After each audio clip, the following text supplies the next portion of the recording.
Chapter 408.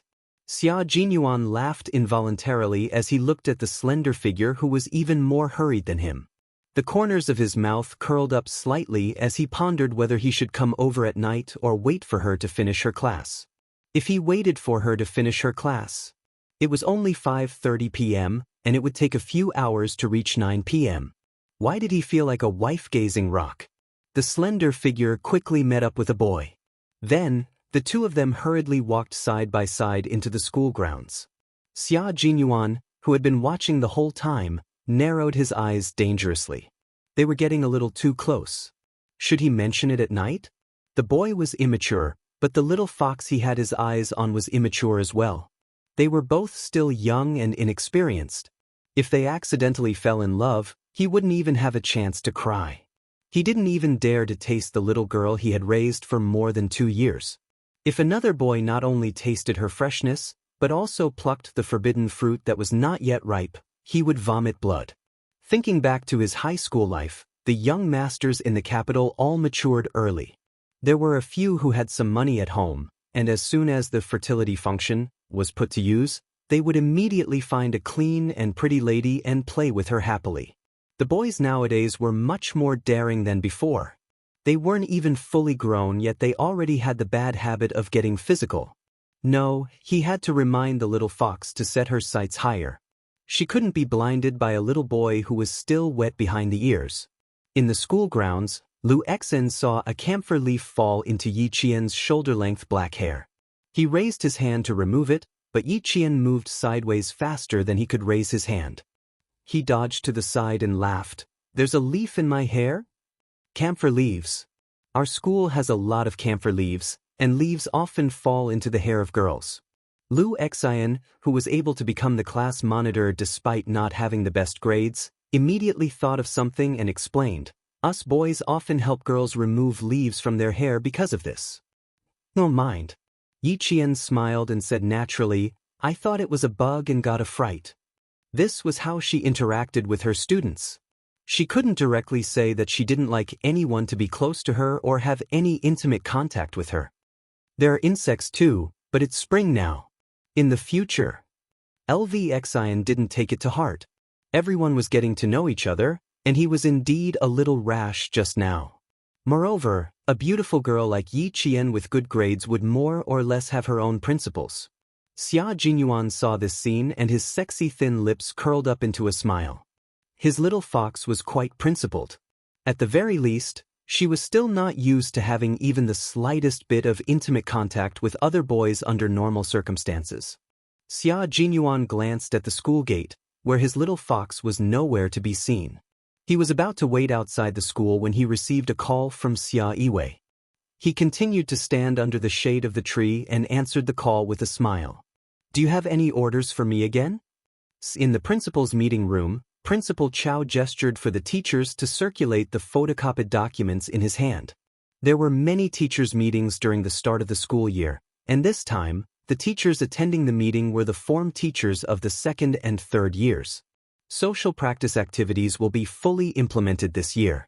Our province's number 1 middle school has taken the lead. 7 of the first year's classes have already gathered together for military training. This document is the facts I just received. The Provincial Education Bureau has decided that there will be a social practice activity for the 2nd and 3rd years of high school this year, and it will be included as a compulsory course. The results will be recorded in the student records as one of the conditions for students to graduate. Chapter 409. Principal Chao sat at the head of the meeting and said seriously, "This is a practical activity to improve the students' ideological and political awareness, stimulate their patriotism, and strengthen their national defense and national security awareness. Therefore, our school must follow the arrangements closely and complete all the social practice activities for the 2nd and 3rd year classes in the second half of this year. In the meantime, the school will set up a student military training leadership group. Under the leadership group, the military training team will be responsible for the implementation of the students' military training and actively cooperate with the military training team to complete the arrangements and meetings for the 2nd and 3rd year classes." All the form teachers took the documents and read them. When they saw the military training schedule, they were all relieved. Fortunately, it did not take up the class time. The holidays were fine, they would definitely support it. Also, it was fine to let the delicate students get rid of their squeamishness. Principal Chow, who ended the meeting in less than 10 minutes, did not return to his office. Instead, he rushed to the school gate. After the meeting, Ms. Tong summarized Principal Chow's words and told the class committee. Yi Qian thought that she could not go back to the village to accompany Grandpa Jen on October 1st. She did not think that she could not have fun during the holidays. She only wanted to go back to the village during the holidays. My dad said he would take me to Mount Huangshan during the 7-day break. Now it's over. After Ms. Tong left, the lifestyle committee member, Wang Rui, complained, "Why are we so unlucky to have a 7-day break to participate in the military training this year?" Don't complain. Didn't you hear what Teacher Tong said? This will be recorded in the students' records as one of the conditions for graduation. Lvxian did not have any objections. He said happily, "I think it's pretty good. My dad said that if I don't get into university, I will join the army after high school." That's a good idea. However, I heard that being a soldier is very tough. Another boy laughed and said, "So what? I think it's pretty good to be a soldier. Lvxian, why don't we make an appointment? If we don't get into university, we will both join the army." Wang Rui complained about not having a holiday. Lvxian casually changed the topic. When everyone heard that there was military training during the 7-day break, their depressed mood rose again. This was also the role of the class monitor. Other than the lifestyle committee, literature committee, and vice class monitor who were all girls, the rest of the class committee were all boys.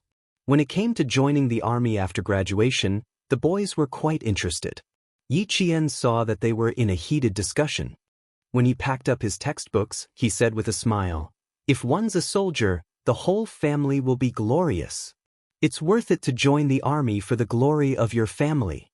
This was an indispensable slogan for the annual conscription. When a girl from Yi Qian said it, the boys all burst into laughter. The arts committee member, Ying, snorted in disdain. Graduating from high school and becoming a soldier? Wasn't he just a poor soldier? How unambitious. You guys continue your discussion. I still have a student union meeting to attend, so I'll take my leave first. Ying, who looked down on them but didn't show it on her face, waved at them and left with an elegant smile. Her temperament was not bad, and her footsteps were very light when she left. Wang Rui sighed and said, "Ying is the one in our class who looks like a girl the most. She has quite the temperament." On this point, Yi Qian agreed. Sorry, I forgot to take a pen." Yi Ying, who had clearly walked out of the classroom, returned. She must have heard Wang Rui's sigh. The smile on her pretty face became more genuine. "If there's anything, you can come and find me at any time." Chapter 410. Temperament was a combination of inner and outer appearance. Ying, who did not say what she thought. Yi Jian smiled and looked at Yi Ying, who had deliberately turned back and said that she had forgotten to take something. Yi Jian had clearly seen through Ying's thoughts. She was afraid that he would say something bad about her, so she turned back. Wang Rui sighed. No wonder she was so proud. Ying thought too highly of herself. She had always been wary of Yi Jifan, who had personally sent her daughter to become the wife of a high school official. This person was the one she was most wary of. She looked at the time. The small meeting had taken half an hour. Xia Jinyuan shouldn't be waiting outside. Yi Qian wasn't sure if he was waiting. After thinking for a few seconds, she finally ran to the school gate. After the last rays of the sun disappeared, the sky was gray. Standing at the school gate, Yi Qian grabbed the railing with both hands and looked around. After confirming that there was no familiar figure, she returned to the dormitory. She left easily. Before leaving, Mr. Xia started the car and looked at the school through the rearview mirror. When he saw the gate slowly closing, he stepped on the gas and left. He returned to the hotel and parked his car. Just as he was about to enter the hotel lobby, he heard the sound of a car horn. After 2 beeps, Xia Jinyuan realized that it was him. He turned to look. "I thought my eyes were playing tricks on me. So it really is Major Xia." Principal Chow got out of a black car that was about to drive out of the hotel. The car door opened but didn't close immediately. In the remaining light of the sky and the hotel's streetlights, Xia Jinyuan saw a clean figure sitting on the other side of the car seat, elegant but with habitual indifference. He had a good memory, especially as a special forces soldier. As long as he took a second look at someone or something, he would remember it. Although the person in the car didn't get out, Xia Jinyuan already knew who he was. Qin Xiu, the most talented son of the diplomatic Qin family. Xia Jinyuan met Qin Xiu during a diplomatic meeting between the two countries. He was in charge of the security of the country's leaders. Qin Xiu was the leader's interpreter. Including yesterday, they had met twice. Headmaster Chow, hello. Xia Jinyuan, who was dressed casually, nodded slightly and asked with a smile, sorry for troubling you last night, Principal Chow. I didn't expect you to be so busy with Yi Qian until midnight. It wasn't convenient for us to go back to school, so we had to stay in a hotel for the night. Qin Xiu, who was in the car, slightly moved. Qin Xiu narrowed his eyes. It turned out that she had helped the criminal police unit to find the needle in the sea of people last night. It seemed that not only was she stunningly beautiful, she was also quite capable. Qin Xiu's slender, artistic hands gently flicked on his knees. His mind flashed back to yesterday morning when he saw the girl's face through a piece of glass. She seemed to be full of sunshine, stunning him. And this student is quite patient. Thinking about how she accompanied him for more than 40 minutes at noon yesterday, Qin Xiu's thin lips curled up slightly. She was quite an interesting girl. Qin Xiu didn't know Xia Jinyuan. In his impression, he had never met Xia Jinyuan before.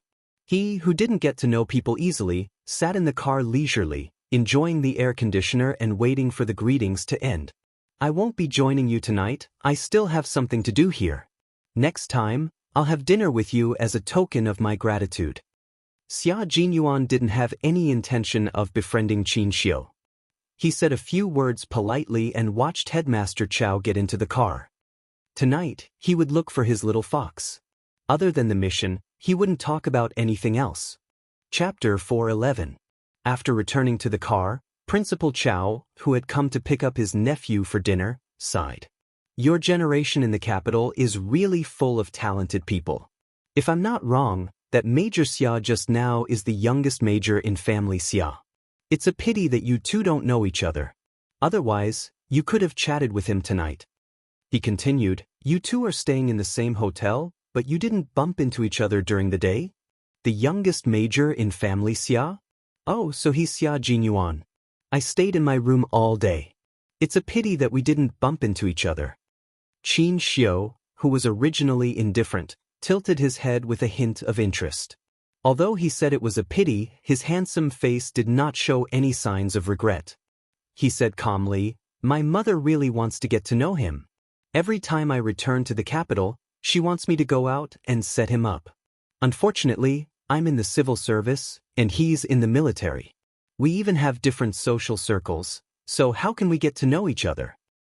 Your mother has ulterior motives. Even your father didn't participate in this kind of thing. You should stay away.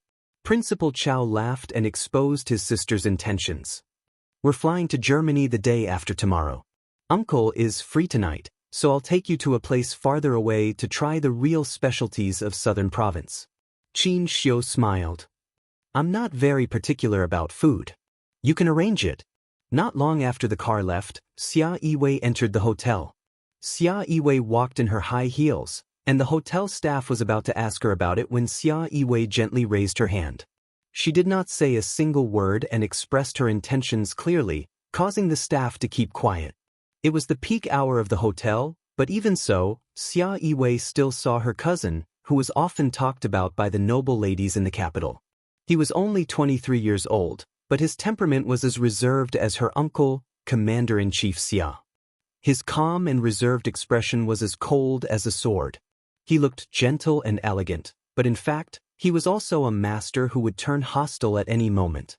As deep as the sea, as tall as the mountain, even his aura was so unfathomable. Who knew what he came to the provincial capital for? Thinking of old madam's instructions, Xia Yiwei perked up and walked towards Xia Jinyuan, who was sitting on the leather sofa in the lobby. His long legs were crossed, and he was reading the current affairs newspaper with a slight frown. "You're the first in our family to be so down-to-earth. Why don't you stay in a better 5-star hotel with SAP for the holidays?" Xia Yiwei, who was wearing a black slim-fit knee-length skirt, sat on the sofa opposite him and said half-jokingly, "However, this place is very close to the provincial number 1 middle school." The few days of leave she had were all spent in the southern province. She didn't even think about going back to the capital. Even the old master and the old madam had some opinions about it. Xia Jinyuan put down the newspaper in his hand and glanced at his cousin, who was always capable and experienced. He raised his slender eyebrows and said half-jokingly, "I'm learning from you. Stay away from the capital to avoid being implicated. When you bring brother-in-law back to the capital, the old master and the old madam won't think about me anymore." "So, you're here to keep an eye on me so that I can find a man?" Xia Yiwei opened a small metal box and took out a thin female cigarette. Her voice was slightly cold as she said, "Mind your own business. Don't interfere with my business." When she put down the newspaper, Xia Jinyuan stretched out his long arm and took away the unlit cigarette in her hand. He then broke it in two and threw it into the ashtray. "I can't have any strange smell on me. Please forgive me. I know you can't have any strange smell on you. I just took it out to smell." Xia Yiwei glanced at him lightly and said, "The old madam gave me her phone number. You should at least go back to the capital and take a look." Chapter 412. After Xia Yiwei finished speaking, the elegant Xia Jinyuan calmly continued, "Madam Dowager told me to meet you more often during my stay in the provincial capital and to bring up the topic of marriage and children. She also said that she has yet to marry a granddaughter and is full of regrets. She is counting on you to fulfill her wish." The woman's face gradually turned cold, but he continued speaking unhurriedly. "Madam Dowager is the 4th leader of the Ministry of Culture since the founding of the country. Comrade Xia Yiwei, have you forgotten? The Ministry of Culture is a place to promote communication. Madam Dowager is the best at confiding in people. She is an expert in cleansing people's minds, bodies, and souls." "I haven't even mentioned Madam Dowager, but you've already brought her up?" She meant that both of them had been warned by Madam Dowager, but she also hinted that she was only in contact with one of them. "Madam Dowager didn't mention anything about her contacting you in front of me." Xia Yiwei rubbed her forehead. If Madam Dowager wasn't so passionate about art and culture, she could have become the 5th leader of the Ministry of Foreign Affairs. Sure enough, even though she was old, as long as she was intelligent, the younger generation in the family was still no match for her. Xia Jinyuan glanced at Xia Yiwei, who had been tricked by Madam Dowager and had taken the initiative to listen to him urging her to get married. He calmly repeated what Madam Dowager had said. "She's 34 years old. If she doesn't get married soon, her family Xia will have the first unmarried granddaughter." Madam Dowager said that she was too ashamed to retire in the capital and planned to return to her hometown. After listening for 5 minutes, Xia Yiwei felt like her head was about to explode. It was more tiring than working for a week. She was mentally exhausted. She waved her hand. She was so tired that she dragged her legs and stood up. "I've never seen you. You've never seen me. What else?" Xia Jinyuan also stood up and looked at his cousin who was trying to escape. The smile on his thin lips was somewhat unfathomable. "Sister, you must have forgotten to say something. I won't mention that high school student either." Xia Yiwei raised her eyebrows and stretched out her hand. "I hope we have a pleasant cooperation." "Pleasant cooperation." Xia Jinyuan stretched out his hand. Both of them had secrets that they didn't want their families to find out, so cooperation was the most pleasant. Otherwise, he wouldn't have driven back to the hotel and would have waited for his little fox at the school gate. "I have something to do at 9 o'clock. Miss Xia, don't call me unless it's an emergency." Xia Jinyuan put the newspaper away and said to the successful woman who had reached a consensus, "Now, I need to leave. I won't wait for Miss Xia. Goodbye." Burning the bridge after crossing the river was actually referring to him. After taking 2 steps, Xia Jinyuan suddenly turned around and smiled gently at the expressionless Xia Yiwei. "A good man is also afraid of a strong woman. Sister, it's okay to lower yourself occasionally. There's no need to be too reserved. Just like me. Tidying up his clothes, the smile on his handsome face had a deep meaning. Sometimes, I have to make the little fox I'm raising feel guilty and occasionally show my maturity so that she can only think that I'm qualified to be her partner. Chasing a little fox was a protracted battle. He had done all the preparations. In the classroom, Yiqian glanced at his watch countless times as he flipped through the revision materials. Captain Xia said she would look for her tonight. She wouldn't really come, right? Chapter 413. He didn't go back to school last night. Could it be that he won't go back to the dormitory again tonight? No, I can't agree to let him go out. The dormitory teacher will check the dormitory tonight.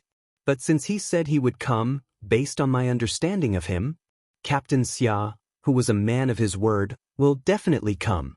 Could it be that he came to school to look for me? That's not likely. The boarding system and management of the dormitory in the province were quite strict. How could the school guard let a strange man in at night? Climb over the wall? When she suddenly thought of this possibility, Yiqian couldn't help but laugh out loud. However, it was also thanks to such a convulsive thought that his drifting thoughts were slightly restrained. That elegant soldier from the special forces, a major, had climbed over the wall to look for him? The more Yiqian thought about it, the more she wanted to laugh. She didn't know that Xia Jinyuan was by the Swan Lake at this time. Not only him, but also Headmaster Chen. She might come back a little late tonight. It's a rare opportunity, so I'll take her to have a look. If Xia Jinyuan wanted to come over, of course he would do it openly. But then again, if it was just to look for Yiqian, the major did think about climbing over the wall. But even Yu Lao was on his side, giving him the opportunity to take little fox away. How could Principal Chen refuse something that would benefit Yiqian's training?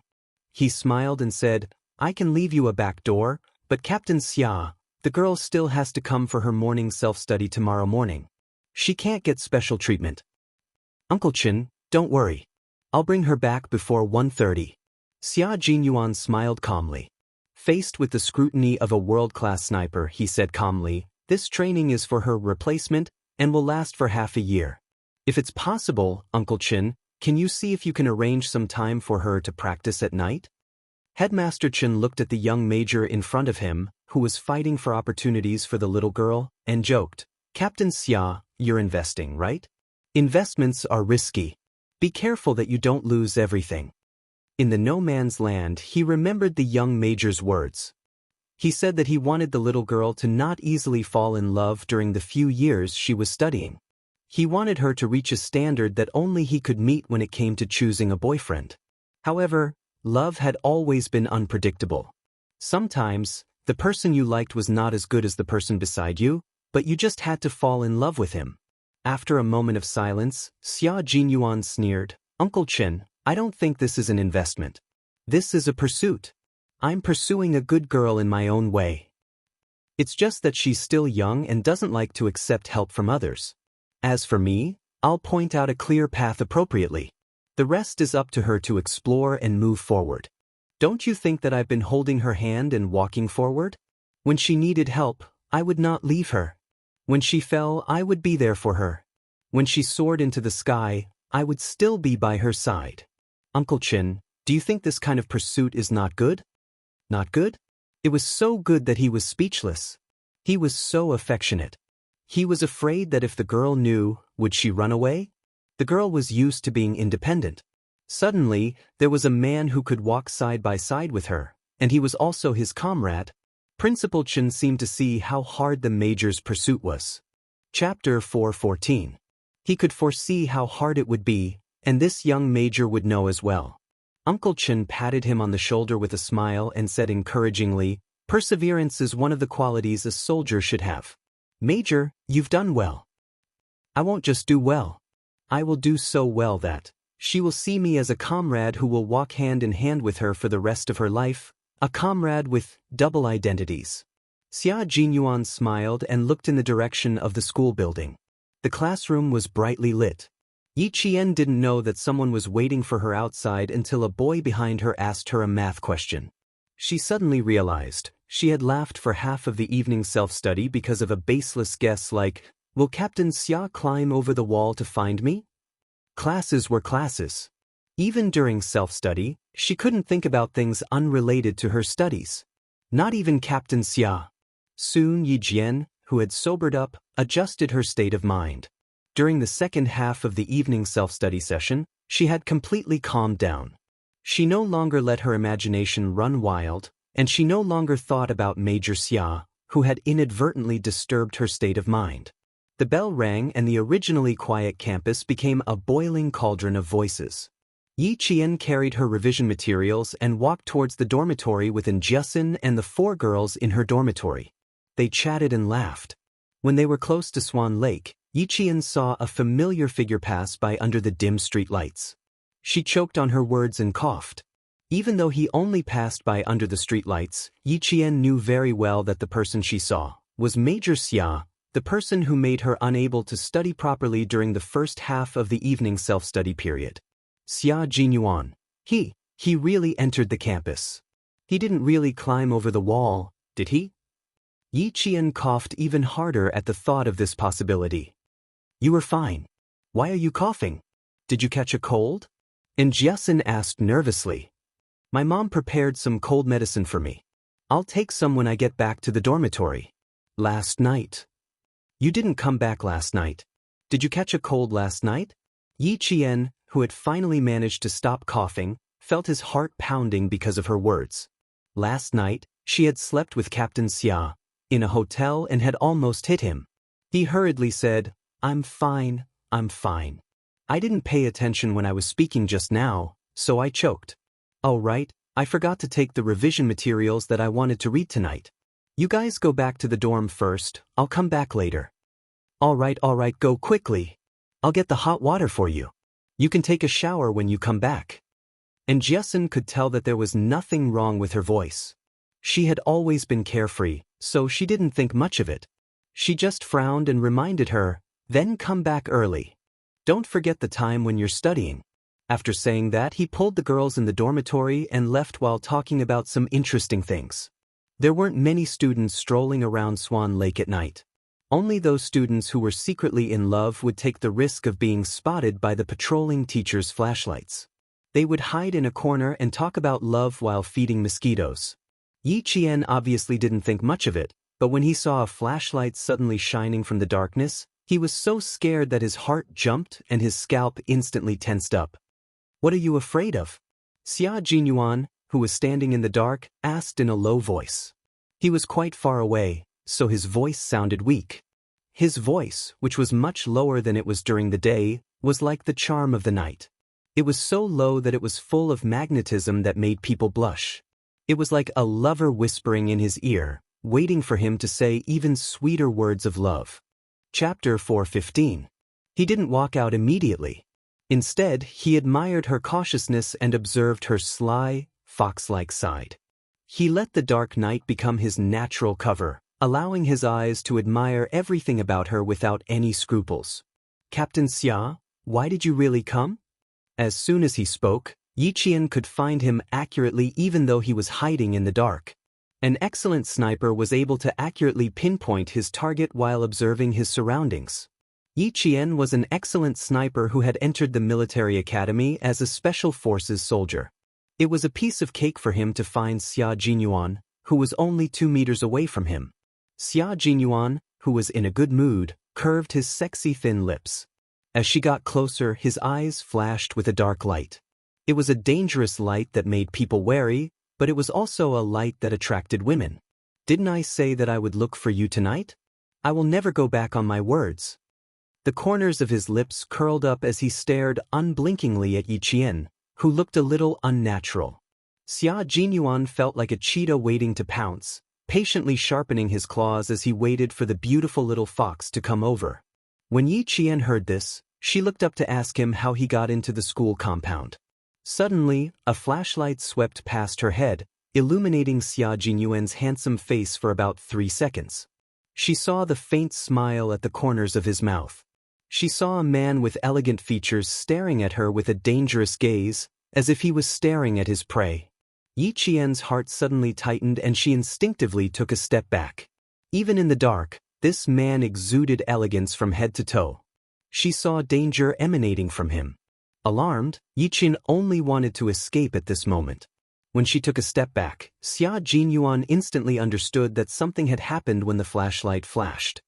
He was very clear about the expression on his face and the light in his eyes. It was the expression of a hunter who wanted the little fox to have nowhere to run. His eyes were filled with the light of a hunter who was determined to catch the little fox.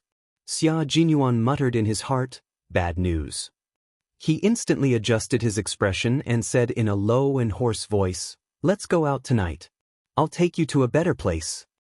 From now on, you can go out for an hour and a half every night, and then my friend will send you back." Yi Qian, who was already on guard, didn't think too much about it and refused without hesitation. "No, I'm going back to the dormitory to study tonight. I didn't come back last night. My roommates didn't say anything, but they clearly didn't want me to stay out late." The look in his eyes just now was too frightening. It was as if she was his prey and he was the beast waiting for an opportunity to prey. She really didn't like this feeling. "How about this? I'll go ask Uncle Chen. If he agrees, do you agree as well?" It wasn't easy to close the distance between the two of them. Xia Jinyuan didn't want to ruin his plan because of a flashlight. Fortunately, he had already chatted with Uncle Chen for half an hour before she came. If she asked Uncle Chen's opinion now, she would definitely have to leave with him.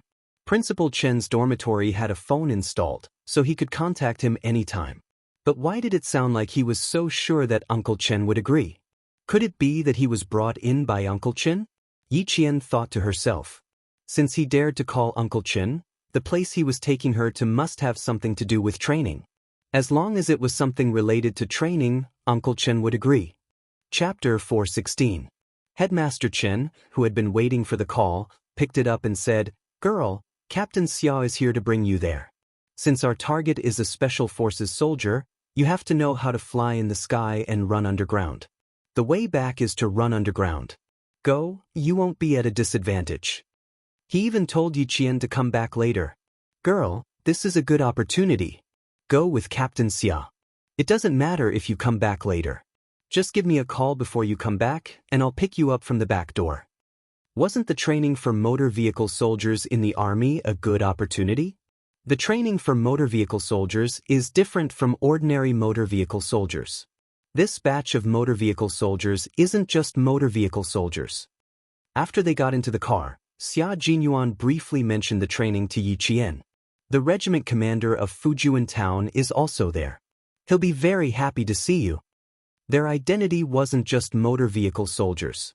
This batch of motor vehicle soldiers was sent to serve leaders who often had to go abroad or to certain places for secret missions.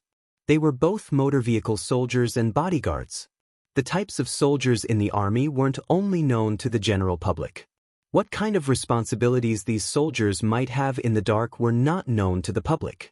Xia Jinyuan didn't go into detail. Based on Yi Qian's understanding of the army, he could more or less guess. It was fine as long as he knew it in his heart. There was no need to say it out loud. Of course, she was happy. The corners of her eyes were raised with a faint smile the entire time. Finally, she wasn't thinking about what happened in the past. Xia Jinyuan, who had been watching from the corner of his eye, heaved a sigh of relief. He had to be more careful next time. He mustn't think that he could do whatever he wanted in the dark. Little Fox was a fox. He couldn't let her see any clues. It was 9:25 when they left the campus. After they got into the car, Xia Jinyuan increased the speed of the car to a speed that wouldn't allow the traffic police to issue a ticket. After they got on the ring road, they sped out of control for about 30 kilometers out of the city. At 10:20, they arrived at what looked like an abandoned factory from the outside. The southern province was in the midst of development and construction, and there would always be some investment projects that failed. This industrial park was intentionally failed and was enclosed by the government. Until now, it was still in ruins. There was no one within a radius of 40 to 50 miles. Even if there was a commotion inside, no one would be able to hear it from outside. As soon as the car came to a stop, Yi Qian turned off the engine and unlocked the car. His gaze was cold and sharp as he looked out of the car window. "Get off." Xia Jinyuan opened the car door first and gestured for Yi Qian to get out of the car. The sentries are standing guard outside. This is a military-restricted area. To outsiders, this is an industrial park that failed to invest in. And inside, what you see is another world. A sentry who was hidden in the darkness walked over with a gun in his hand. There was no light, and he relied on night vision goggles to carry out his duty. Xia Jinyuan took out his military officer's certificate and the pass he got from Uncle Chen. It was Yi Jian's pass to enter and leave the provincial military area. He passed it to the sentry and said, "Contact Regiment Lu and tell him that Xia Jinyuan is here with Yi Jian. Please pass." It wasn't just one sentry. There were at least 5 sentry nearby, and they were all hidden sentries. The atmosphere was rather cold, and there was a sense of oppression that would make people afraid. However, Yi Qian felt very comfortable. She knew that this sense of oppression came from the hidden sentries. They were watching her and were always prepared for battle. After the sentry saluted, he immediately contacted the inside. Soon, he handed the ID in his hand to Xia Jinyuan and saluted again. "Major, please give me the car keys. Thank you for your cooperation." Chapter 417. Outside vehicles were not allowed to enter, even if it was a car driven by Xia Jinyuan himself. It had to be driven to another location by the sentinel. The car keys were given to the sentinel. Yi Qian watched as the sentinel started the car and drove off into the darkness without even turning on the headlights. It was as if the car had its own headlights. There wasn't even a jolt as the car disappeared before his eyes. These sentinels also need to be sent to the higher-ups. They are all elite soldiers selected from the army. Xia Jinyuan looked at Yi Qian, who was stunned by the sentinel's display of skills, and smiled faintly. "You will be training until the end of the year. If you're not afraid of tiring yourself out, you can come over every night. I will arrange for someone to pick you up." Upon hearing this, Yi Qian's eyes lit up. They were as bright as the stars in the sky, shining brightly. "No, I'm not afraid of tiring myself out. The evening self-study session ends at 9 p.m. I will be at the back door at 9:05 p.m. sharp." This was the downside of living in a dormitory. There was no free time at night, so you had to attend evening self-study sessions. Are you that interested? Let's go, little fox.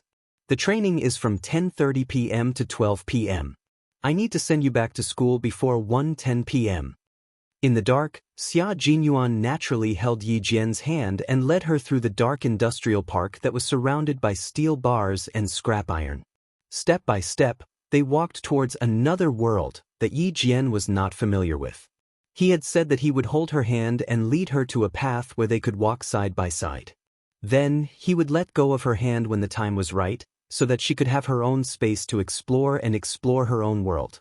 As long as he existed in her heaven and earth, Yi Qian's mind was already captivated by the mysterious training that was unknown to the outside world. She didn't even notice that her hand was being held by a pair of steady and strong hands. With him leading her, even if the path ahead was dark, there was no fear. There was only trust. They passed through 2 abandoned factories that were only 5 stories tall. Just as they were about to approach the 3rd building, Yi Qian suddenly felt a tremor in the ground. It was as if something was shaking underground. It was quiet outside, and there was no light inside. Apart from the tremors underground, could it be that there was another world underground? That's right, it's just as you thought. She paused slightly, and Xia Jinyuan could guess what she was thinking. All the training will be done underground. Firstly, it won't disturb the public. Secondly, it will avoid being noticed. Most importantly, it will prevent the news from leaking out. Otherwise, why would the country spend so much on the military? In such a great country, if you want the country to prosper and the people to be at peace, you must first have a strong army. Only with a strong army would there be a strong country, and the citizens living in a strong country would be able to stay away from the flames of war and live in peace. "Major!" A masculine voice came from the corner. Then a light flashed. Yi Qian saw a soldier in a training uniform standing in front of an abandoned staircase, waiting. Xia Jinyuan gently squeezed Yi Qian's palm and said softly, "This is the entrance. Remember, if you have time during the day, you can come here and take a look." The hidden sentries won't appear during the day, so you can come here anytime. Then he smiled and said, even homeless people won't come here during the day. There's no village ahead, no shop behind, and no food or drink. No one will come here during the day. It was even more impossible for a young woman to come here alone. If something happened to her, no one would know for a year. Chapter 4:18. That was what the commoners thought, but no one knew that this seemingly dangerous place was actually the safest place. It was a hidden military base. Although the hidden sentries would not easily reveal themselves, they would still appear in civilian clothes and send them away when they discovered any undesirable personnel. Xia Jinyuan did not say exactly how they were sent away, and Yi Qian did not ask. In short, they were not sent away in a polite manner. The soldier who came out to greet them was Lu Tuan's civil servant. He also knew Yi Qian. After saluting Xia Jinyuan, he said to Yi Qian, Lu Tuan wanted to mention it to you several times, but it was not approved, so Lu Tuan could not say much. He did not say why Yi Qian was here tonight, but it was obvious that he had received orders. He smiled and told Yi Qian a few things that happened in the regiment.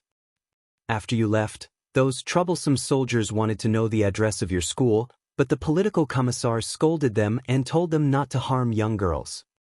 Hearing this, Xia Jinyuan felt that something was not quite right. He smiled faintly and said, troublesome soldiers? Why, are you in charge of dealing with troublesome soldiers? He asked the civil servant coldly, who are these troublesome soldiers? They don't have much of a background. They didn't finish college, and their families have some money and connections. The adults couldn't control them and sent them to the army to be trained. The civil servant did not notice the coldness in the major general's voice. He continued to smile and said, after being taught a few lessons by Yi Qian, they all got heat stroke and became obedient after a few days. Yi Qian heard the coldness in his voice and thought that it was because of the troublesome soldiers. He smiled and said, they are a few self-righteous fellows who are a little educated and have some skills. The political commissar asked me to handle them, so I thought it would be a good opportunity to practice my skills. After teaching them a few lessons, they became obedient. The entrance was right in front of them. Xia Jinyuan, who had been holding her hand all this time, heard this and his thin lips slowly curved upwards. He was a little jealous here. What about her? Her thoughts were on a completely different channel from his. He was thinking about how to get her contact information from the thorn soldier. He was asking for a beating. She, on the other hand, was thinking about using the thorn soldier to practice her skills. She didn't think about anything else. In that case, it would seem that he was being too calculative. Be careful with your feet, don't step on empty air. When they went downstairs, Xia Jinyuan couldn't help but smile. He naturally raised his arm a little so that she could walk down the stairs steadily.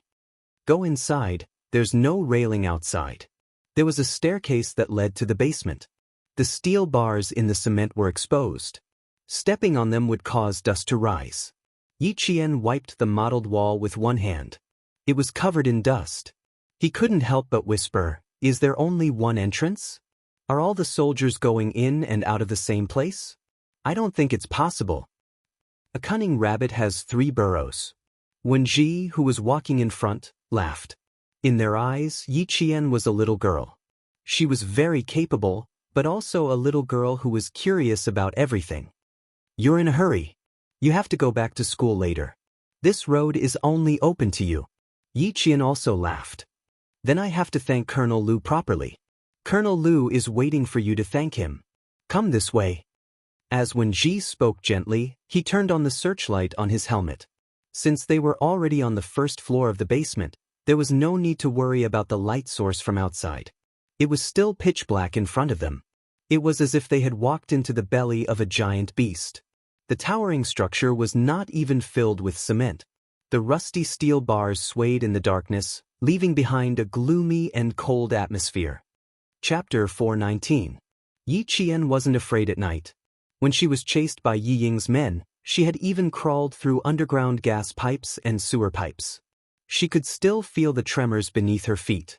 When Wen Ji pushed open a rusty fire door, just as Xia Jinyuan had said, a whole new world appeared in front of her.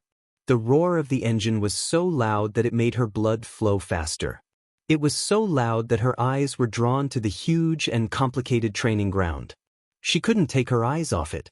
When Ji closed the soundproof door again and locked it with a click, she said to Yiqian, "Lu Tuan is in front. He doesn't have time for now. You and Major Xia can go to the training ground in front. You can come and look for Lu Tuan when you're done." She saluted Xia Jinyuan again before leaving. Yiqian said, "Thank you." She couldn't wait to look at the training ground. Bang, bang, bang. Bullets were fired from inside the jeep. They weren't real bullets but blanks. Even so, they were still powerful. The soldiers in the jeep opened fire.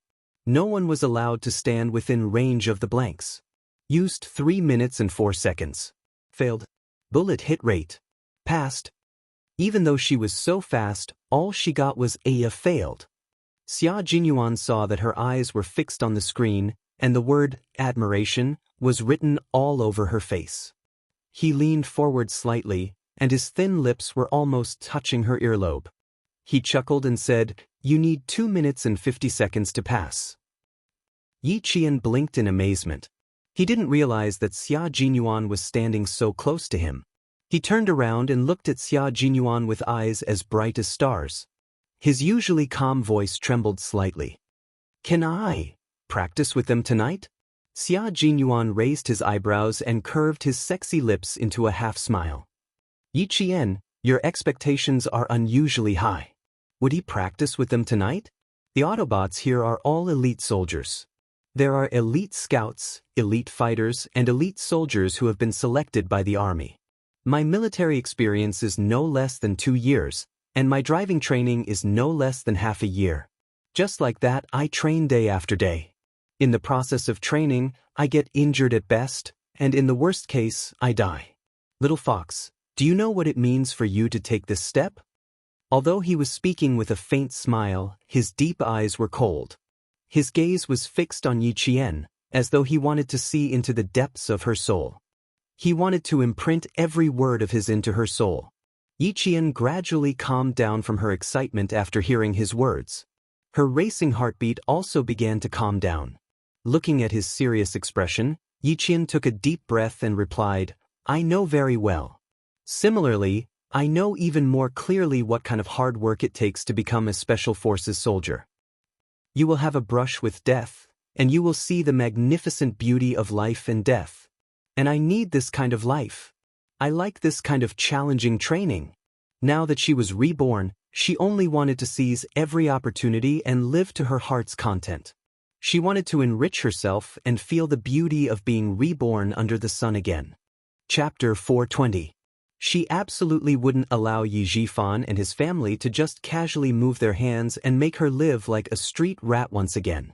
She had to change the situation with her own hands. The serious Yi Qian, the fearless Yi Qian, the hardworking Yi Qian, the sly, smart, and grateful Yi Qian. This was his little fox, a little fox who relied on her own hands to win hope. Xia Jinyuan smiled, his deep gaze fixed on the little fox who relied on her own hard work. Looking at those clear and stubborn eyes, he gently stroked them with his slender fingers. "I really like your determination. It makes me very, very happy." If he wanted to get close to her, he had to know what she liked. His little fox liked challenges, liked the military, and he would personally present all of her likes to her. Of course, what he wanted was not just to make her smile, but his gaze narrowed slightly. When he looked at Yi Qian, it was as if there was a huge beast hibernating in the depths of his eyes. What he wanted was to win the girl's heart. As a 23-year-old, he fell in love with a 16-year-old high school student. At least before he met his little fox, he would never have thought that he would be so patient as to wait for a girl to grow up. There was a dim light in his eyes, faintly discernible, like a halo, which made Yi Qian's heart skip a beat. "I won't give up, Captain Xia." The opportunity was right in front of him. How could he give it up? "I didn't ask you to give up. Come on, little fox, let's experience what extreme racing is like." Xia Jinyuan, who had retracted his hand, took the lead and walked to the left. Obviously, he was very familiar with this place. "I trained here for 3 months and was injured 3 times. The most serious injury was here." Walking in front, he suddenly lifted up his shirt until his smooth waistline was completely exposed. Sexy, perfect, showing off a man's strength. However, Yiqian could not see his sexiness in his eyes. She only saw a hideous scar on his waist. It was quite wide, and there were fine stitches around it. Yiqian's pupils contracted slightly. She even held her breath as she looked at the hideous scar that seemed to belong to an Eastern dragon. If this injury is a little more serious, it will directly hurt the spine. Not to mention driving, even walking will be a problem. When he mentioned the dangers of the past, his tone was casual, as if it was nothing worth mentioning. Why did you build such a huge training ground only a few dozen kilometers away from the city instead of deep in the mountains? The reason is very simple. Once there is an accident, you can immediately send it to the hospital for treatment. By choosing it, Yiqian, you have chosen to dance with death. I gave you a chance to give up, but since you followed me, there is no turning back. There is no choice for you to regret. His shirt was pulled down as he walked. His unique low voice mixed with the sound of the high-speed engine, like the evening drum and morning bell, penetrated Yiqian's eardrums and went straight to the depths of her heart.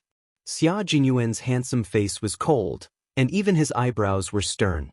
When Yiqian first met him, even a slight movement of his eyebrows was enough to make people feel afraid. Sitting in a modified jeep, Yiqian lowered her head and fastened her seatbelt. She met his gaze. I never change my mind easily. This is the Yiqian that Captain Xia knows. Chapter 421. Xia Jinyuan started the car, pulled down the handbrake, and stepped on the gas pedal.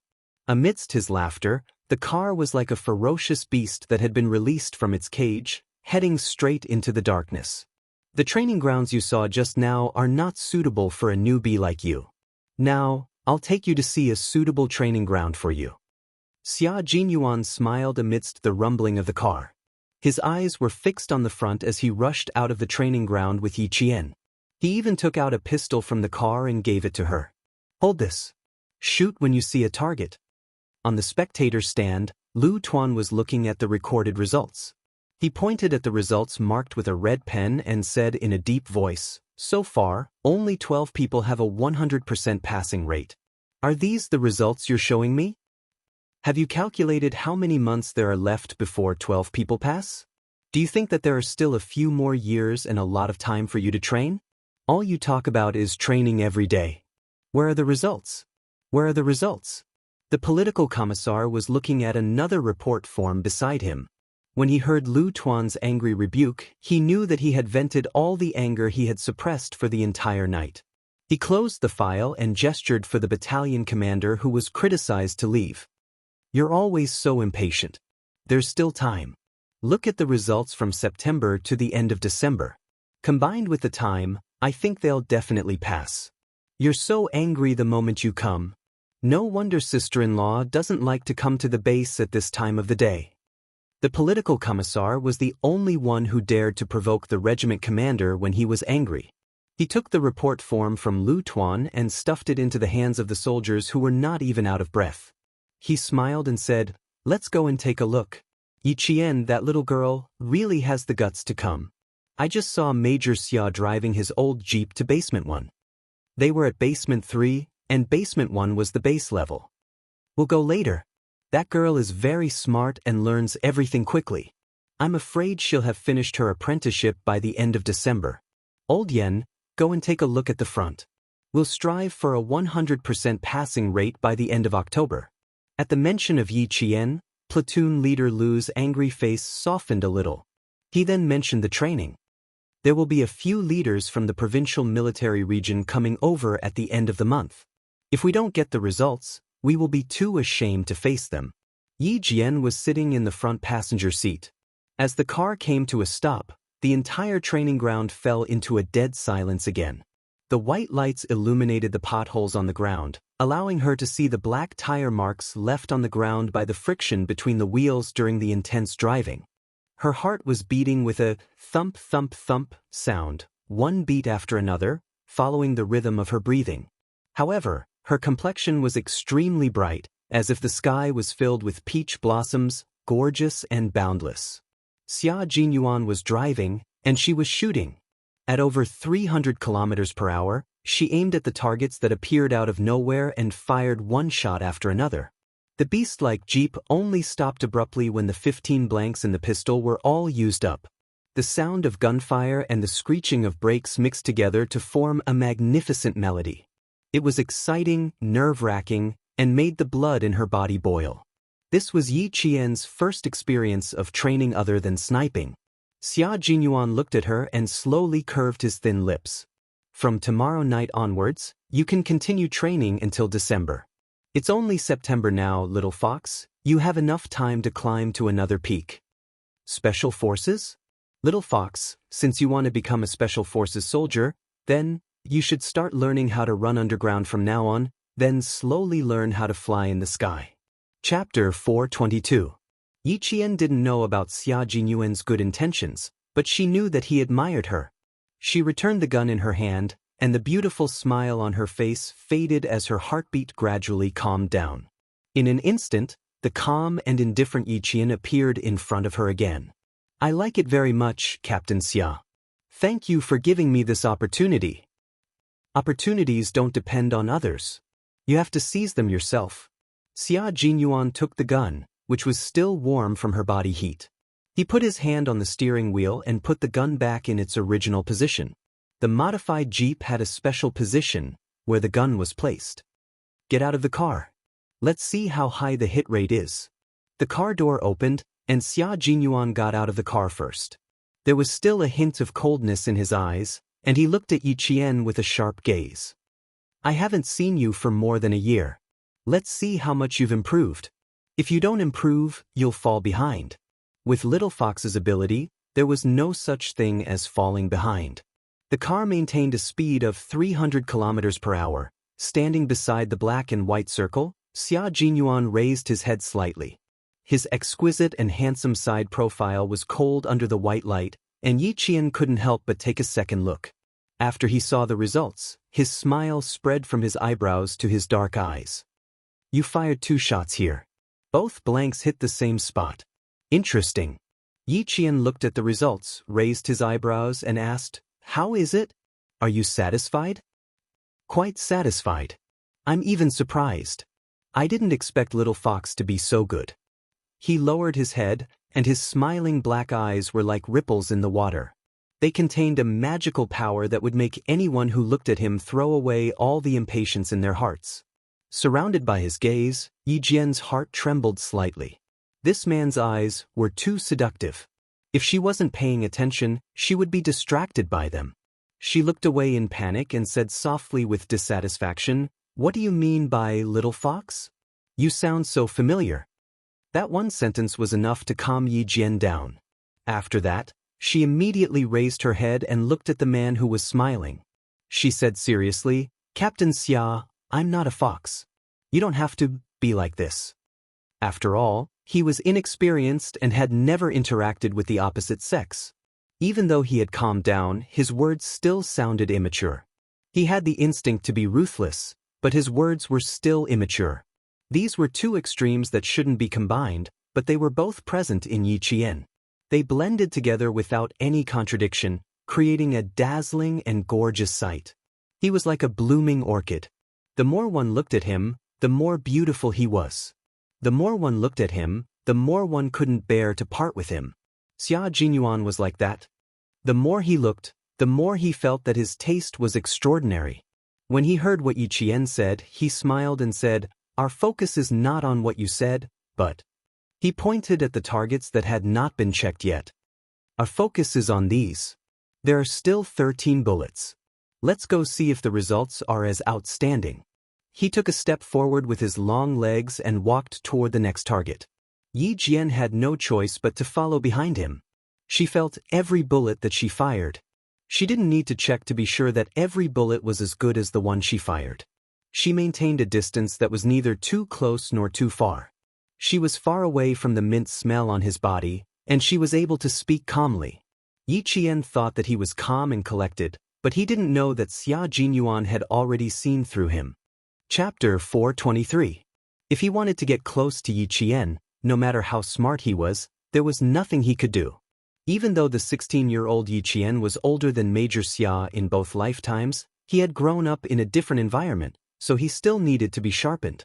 A sniper trained by a world-class sniper is indeed very skilled.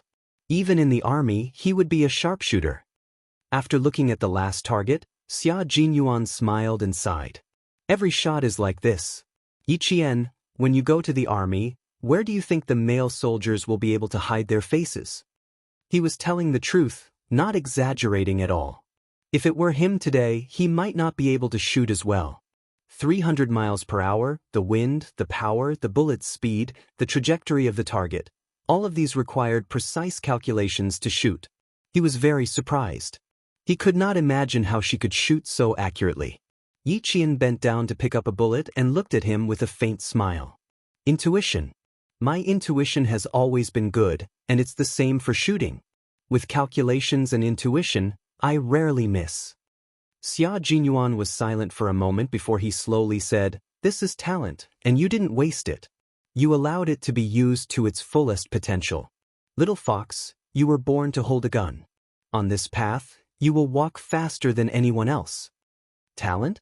Yi Qian lowered his head. His obsidian eyes were as cold as ice. How could it be talent? It was all the training she had received in her previous life that allowed her to have a foothold in this life. Can we go back now? It seems like a long time has passed. It was better to keep the knowledge of her rebirth to herself. It would be too shocking to say it out loud, so she did not even mention it to Grandpa Zhen and Uncle Chen. Sensing the change in Yi Qian's expression, Xia Jinyuan immediately stopped talking. She was already resisting, so there was no need to continue. However, did I mention anything sensitive just now? No, he was sure that he did not. Then, why did Little Fox's mood suddenly change? Xia Jinyuan, who was puzzled, did not ask further.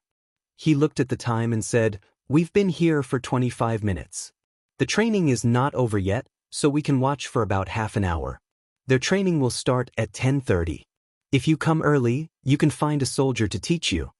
"Yes, I'll have to trouble regiment commander and political commissar then." Yi Qian got into the car and thought of the 7-day holiday. He frowned and said, "It's a pity that we can't come on the 7-day holiday. Our school is organizing military training." The military training was not arranged in the school, and it was impossible for them to come out at night. They would not come for 7 days. It was a pity. The provincial first high school's response is very timely. They've arranged military training for Year 2 and Year 3 so quickly. Xia Jinyuan was naturally aware of the military training arrangements. The proposal to allow students to participate in the military training was actually on the agenda a few years ago, but it was only implemented this year. Seeing that she was not very willing to participate, Xia Jinyuan chuckled and said, "I don't have any holidays here, so I can't accompany you to practice driving. It's not a bad idea to go to military training. It's a good opportunity to destroy Yi Ying's prestige. Who needs him to accompany me?" Yi Qian thought to himself, but he said calmly, "There's nothing to destroy Yi Ying's prestige. She has a heart condition, so she can be exempted from military training with a leave request. I just think that it's not worth it to spend all 7 days on military training." It was not strange for him to know that she was in the same class as Yi Ying. He knew Uncle Chen and Principal Chow, so he just had to ask to know. Chapter 424. I really want to see you destroy her, but unfortunately, I can't accompany you during military training. If I was still in Fujian town, I could apply for it, but now that I'm not, there's no reason for me to apply. Xia Jinyuan, who saw through her thoughts, deliberately brought it up. Yi Qian didn't want to look at the back of his head. His skills had improved, and so had his temper. Xia Jinyuan didn't get angry. Instead, he chuckled until Yi Qian turned his head away. "Don't laugh, and don't say anything about accompanying me." He was always teasing her like this. Her heart skipped a beat, but he was calm. "Okay, I won't laugh. I'll listen to whatever you say." A gentle smile, a low voice, and a pair of dark eyes that were as deep as the sea. Yi Jian glanced at him quickly and saw the burning light in his eyes. She sighed in her heart and thought to herself, "Composure, composure. Don't let this dangerous man ruin my composure." When he drove the car back, he saw the regiment commander and the political commissar standing next to the parking lot. They had their heads down and were talking about something. When they heard the sound of a car, they looked over and saw that Xia Jinyuan's car had returned. Lu Tuan suddenly spoke faster. "Old Yen, keep an eye on her later. Little Jian is smart. You have to make her interested first." "I can do it. You cast the line, and I'll set the bait. If necessary, we have to disturb Major Xia." Political Commissar Yen also spoke faster. He wanted to end the unfinished discussion before the two of them came over. "Old Lu, we have to make the little girl take the initiative to ask where the car soldiers are going." Lu Tuan didn't understand. Seeing the two of them walking closer, he quickly asked, "Why do you have to do this? What's so good about it?" "You can't react? This is called dragging her down. The more you know, the deeper you fall. The little girl is a disciplined person. Once she knows more, she won't run away. She'll choose to face it."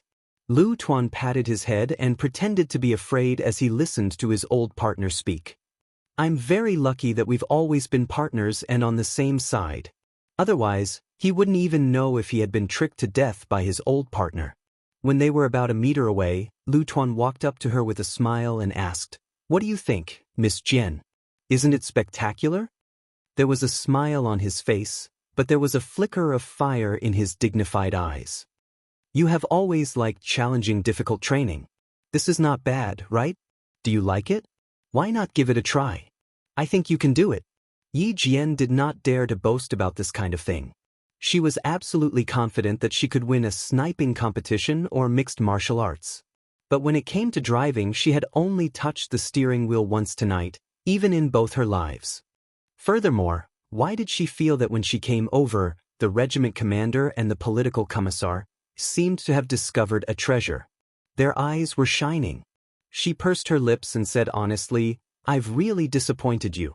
If it wasn't for Captain Xia, I wouldn't have touched the steering wheel.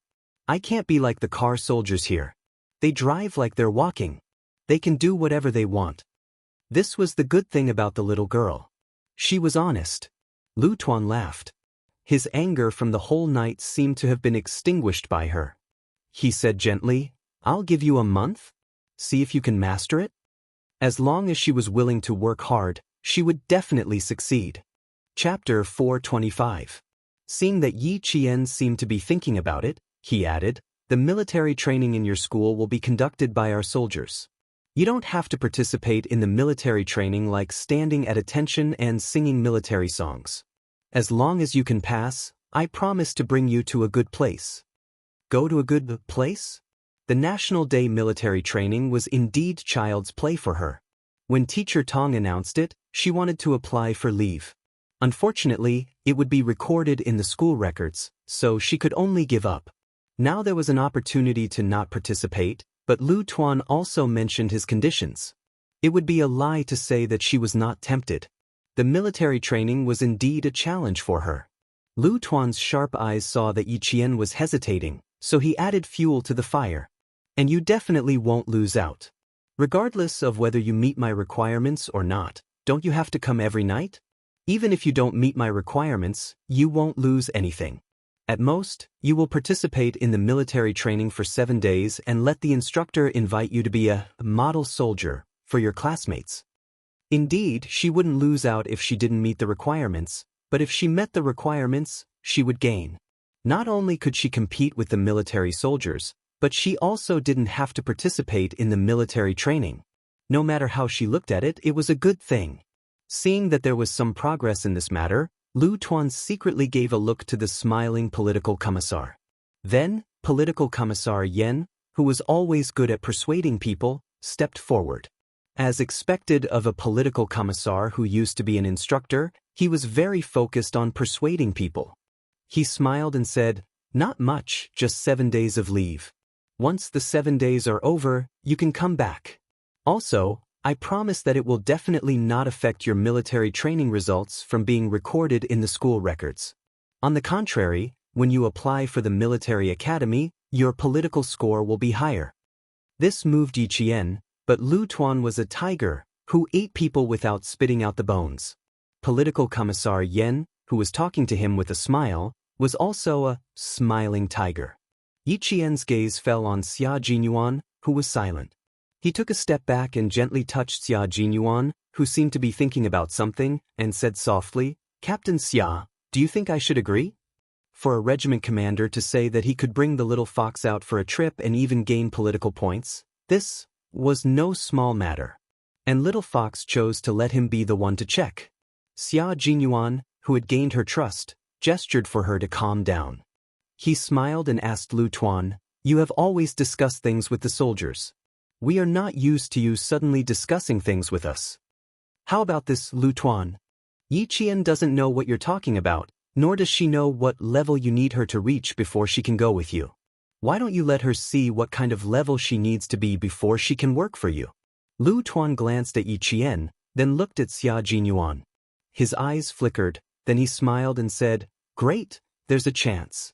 Major Xia, can you make a decision for Miss Jian? It's better to let Yi Qian make the decision herself. I'll help her check. It can't be helped. Lu Tuan, you're the Buddha in the unit. No one can escape from your control. Yi Qian is just a little girl.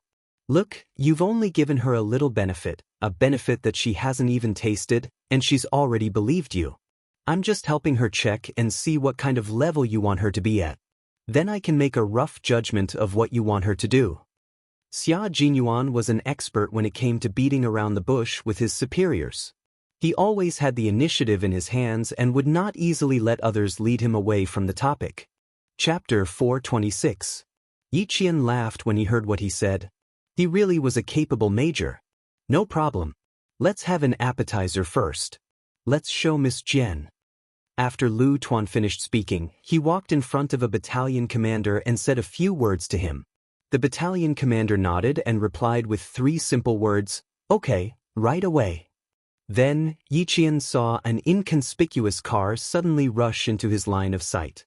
He didn't know how the car soldiers inside did it, but the car that originally had 4 wheels on the ground suddenly had 2 wheels on the ground.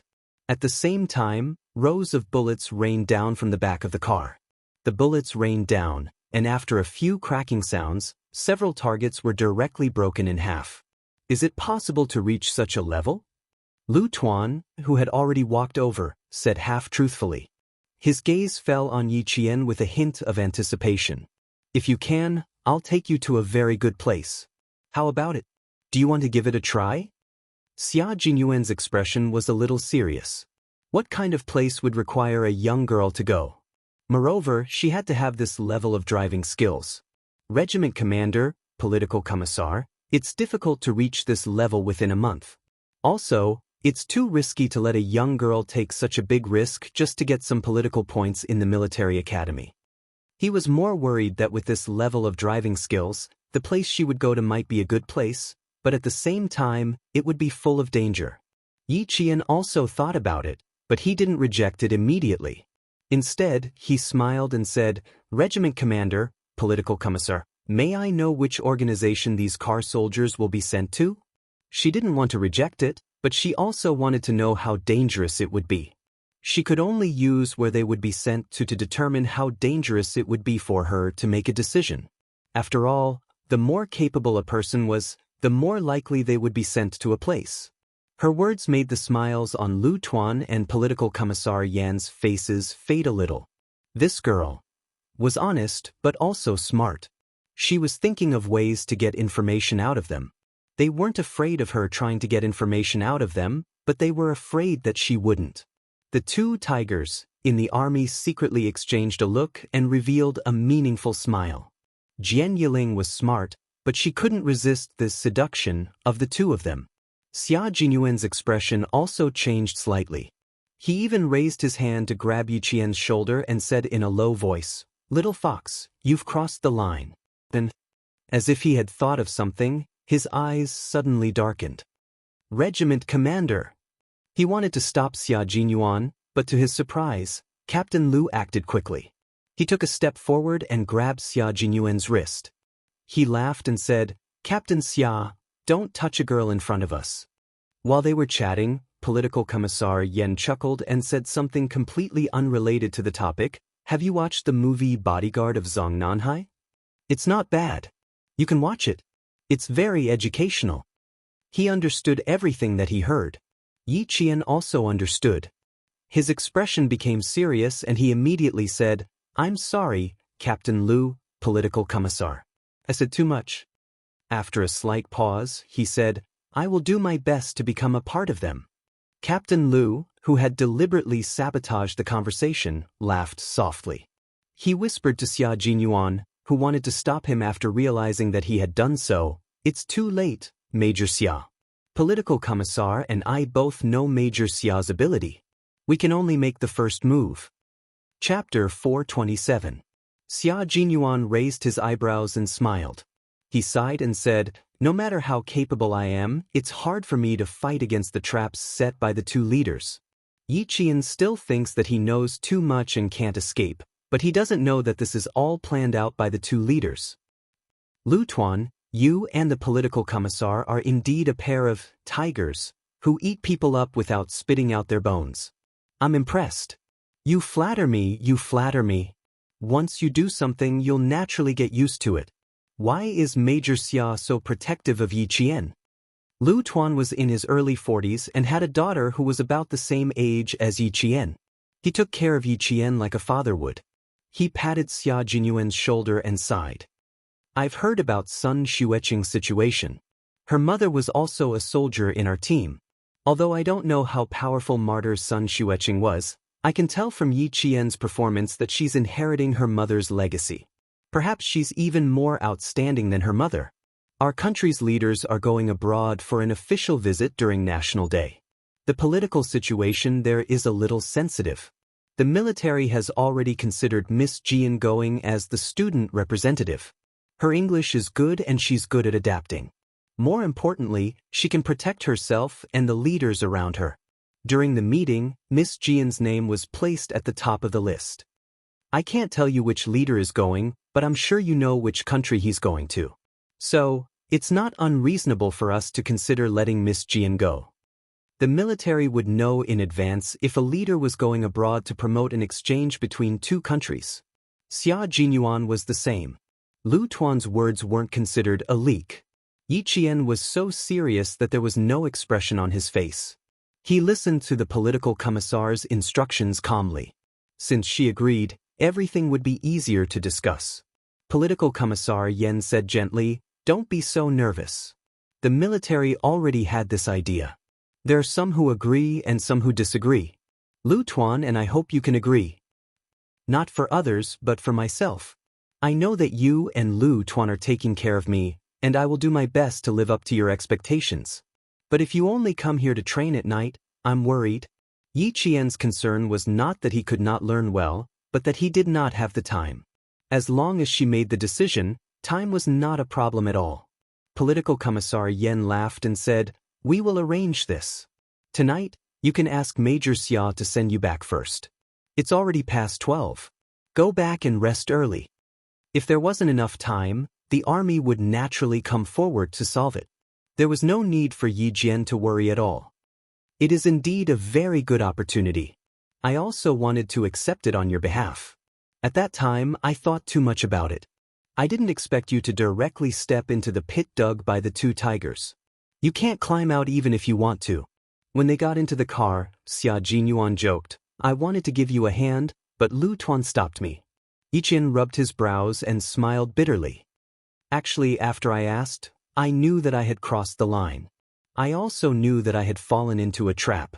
But it is indeed an opportunity. At least I can have direct contact with the leader. It can also be considered as a bargaining chip for myself. He had already shown his face in front of the leader and completed the mission given by the military. In the future, no matter how powerful the people behind Yi Jifan were, he would have to think twice. Therefore, this was an opportunity that required him to gamble with his life. Chapter 428. Because of Yi Jifan? Xia Jinyuan immediately understood what she was referring to. He frowned and said, "Because of you, Yi Qian didn't want to think about this." She stared at the man who was focused on driving and interrupted him. Did it hurt? At that time. It was such a deep and wide scar. Even now, she could feel her back throbbing in pain just by looking at it. It didn't hurt at that time. I fainted. He brushed over the danger in a calm tone. At the red light, Xia Jinyuan stopped the car. He held the steering wheel elegantly with one hand and rested his other hand lazily on the window. When he saw her frown, he chuckled and said, "I really don't remember it now. I don't feel the pain anymore. Why don't I tell you if it hurts the next time you get hurt?" Yi Qian's expression changed and she spat, "Don't spout nonsense. Tui tui tui. A child's words carry no harm. A child's words carry no harm." "A child's words carry no harm?" Xia Jinyuan laughed heartily. His deep eyes glowed like a halo, which made Yi Qian's heart pound. She pursed her lips and looked away. She was conflicted, but her gaze was always attracted to him. Like a man of light, no matter how dangerous it was, he wouldn't want someone who had lived in the dark for too long to approach him. It was already 1 o'clock in the morning when they reached the back gate of the school. Xia Jinyuan stood under the streetlight and watched Yi Qian walk step by step towards the back gate of the school. He put his hands in his pockets and watched her enter the school. His smiling eyes gradually turned cold.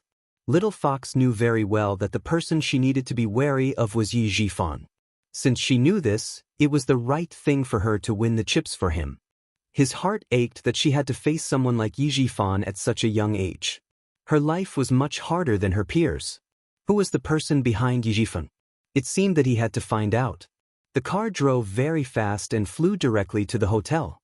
Xia Jinyuan's phone had been vibrating several times. He didn't call back until he reached the hotel. "Q King, when do you plan to return to the team after tomorrow's holiday? I'll be waiting for you in the capital." J5, who was wearing short sleeves and shorts, stood on the balcony of the military guest house with an unlit cigarette in his mouth. He teased, "I heard someone talking about that little fox of yours in a meeting today. Not bad, even the leaders are paying attention to her. She has a bright future."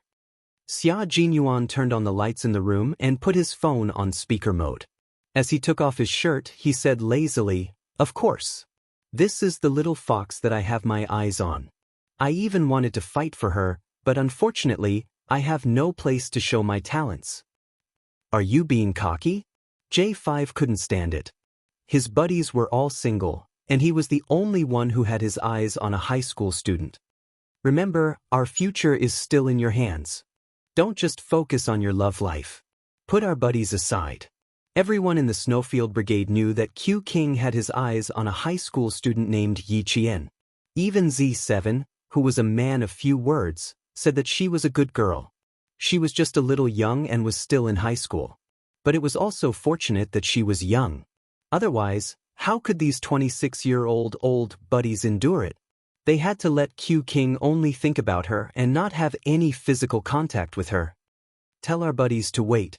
Wait for my revolution to succeed." After walking past the bathroom, Xia Jinyuan turned around. For the first time, he really paid attention to the wound on his lower back. The mirror clearly reflected the wound.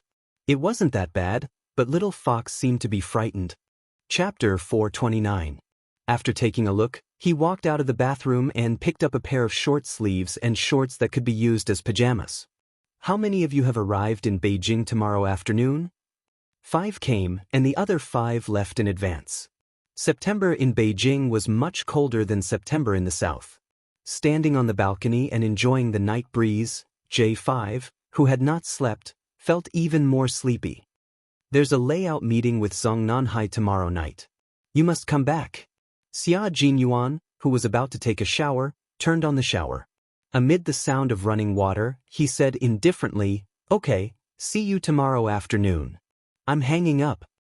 "Wait, your little fox appeared in the meeting. Why didn't you ask?"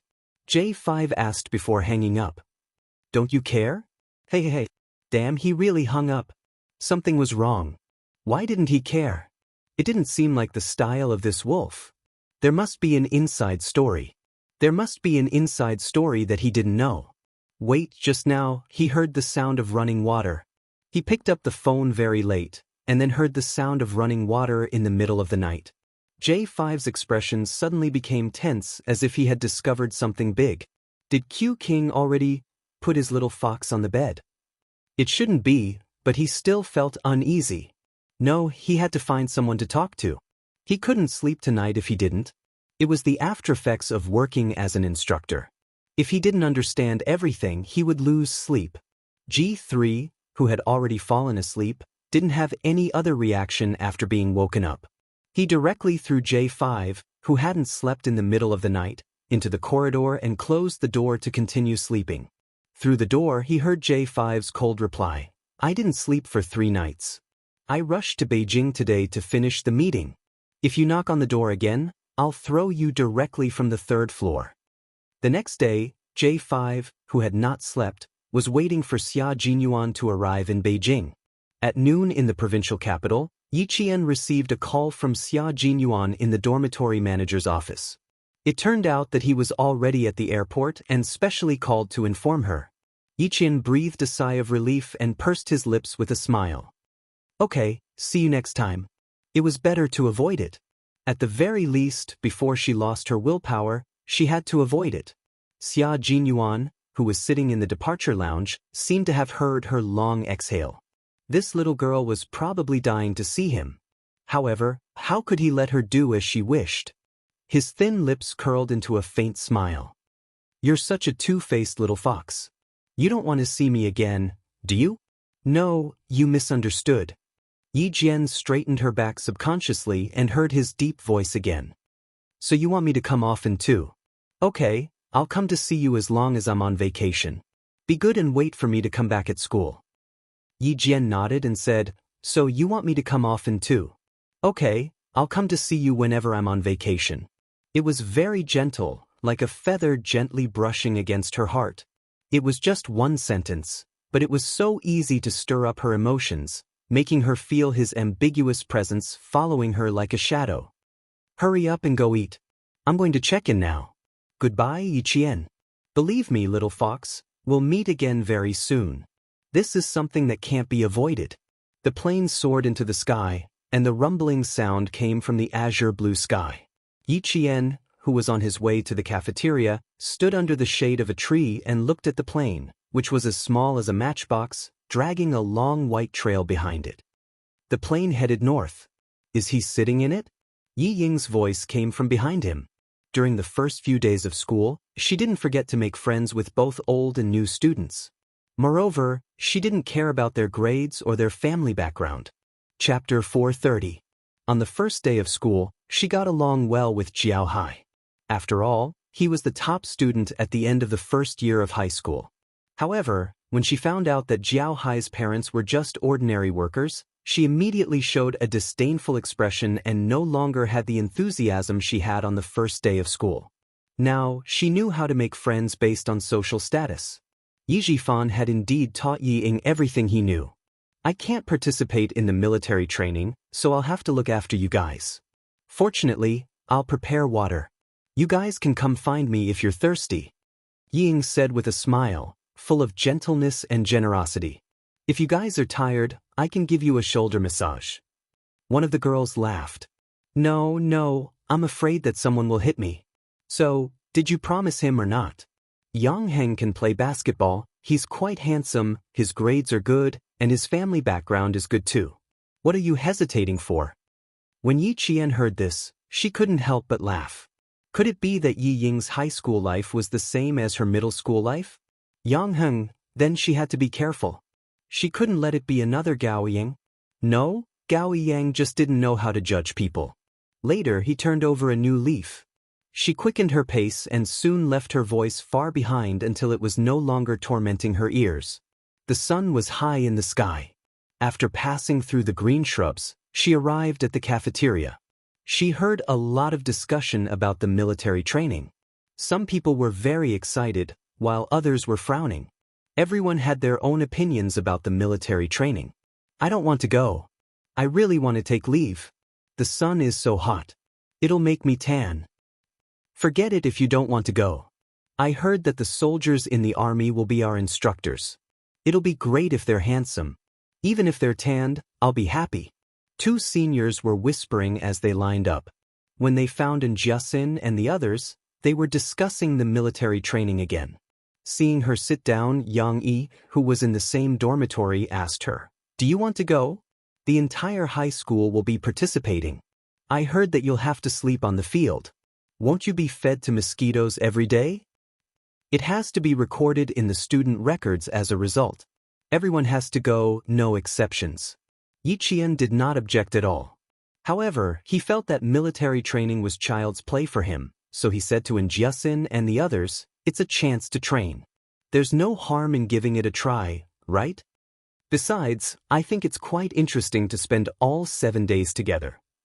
And Jiasun, who had been chewing on the ribs without saying a word, sighed heavily and said with a frown, what's the big deal about military training? My dad wants me to enroll in some military school. Fuck, I've looked it up. How can a mediocre person like me get into a military school? It's better to be a female soldier after graduation. My dad wants me to go to the police academy, and your dad wants you to go to the military academy. Great minds think alike. Zhang Bin, who was passing by with a plate in his hand, laughed. I think a tomboy like you should enter the military academy. You'll definitely be able to defeat all the male soldiers. And Jiasun was furious. You said I'm a man? You deserve a beating. Zhang Bin makes a lot of sense. I think uncle is right. You should go to the military academy. Yi Qian was happy. After she left Fujian town, she had not contacted her classmates.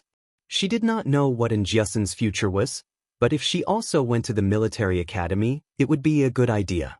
She was tall, had a good personality, and had good qualities. Her physical fitness could also pass. As long as she could get in, it would be fine.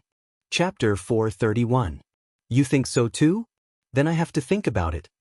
And Jiasun pretended to be angry. She kicked Zhang Bin, who was laughing, and sat down. I have thought about it too. It's difficult. We'll talk about it when the time comes. It's still early anyway. The school's announcement of the military training did make some people want to apply for military school. But it was just a thought. It was not easy to get into a military school. Yi Qian and the others were discussing the military training. Teacher Tong was sitting in Principal Chao's office. She smiled and said, since it's your arrangement, then there's no problem. Yi Qian is quite good at self-learning. I don't have to worry about him. I have no problem with him leaving after school in the afternoon. Okay, I'll let you know. Also, Yi Qian's situation is a bit special. If he asks for leave and the other students ask about it, just say that his family member is sick and he needs to go to the hospital to take care of them. Principal Chao arranged everything carefully so that Teacher Tong would not have any problems with it. He also made sure that Yi Qian would not be disliked by the other students because of his special situation. Yi Qian knew that he could leave the school with the other day students after the first class in the afternoon. He knew that the political commissar had arranged everything for him. Principal Chao told me that you have a big ambition and he is already preparing for it. I have faith in you. I know that you are a very disciplined student. Work hard. I hope to see good news for you in the year after next. Teacher Tong had told Yi Jian about it in the corridor outside the classroom after class. Looking at the girl in front of her, who was like a pine tree, and knowing that Yi Jian's goal was to apply for the military academy and that she was already preparing for it, Teacher Tong suddenly realized why Yi Jian had such a unique aura. This was the valiant aura of a soldier. She was as proud as a pine tree and as cold as a winter plum. She was definitely not comparable to those students who still wanted to play. Ying was not going to participate. She was going to participate in an English competition on National Day. As for what she said to those high-ranking officials and rich kids, it was just for show. After Teacher Tong found out, she wrote on Yi Ying's file, due to health reasons, it is not suitable for her to participate in military training. Not only did they have to learn how to drive, but they also had to learn how to repair cars. On Yi Qian's first day, he was introduced to a pile of car parts. How many parts are there in a car? That was 100 times the size of a sniper rifle. Everything from a screw to a wire had to be recognized. Yi Qian gave her a book, a pile of car parts, some photos, and a car soldier. Under Political Commissar Yan's smiling gaze, Yi Qian began to identify the car parts. Yi Qian was able to calm her mind, and once she calmed down, she would not be distracted even if a bomb went off beside her. If she could recognize the parts, then so be it. She could recognize the guns and ammunition of every country, so it was not difficult for her to recognize the parts of a car. Just as Lu Tuan had said, Yi Qian's speed of improvement scared the car soldiers around her. It was fine on the first day, but on the second day, when the battalion commander came to test her, she was able to identify the parts one by one.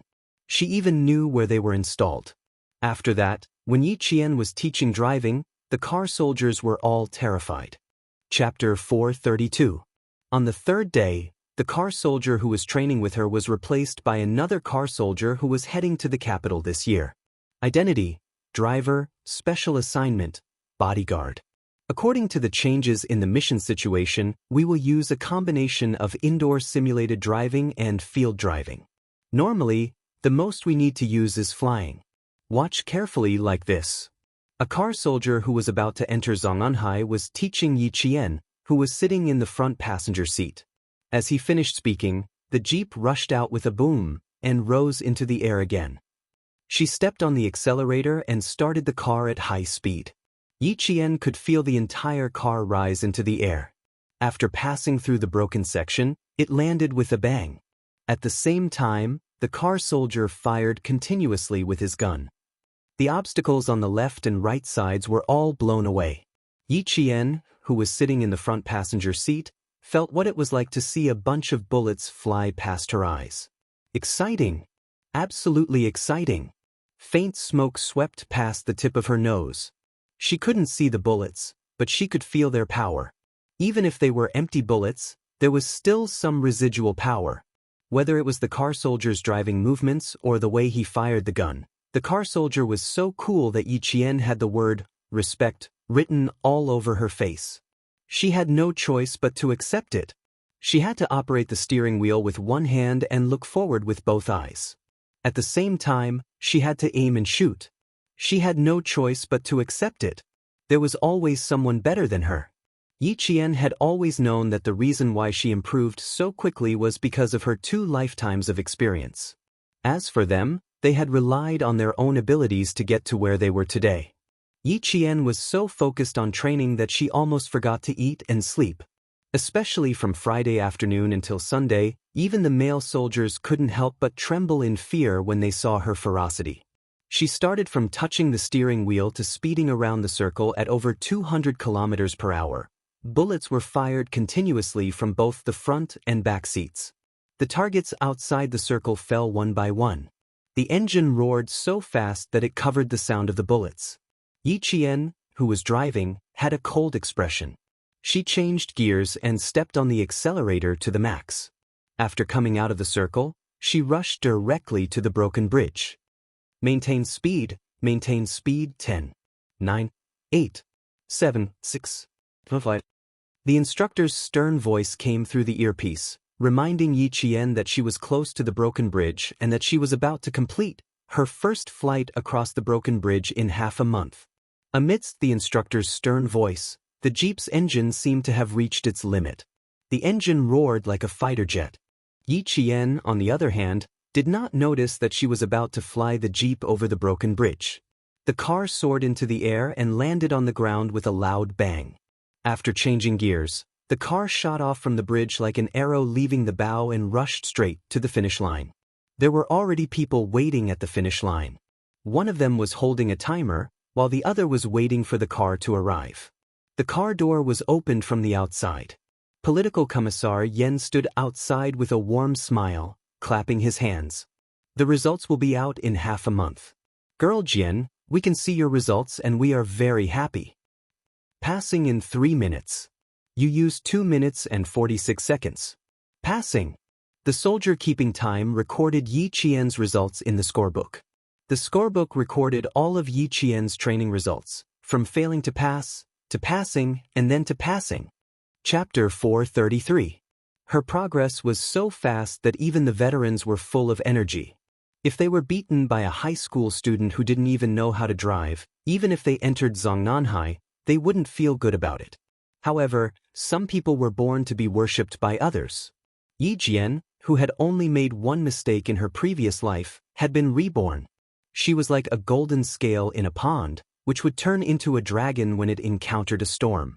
Yi Qian, whose back was already drenched in sweat, raised her hand to wipe away the sweat that was about to drip into her eyes. She took the scorebook from the soldier and read it carefully. Her face was expressionless, but the corners of her mouth were tightly pursed. Not enough. 2 minutes and 46 seconds. You failed.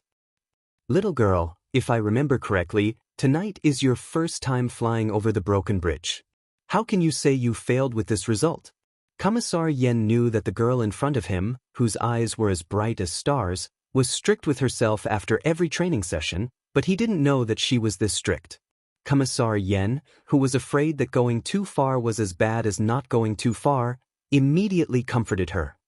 You only touched the car for 12 days. Look, you passed the subject training in 12 days. Girl Jen, it's good to be strict with yourself, but you can't set too high a goal. If your goal is too high, you will not be able to surpass it one day. Sometimes, it's not a motivation, but a dispirited feeling. 2 minutes and 46 seconds. Let the instructor say it. If he says you passed, then you passed. Yi Qian saw that the commissar was trying his best to persuade her and was afraid that she would go to the extreme. She couldn't help but laugh out loud. Her eyes curved like crescent moons. Commissar, don't worry. I know. I think you don't know anything.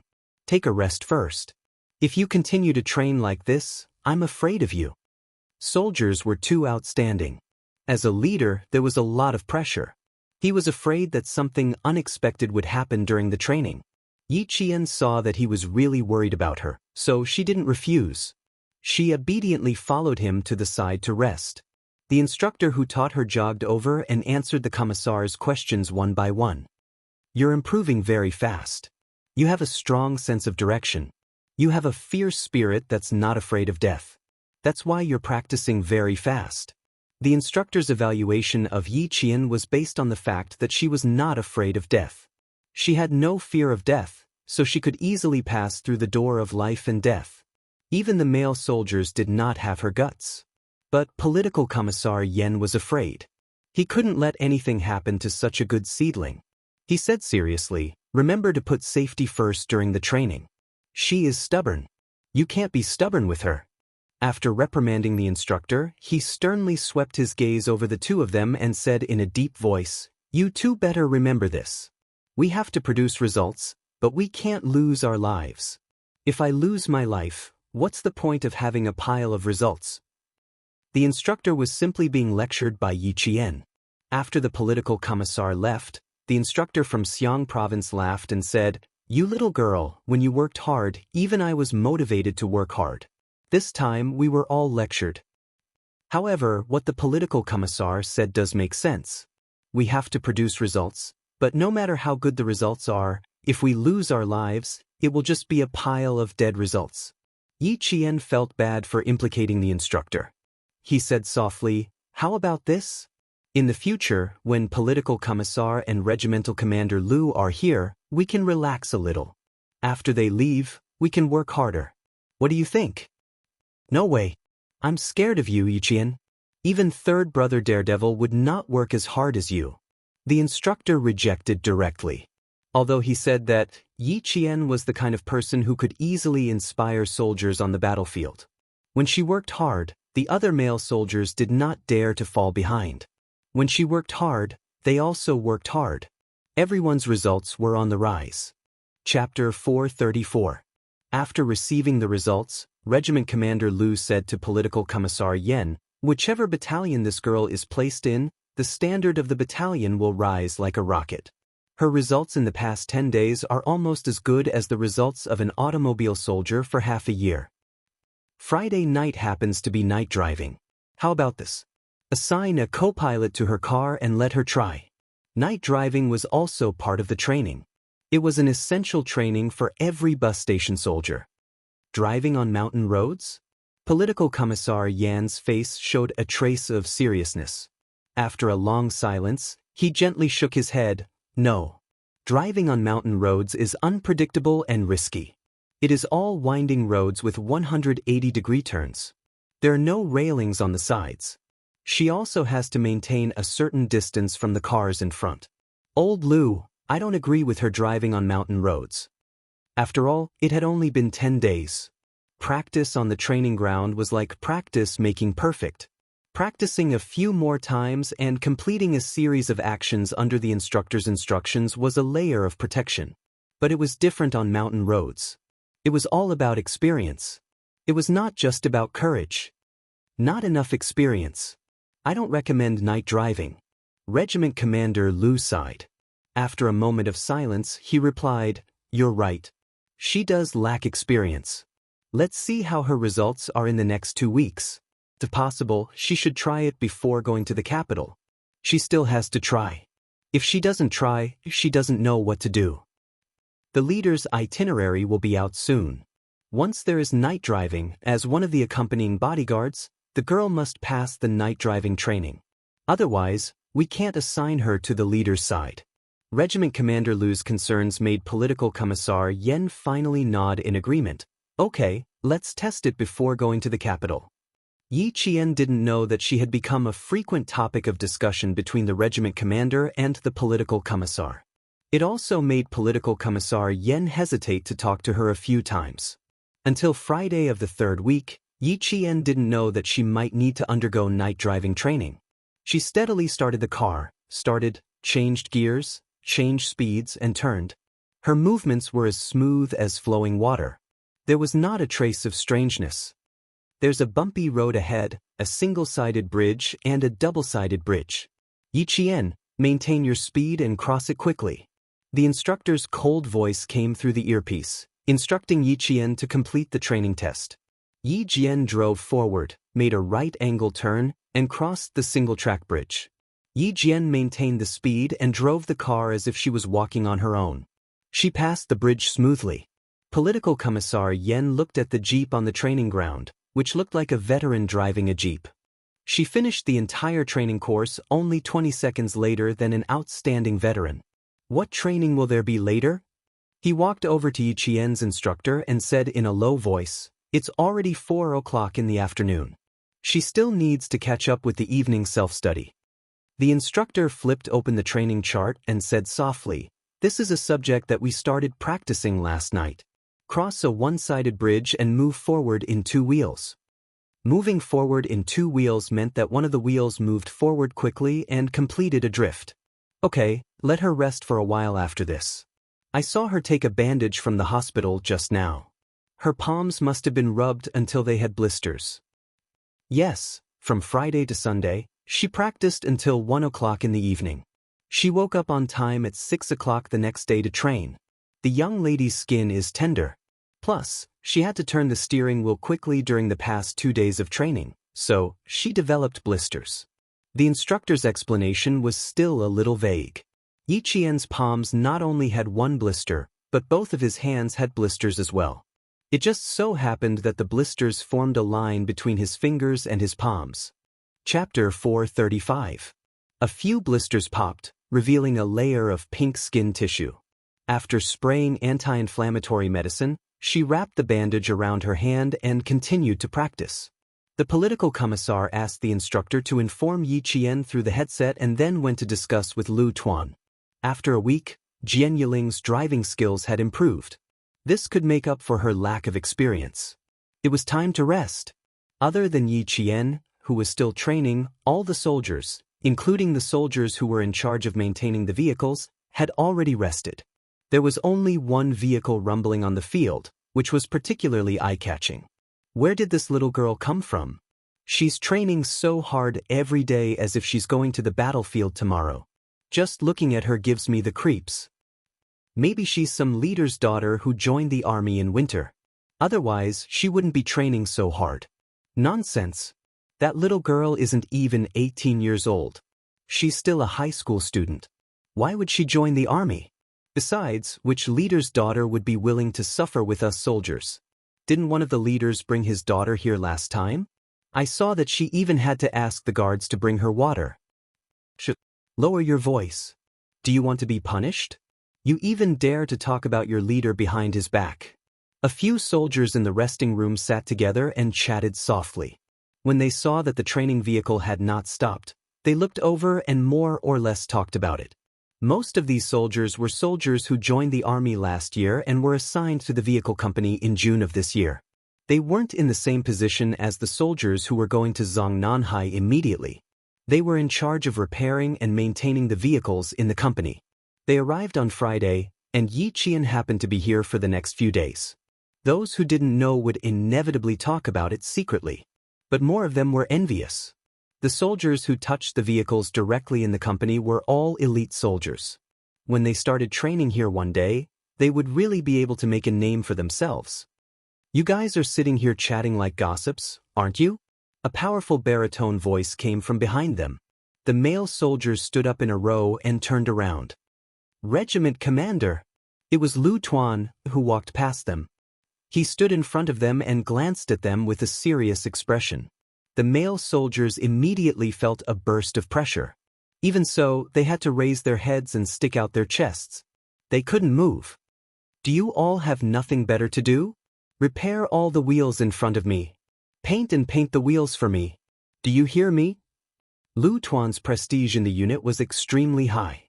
Every word he said represented the military's prestige. The soldiers could only obey and absolutely could not resist. A soldier's duty was to obey orders. As long as it was correct, they had no reason to refute it. Just like now, they were caught by their regiment commander discussing right and wrong behind their backs.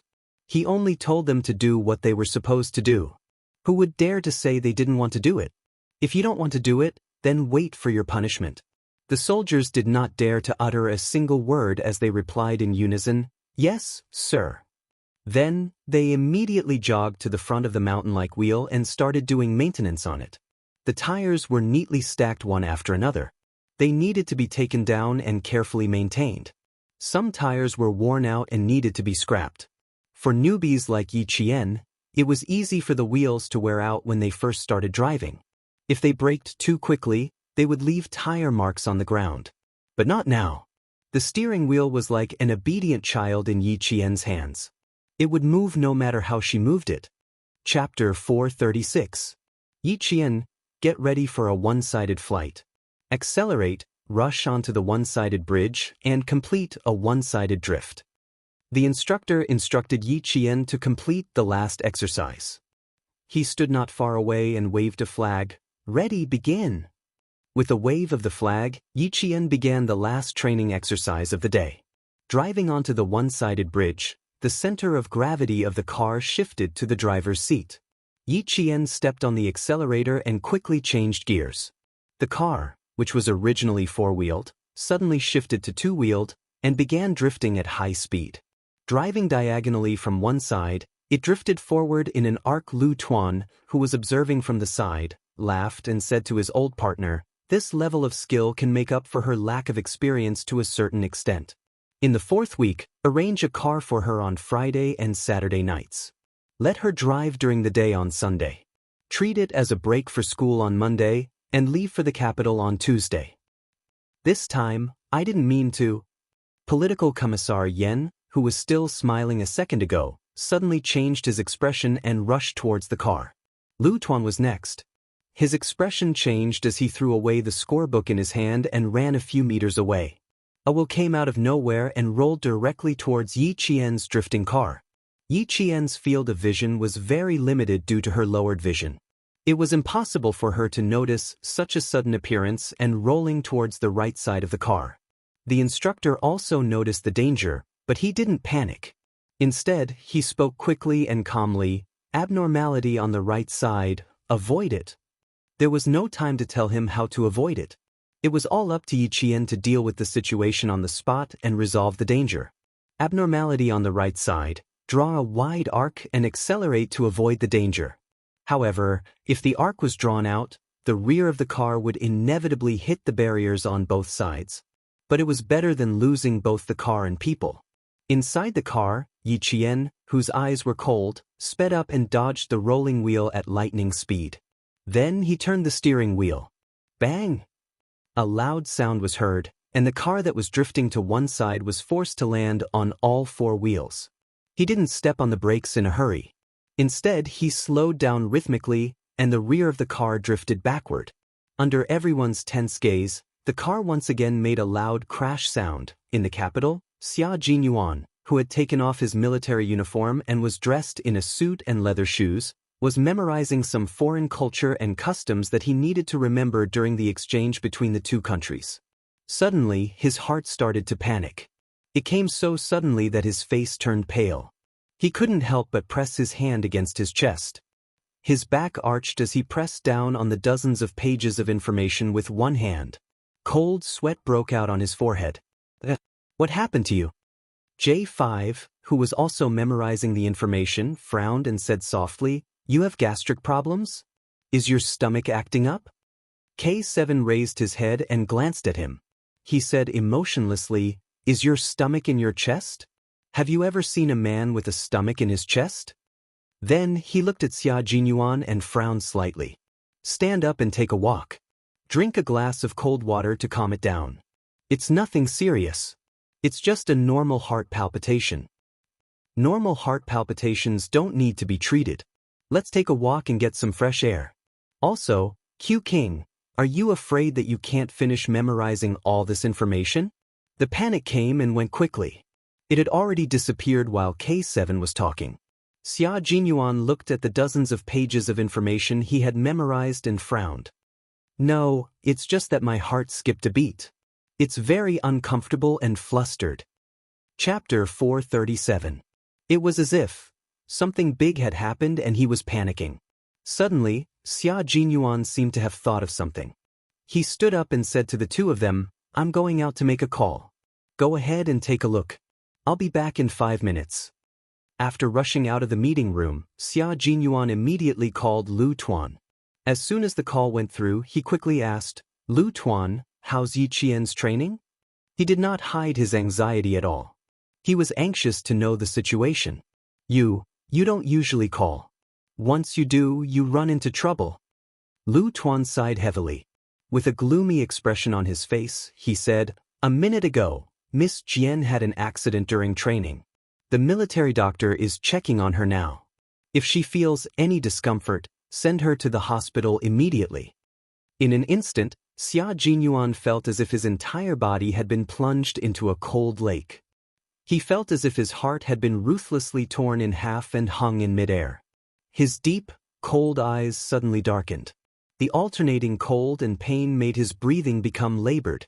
His voice was chilling. How could there be an accident? How is she now?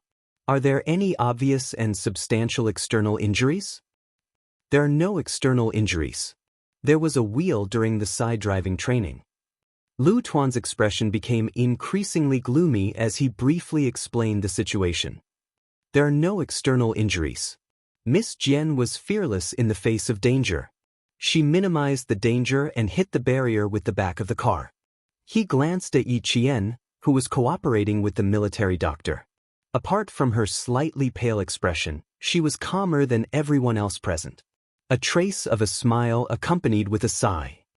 "She's very clear-headed. She can even comfort me and old Yen." The military doctor said that she was very calm. Even her heartbeat did not change. It didn't scare her. It scared us. Hearing this, Xia Jinyuan felt as if he had just walked out of a cold lake. His entire body was trembling with fear. There was a wheel during the side driving training. Just thinking about it made Xia Jinyuan start to break out in cold sweat again. If his little fox had reacted a little slower, the car would have been destroyed. "Lu Tuan, I want to talk to her. Sorry to trouble you." He could only relax when he heard her voice. His gaze was cold as he stood by the window outside. His entire body was emitting cold air, and the surrounding air seemed to have turned into frost. Yi Qian raised his arm and swung it back and forth under the military doctor's instructions. "I'm fine. There's no dislocation or fracture.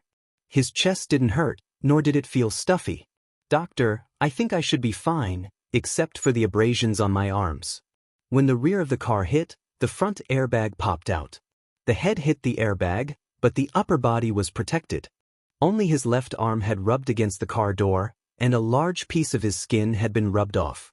It looked terrifying, but it wasn't a big deal. Lu Tuan handed the phone over and looked at the girl who was relaxed and bold. He smiled and sighed, "You're so lucky. It's Major Xia. He wants to talk to you." The military doctor who had taken Yi Qian's blood pressure confirmed that other than the abrasions on his arms, there were no other major injuries. He put away his stethoscope and said to Lu Tuan, "Other than the abrasions on his arms, there are no other problems.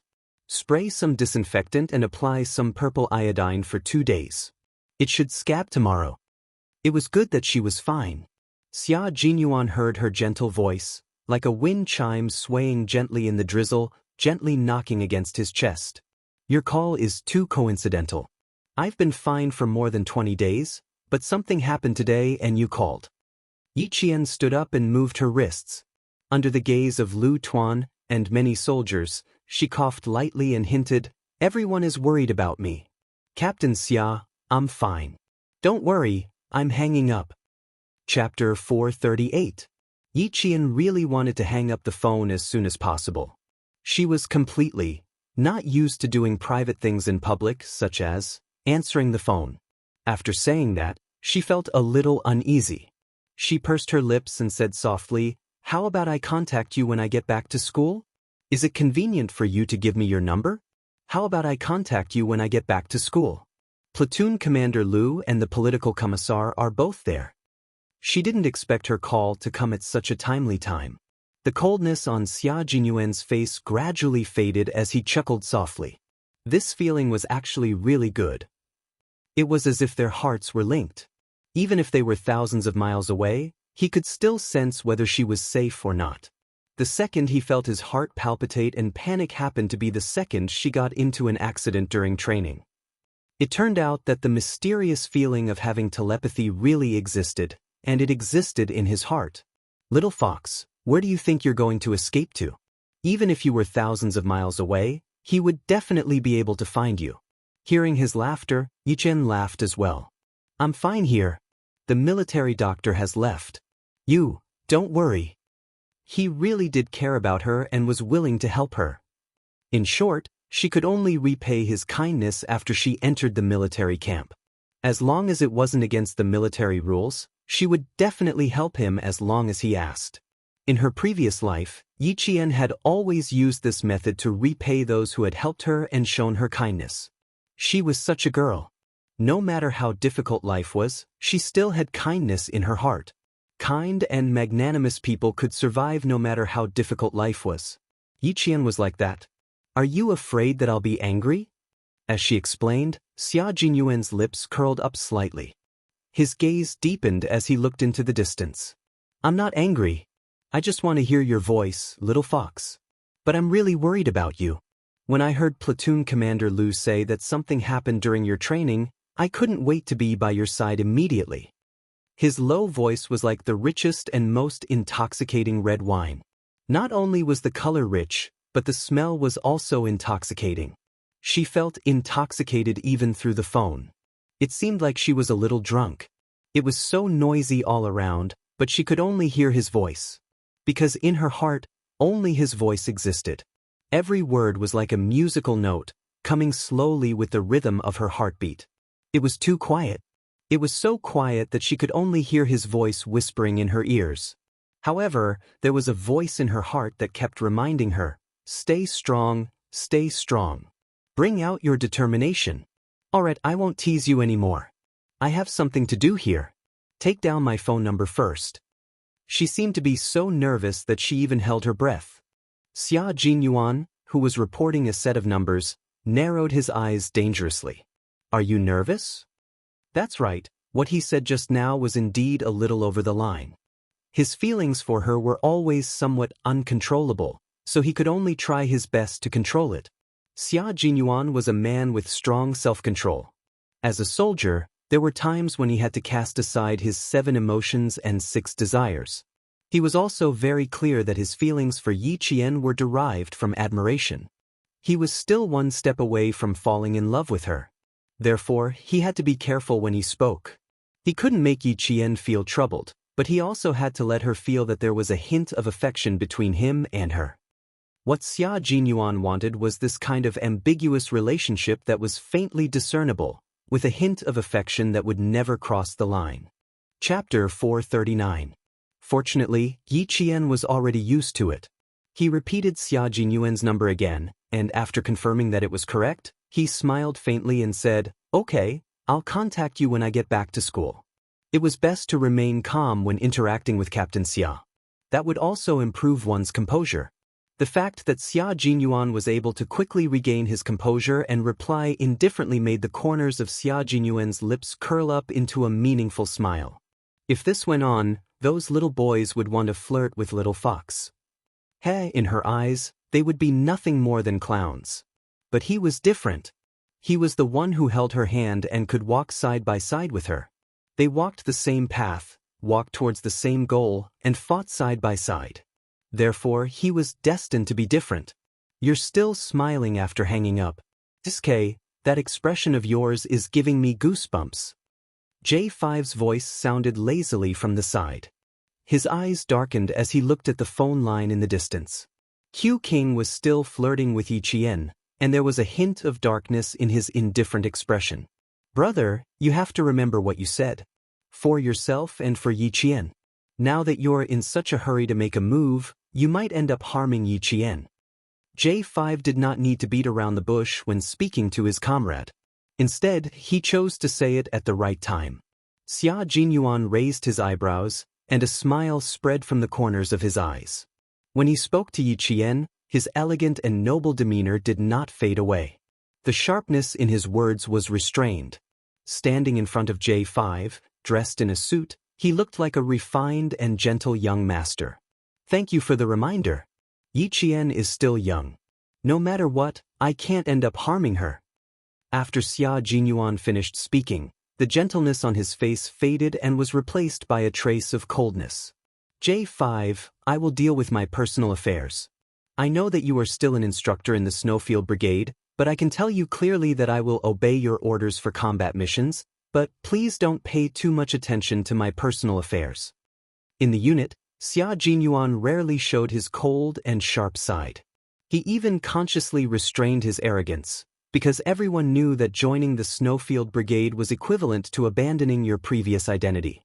No matter who you used to be, you were a professional soldier in the unit and would absolutely obey orders. But even so, Xia Jinyuan had his own bottom line, such as personal matters. It didn't matter if his comrade made fun of him, but he couldn't accept it if it was too deep. I'm very sorry, Q King. I was being presumptuous. I have a bad habit of worrying, especially when something happened in the unit in the past. So, whenever a member of the unit is tempted, it's as if I'm facing a formidable enemy. Seeing this, J5's expression turned serious and he immediately apologized. I'm very sorry. This is the last time I mention your personal affairs with Yi Qian. Xia Jinyuan waved his hand and smiled. You don't have to apologize. I don't like it when the unit pays too much attention to my personal affairs. I'm Yi Qian and you know that she's still a high school student. You've seen her with your own eyes, so you know that she only avoids me. But there are still some brothers in the unit who don't know about it. I don't want to ruin that girl's image because of me. There was a deeper meaning to his words. J5 looked at Xia Jinyuan thoughtfully and saw a hint of a meaningful smile at the corner of his mouth. After thinking for a while, J5 suddenly realized something and said in surprise, You have such thoughts? Does she know? Also, don't you know that our unit never recruits female soldiers? Chapter 440. She doesn't know yet, but I'll make sure she sets her sights higher. So what if she doesn't recruit female soldiers? I dare say that her marksmanship isn't any worse than any of us here. Don't scare me, I'm not that easily scared. J5 was so shocked that he took a step back. He couldn't believe his comrade who was so proud of his little girl. He couldn't accept that a high school student's marksmanship wasn't any worse than their Snowfield Brigade's special forces. Xia Jinyuan took a step forward. His eyes were burning with passion. He patted J5's shoulder with a smile and restrained his pride. He said calmly, When have I ever exaggerated? Didn't you guys see her marksmanship when she was sniping the #1 target in the no man's land? It's already been more than a year. Do you think my little fox is still stuck in the same place? No, she's improving at lightning speed. His little fox was a warrior who relied on her own 2 hands to create a world for herself. She used her strong will and perseverance to overcome difficulties time and time again. Her roots were deep, her steps were steady, and her marksmanship wasn't any worse than a Special Forces soldier's. What was so surprising about that? Uncle Chen and Uncle Jen's training for her was strictly based on the training methods of the Triangle State Army. She was a Special Forces soldier without a military uniform. Xia Jinyuan had been out for more than 5 minutes. He still had a few pages of documents to read. After admiring J5's unsettled expression, he walked gracefully towards the conference room. Look, even a Special Forces soldier was surprised by his little fox's ability. What kind of commotion would she cause when she joined the army? By then, his little fox would be like a bright moon. Although quiet, she would be the brightest light in the darkness, attracting everyone's attention. It was a wise move for him to make his move in advance. Hey, wait. He brushed past J5's shoulder. J5's eyes lit up as he thought of something. He turned around and chased after him. Did they mention Yi Qian's name in the meeting because she's also on the list? The pistol that Duo prepared was also prepared for her? Fuck, why are you in such a hurry? Can't you explain yourself? Xia Jinyuan turned a deaf ear and pushed open the tightly shut door of the conference room. He then closed the door again, blocking out the J5's voice. G3 looked up from the information and frowned. He said calmly, he likes to worry. He did in the past and he still does now. If there's anything you're not satisfied with, just tell him. He'll understand. He kept thinking about the incident between Q King and that female student. He was afraid that history would repeat itself. As long as Q King went to the southern province, he would be anxious every day. It was normal to be concerned about your brother, but it was not right to be overly worried. It's fine. He didn't say anything. It's just that he doesn't understand something in his heart, and I didn't tell him. He's just throwing a little tantrum now.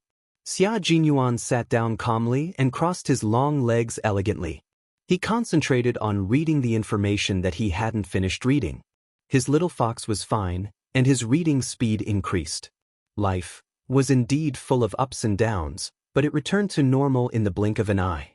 Yi Qian returned to the city at 4 p.m. with Lu Tuan, who happened to have something to do at the provincial military base. She could not miss the evening self-study on Sunday night. She had to be back before 5 p.m. I'll be back on time tomorrow afternoon.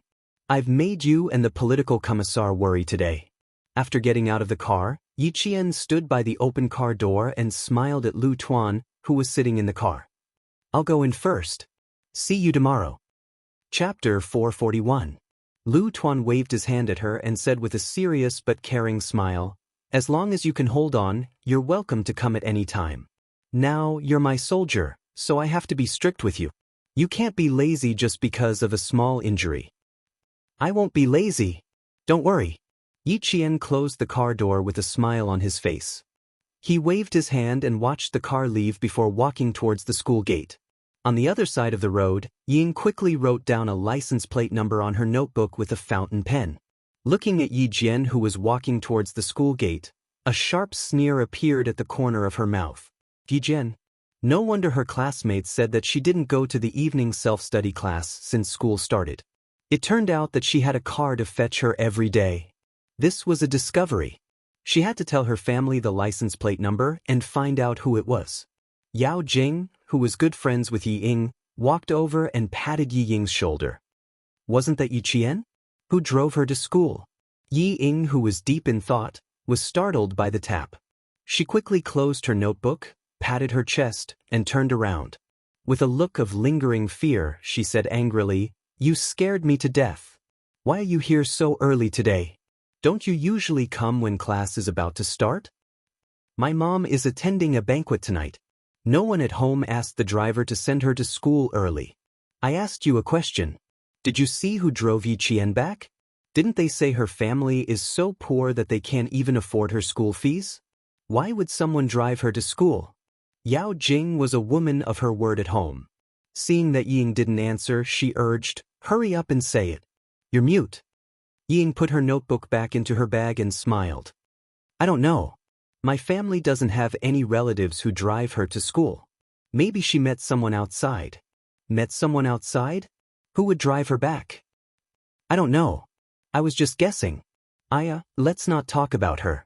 It has nothing to do with us. Yi Ying, whose eyes were shining, carried her bag and said with a smile, Is Lu Mei's birthday coming soon? What are you going to give her?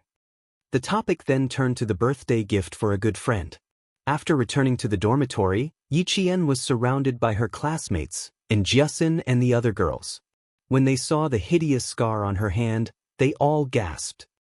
It's just that I was hit by someone's bicycle and fell to the ground. It's just a little scratched. It's really nothing else. Don't look at me like I've broken a bone. It really doesn't hurt. And Jiasin raised her arm and looked at it again and again. Then she said to the students whose expressions had changed, It's fine. The purple iodine solution covered a large area and looked scary. I used to fall on my butt and look worse than her. Don't worry, the scab will form tomorrow. She herself was a person who was resistant to falling. Her father was a geologist. Every summer, who knew how many times she would fall and get injured? A small injury like this was nothing to her. When the girls in the dormitory heard this, Yang Yi said angrily, Do you think Yi Qian is a tomboy like you? Look at you. One look and you can tell that you grew up from a young age. Yi Qian is different. Her skin is soft and tender. Her skin is as white as snow. She can't fall and fight like you. When she said this, Yi Qian pursed her lips and laughed. The one who could fall and fight was not in Jiasin, but Yi Qian. Her fair skin really had an advantage. It left a delicate impression. Chapter 442. On the other side, Jiasin was unhappy. She laughed and chased after her. Yang Yi, you know too much. I'm going to kill you. I'm going to destroy you on behalf of the universe. Yang Yi and Jiasin were classmates in the first year of high school. She knew more about tomboys than the other three. They talked about what happened in the first year of high school. Jiasin fought with a boy from the third year. She rode on the other party's waist and beat him up all by herself. It was obvious how strong she was. Yi Qian, who was packing up her textbooks, heard this and kept a calm smile on her face.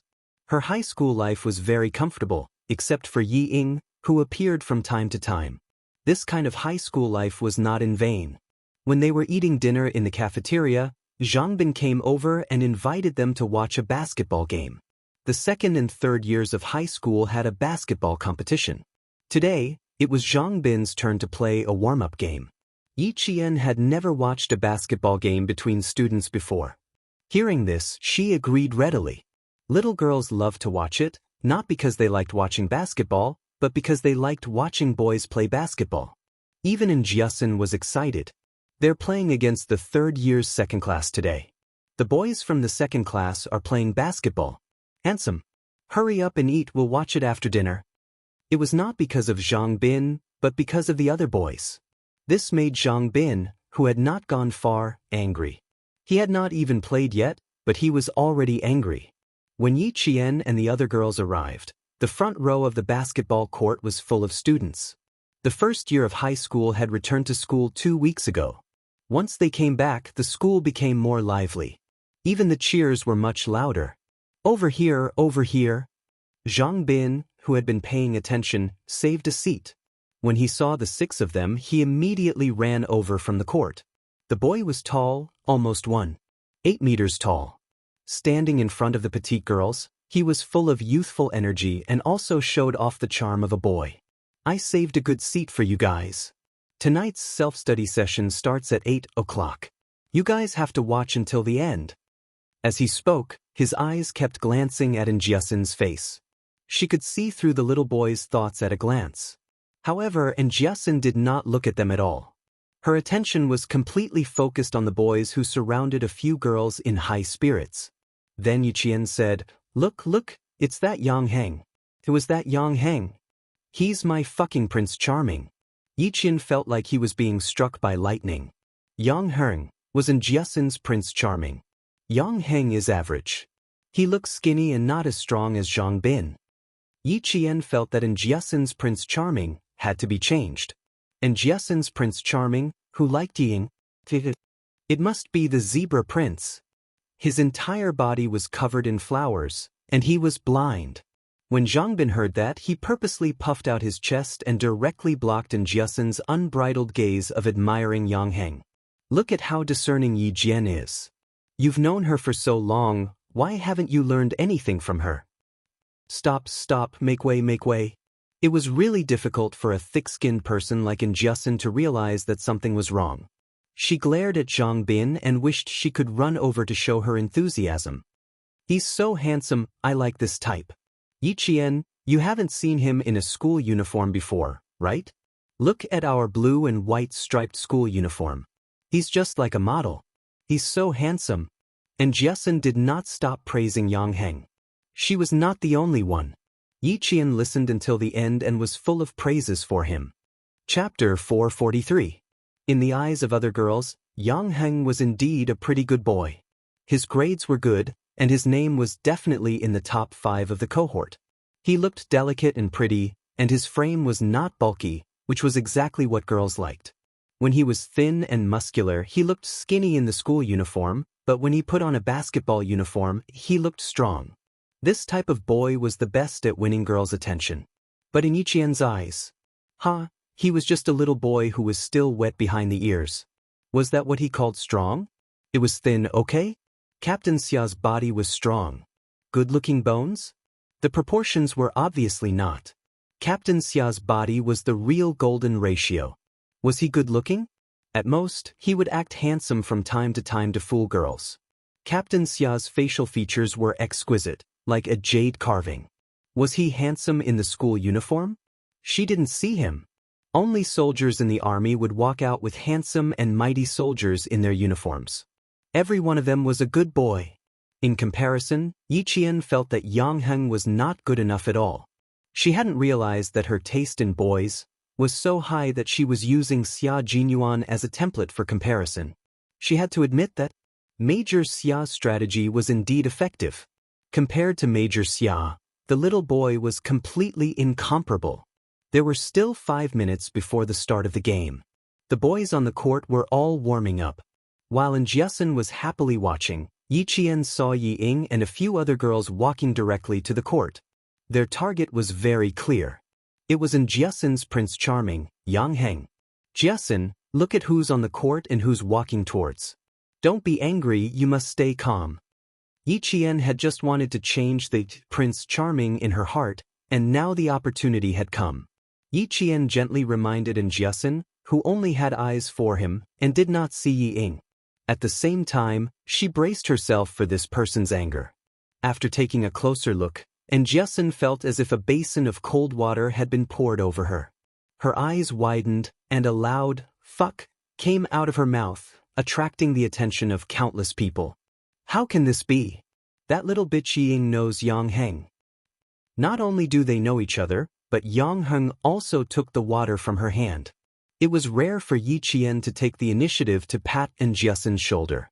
He said to Jiasen, whose eyes were about to pop out of their sockets, "Don't you think that the boys who like Yi Ying are all blind? It's just like how a scholar is only interested in the female ghost's appearance, but he can't see through the white bones underneath." Jiasen rubbed her face.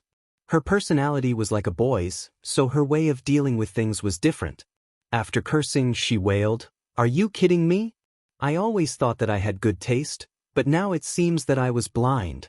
She only thought that the other party was good at basketball. Now that Yi Ying had appeared, she was disgusted.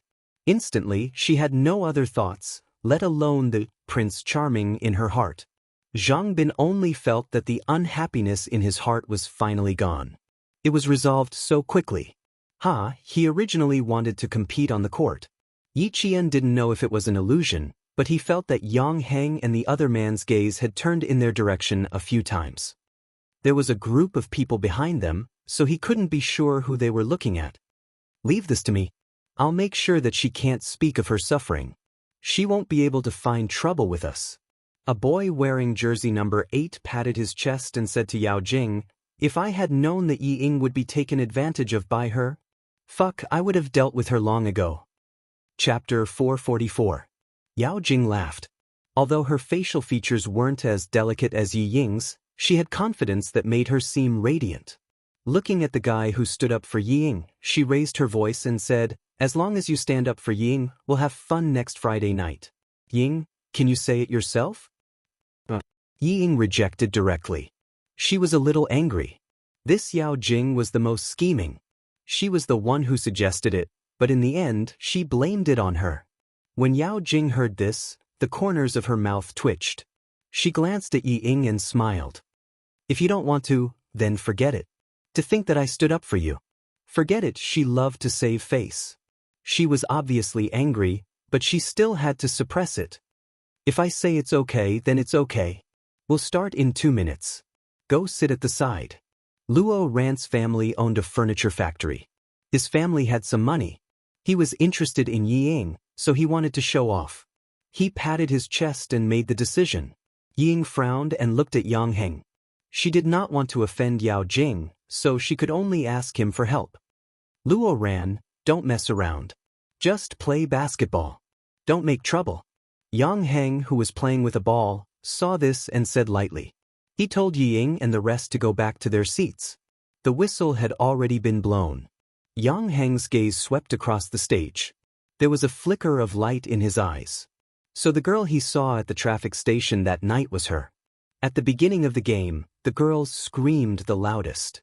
The provincial No. 1 middle school was developing well in sports, and the students' enthusiasm for sports was also much higher. Yi Jian was probably the calmest. Listening to the deafening cheers and watching the vigorous figures on the field, there was only a faint smile at the corner of her mouth. After watching for about 20 minutes, Yi Qian felt a little bored. Just as Uncle Chen said, she liked the training ground in the army the most. She wanted to leave early and wait for Zhang Bin's class to score consecutively. She wanted to go to her side to cheer and share the joy with them. Yi Qian raised his hand and waved at her, then sat down again to watch. Yi Qian picked up the questions for the evening self-study session and laid them on top of the physics textbook. Amidst the noise, she calmed down and picked up a pen to start the questions. Yi Qian was definitely the first person to be able to solve the questions in this kind of situation. During the halftime break, the players of grade 12 all leaned on their side to rest, while Zhang Bin and the rest switched to the other side. Yi Jian, who was almost done with the test paper, did not notice that she was doing the last question during the halftime break. Her roommate, Li Qian, was the first to return to his seat. He noticed Yi Jian, who was engrossed in doing the questions. He then looked at her completed test paper and sighed. Yi Jian, you're so smart and hardworking. After writing down the final analysis process, Yi Jian pressed down on the spring ballpoint pen and looked up with a smile. You don't have to admire me. I just don't like watching football matches, but I was too embarrassed to leave early. I did the test paper because I was bored. She looked at the backs of the other 4 who had yet to sit down. And Jessen was still shouting at the top of her lungs. She couldn't help but laugh. She's so crazy. I suspect she'll rush down. Yang Heng and the rest are here. They're resting in front of us now. It would be strange if they weren't crazy. Li Qian was very quiet. His grades were below average. When he spoke, he was gentle. Occasionally, he would reveal a shy smile. Because he was on the chubby side, he didn't always hang out with Jessen. Instead, he liked to hang out with Yi Qian and humbly ask questions that he didn't understand. Then, she picked up the textbook that she would bring to the self-study session later and lowered her head to read. Chapter 445. Yi Qian didn't disturb her. Instead, he tidied up his textbook. He would read it seriously later. Watching basketball games was also part of high school life. Yi Qian. And Jessen, whose face was red from shouting, turned her head and saw that Yi Qian, who was standing beside her, had already sat down. She quickly sat down and said happily, "He's really handsome. If Yi Ying didn't know him, I would have chased after him." The other 3 girls from the same dormitory also sat down. Just shouting, "Do your best," made them sweat profusely. When the 3 of them sat down, the resting third-year players immediately saw Yi Qian. Yi Qian was talking to Jessen with a smile on his face. Feeling that someone was watching him, he raised his head and looked over coldly. He saw a boy wearing an old silver necklace staring at him. Her brows furrowed slightly. Her originally calm gaze suddenly turned sharp because of the boy's impudent gaze. When she looked directly at the boy, Her originally elegant gaze suddenly gave off an extremely cold and oppressive feeling. Suddenly, the boy was so scared that he took a few steps back. Luo ran, there's still the second half. You can't let your legs go soft. The boys who didn't notice saw him take a few steps back and looked like he was about to fall. They all laughed out loud. Yang Heng, on the other hand, glanced at the stage and saw a sea of black heads. Fuck you, I just slipped. Luo Ran, who was trying to be brave, would never admit that he was scared by Yi Qian's gaze.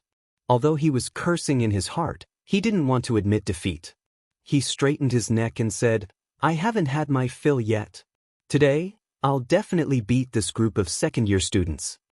Yang Heng threw the empty mineral water bottle aside and sneered at Luo Ran. Luo Ran, don't stand up for others. Be careful that you don't even know how you died. During this period of time, the Transportation Bureau was secretly investigating the girl who helped the criminal police solve the case that night. He had seen her before. When 2 police officers led her and another man into the Transportation Bureau, he was just coming out of his office. The next day, his father warned him not to mention that he had seen the girl outside. She had almost forgotten about it, but after having dinner in the cafeteria today, Yao Jing suddenly remembered it. Luo Ran wanted to stand up for Ying, but his head was caught by the door. Just play around for a bit, and you really want to stand out? Do you think that school is a society? In the second half, grade 12 class wanted to win while grade 12 class 2 wanted to tie. It was even more intense than the first half. The entire basketball court was about to be lifted by the screams. Yi Qian felt his eardrums hurt. Come on, come on. Good luck, grade 12 class 12. Yang Heng, do your best. The only uniform shouts in the audience were either cheering for Yi Jian or cheering for Yang Heng. Yi Jian, who was used to hearing uniform cheers, felt like she was in a magic spell. She decided that she would never come to watch any competitions again in the future unless she was asked to. Li Qian didn't really want to watch anymore, so he whispered into Yi Qian's ear, Why don't we go back to the classroom? I feel a little dizzy hearing this. The competition is about to end.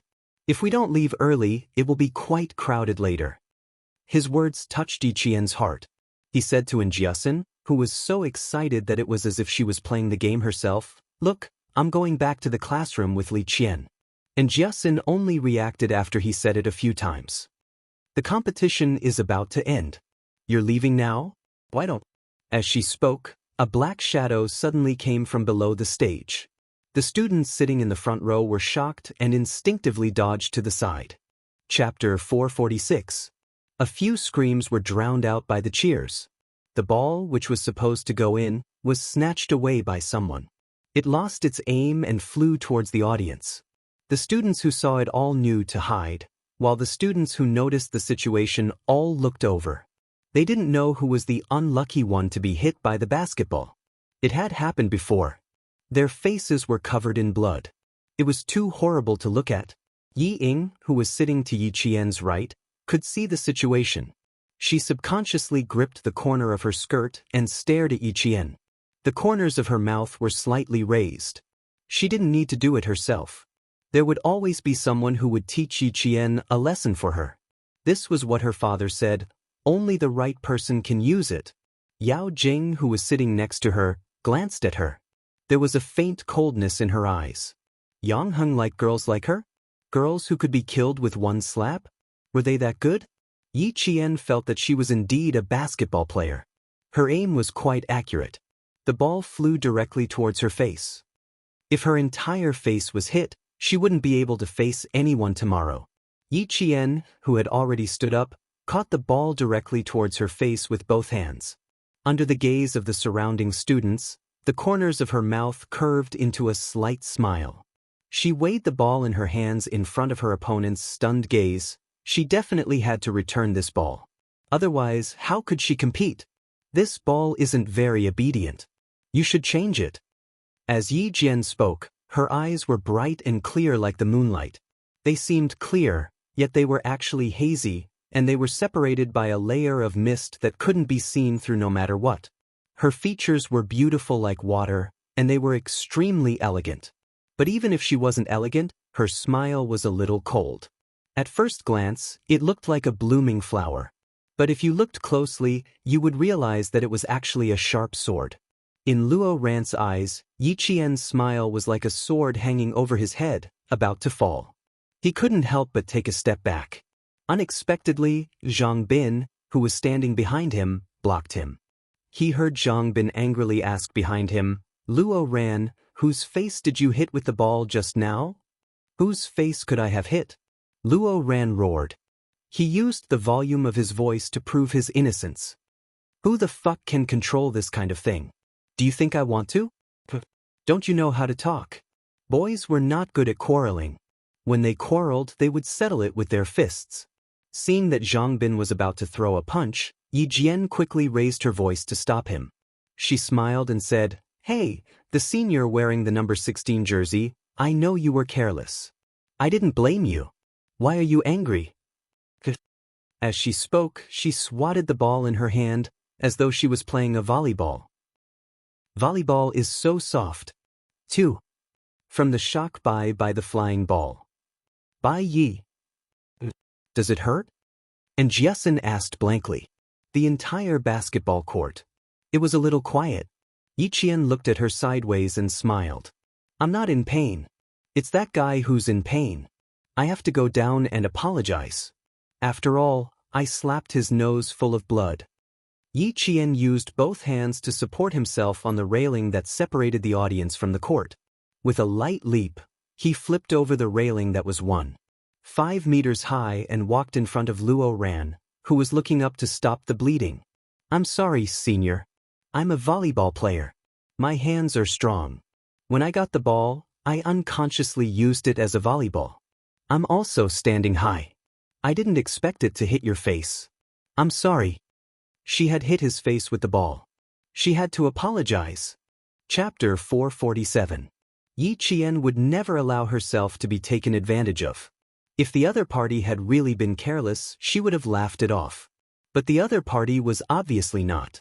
Since the ball was aimed at her, there was no grudge between them, and they didn't even know each other before this.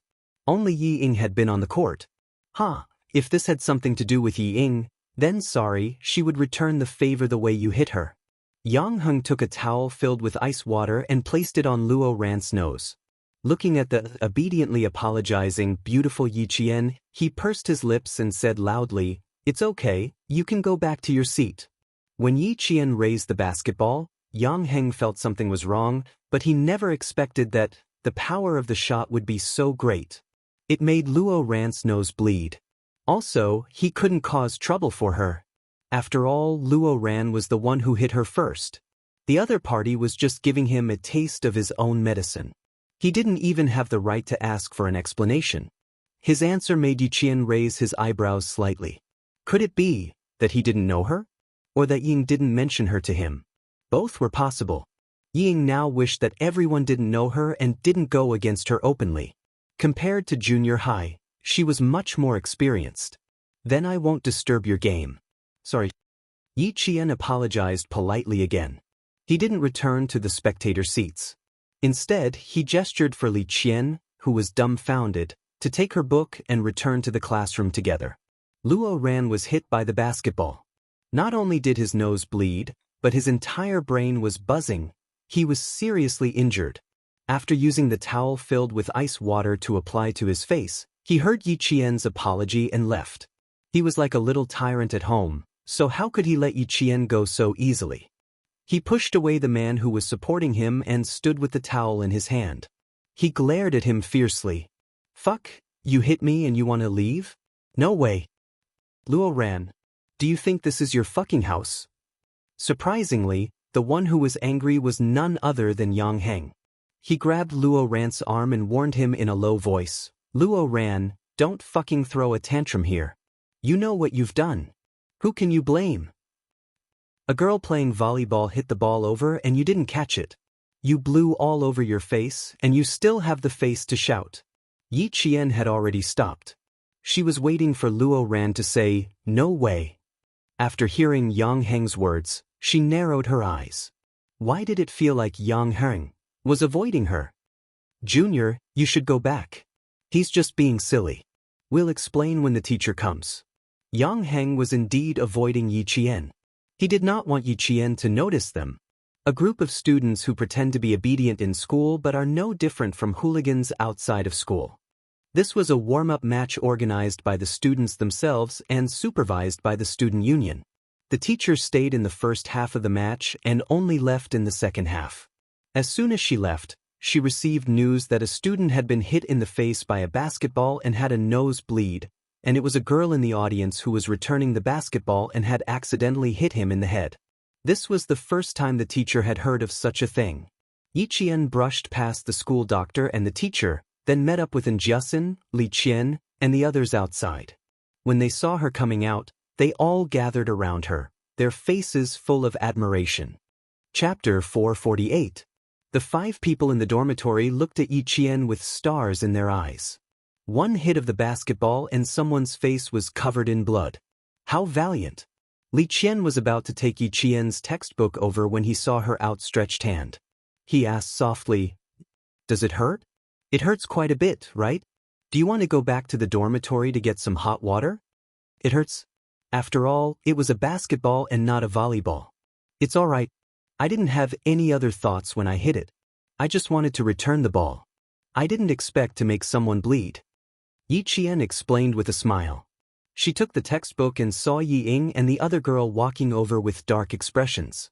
At that time, the sky was already slightly dark and the street lamps were already lit. The dim yellow light left on the 2 faces, as if there was a layer of dirt that could not be scraped off. It made the 2 faces look gloomy, revealing a sense of hostility. The basketball court was in a corner of the school and there weren't many street lamps on both sides. Yi Qian and the other girls happened to be standing in the dark. Yi Ying and Yao Jing, who walked out, were both preoccupied and didn't notice. "I didn't expect your sister to be so capable. Yi Ying, why didn't you remind me in advance?" Yao Jing walked quickly. Compared to Yi Ying, who had caught up, there was an additional layer of frustration in her eyes. Why couldn't she handle such a small matter well? In the end, Yang Heng had to clean up the mess. Yi Ying was furious when she heard this. She caused this trouble and now she didn't remind her? What did she remind her of? She clearly didn't agree to do this on the court. "Why didn't I remind you? I didn't agree at that time." Yang Heng didn't agree either.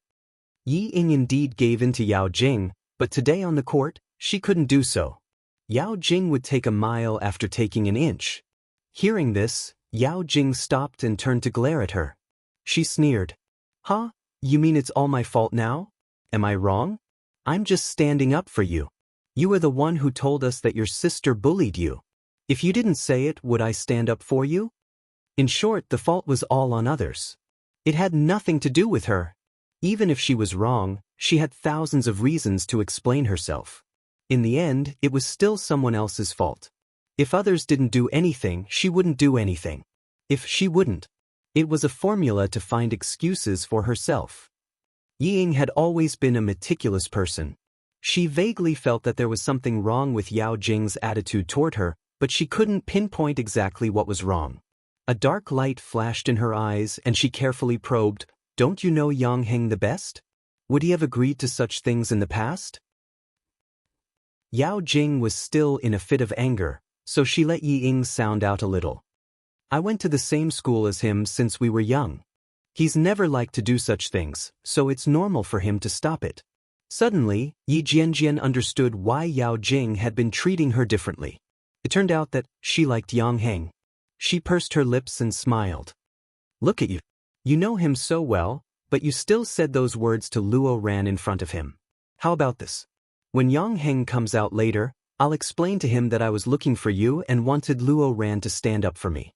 You should have been like this back then." Yao Jing glanced at her and her mood instantly improved. She held Yi Ying's arm and lifted her chin slightly. "I knew you were the best. Don't worry, you're so good.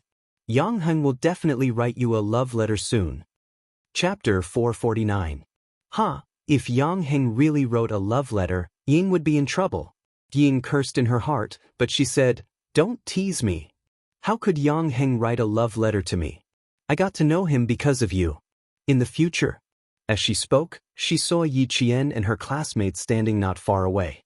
This meant that they might have overheard her conversation with Yao Jing. It didn't matter if Yi Qian heard it, but her classmates couldn't. I have something to discuss with Yi Ying. Jiasun, you guys go back to the classroom first. Yi Qian glanced coldly at the two people who had already seen him. The corners of his mouth curled up slightly. Yi Zhifan must have told Yi Ying not to cause trouble for her in school, but Yi Ying came looking for her. Since she came looking for her, how could she avoid it? Coincidentally, she also wanted to know who the guy who had a bloody nose was. I'll stay. Li Qian, you three go back to the classroom. And Jiasun rejected. She was afraid that Yi Qian would be at a disadvantage. You didn't interact with Yi Ying for a year in high school. Now, she only knows people from families with some status. Don't think that I'm staying because I'm afraid of her. After all, Li Qian and the other two had only known each other for a month. Unlike in Jiasun, they whispered, "Be careful." Then they left. Once the three of them left, Yi Qian smiled and said, "Are you really going to cause trouble with me? No need. You can just stand by my side and watch. Let's listen to what they have to say first." Yao Jing, who had also recognized him, narrowed her eyes. She grabbed Yi Ying's arm and walked over with a half-smile. "You're Yi Qian, right? You made a senior in high school bleed with a basketball. How impressive. Do you know who you're hitting?" She had a gloating expression on her face. Her smile was also full of interest. "It's Luo Ran, the most troublesome student in school. He's good at fighting, drinking, and smoking. You hit him, you'll be blocked after school." Now that he thought about it, it seemed that he had helped Yi Ying vent her anger. After he finished speaking, he smiled at Yi Ying and said, "We didn't hit her with the ball today, but she was courting death by hitting Luo Ran. We still managed to vent our anger." Yi Ying knew that Yao Jing's heart was at ease now that Yang Heng's matter was brought up. She smiled and said, "I'm afraid my sister doesn't know Luo Ran yet. I have to introduce him to her." "What's there to say? I'm just waiting to be blocked after school." Feeling comforted, Yao Jing intimately leaned against Yi Ying and smiled sweetly. "Ying, if you get bullied in the future, it's not wrong to look for Luo Ran." It turned out that the boy who was beaten up by him was called Luo Ran. Would he stop him after school? Yi Qian thought about it. It had been a long time since he had been blocked. Raising his eyebrows, he smiled faintly and said, "All right, I'll wait to be blocked." Didn't he often get blocked in the past? So what if he was blocked by a few students? In the past, He Jimin, Tan Wei, and Xie Sifeng were your helpers. Now it's changed to someone else. Why are you so timid? You don't show up yourself and always look for others. And Jiasun crossed her arms and looked at her mockingly. If you have the guts, come out yourself. Why do you always use others as your tool? Yao Jing, who had a smile on her face, heard this and her expression changed slightly. She had always known that Yi Ying was a smart person who knew her limits. However, she didn't know what kind of person she was in middle school. Her hands unconsciously wanted to loosen. She liked to play smart, but that didn't mean that she would see others play smart with her. Chapter 450. Yi Ying remained calm, as if she didn't notice Yao Jing's strange behavior. She said coldly, "Yi Qian, you said that it would be best for us to coexist peacefully in school. I didn't understand in the past, and the things I did were childish and laughable. But have I done anything to you since the third year of middle school? Coexist peacefully, whether in middle school or high school. It's best if we don't quarrel or embarrass each other. What happened tonight was an accident. I couldn't control that boy's actions. He wanted to stand up for me. If you don't believe me, you can ask someone else. I did stop him, but he didn't listen." How could she not notice Yao Jing's strange behavior? Yi Ying was trying her best to make it up to her because she noticed. And she did make it up to her. Yao Jing's expression softened. Although she didn't pull her arm back, she didn't feel as intimate as before. She smiled sweetly and said, "Ying, why are you talking nonsense with her? So what if she's my sister? Do you think she'll hit you?" She looked at Yi Qian and said arrogantly, "I didn't like you today, so I asked Luo Ran to do it. If you have the ability, come find me and Luo Ran. This has nothing to do with Yi Ying." Birds of a feather flock together. Yi Qian sensed that the girl standing beside Ying had her own thoughts and didn't really want to stand up for Ying. Her lips curled up slightly, and her eyes flashed with mockery. Yi Qian didn't mind Ying finding more friends to stand up for her, but if there was a chance for her so-called friends to cause trouble for Ying, Yi Qian found it quite interesting. As her eyes moved, a cold smile appeared in her star-like eyes. She slowly opened her mouth and said, "You can't stand the sight of a student you don't know, so you asked someone to attack her. If it wasn't for Ying, would you do this?" The distance between the girl and Yi Ying widened again. Just now, they were shoulder to shoulder, but now there was a gap of a fist between them. She glanced at Yi Ying, who still wanted to destroy the piece in front of her, and said with a smile, "So, whether or not tonight's incident has nothing to do with you, Ying, you know what you did. I also know that you know many classmates from good families in high school, but if you want to use them to make trouble for me, Ying, then you're wrong. Firstly, I won't be afraid. Secondly, the school is the school after all. If you guys go overboard, the school will come forward and invite the parents. I believe that the one who will end up embarrassed won't be me. Number 3, don't forget that there is only one way to deal with students who cause trouble: expel them. Even the student records will be cancelled."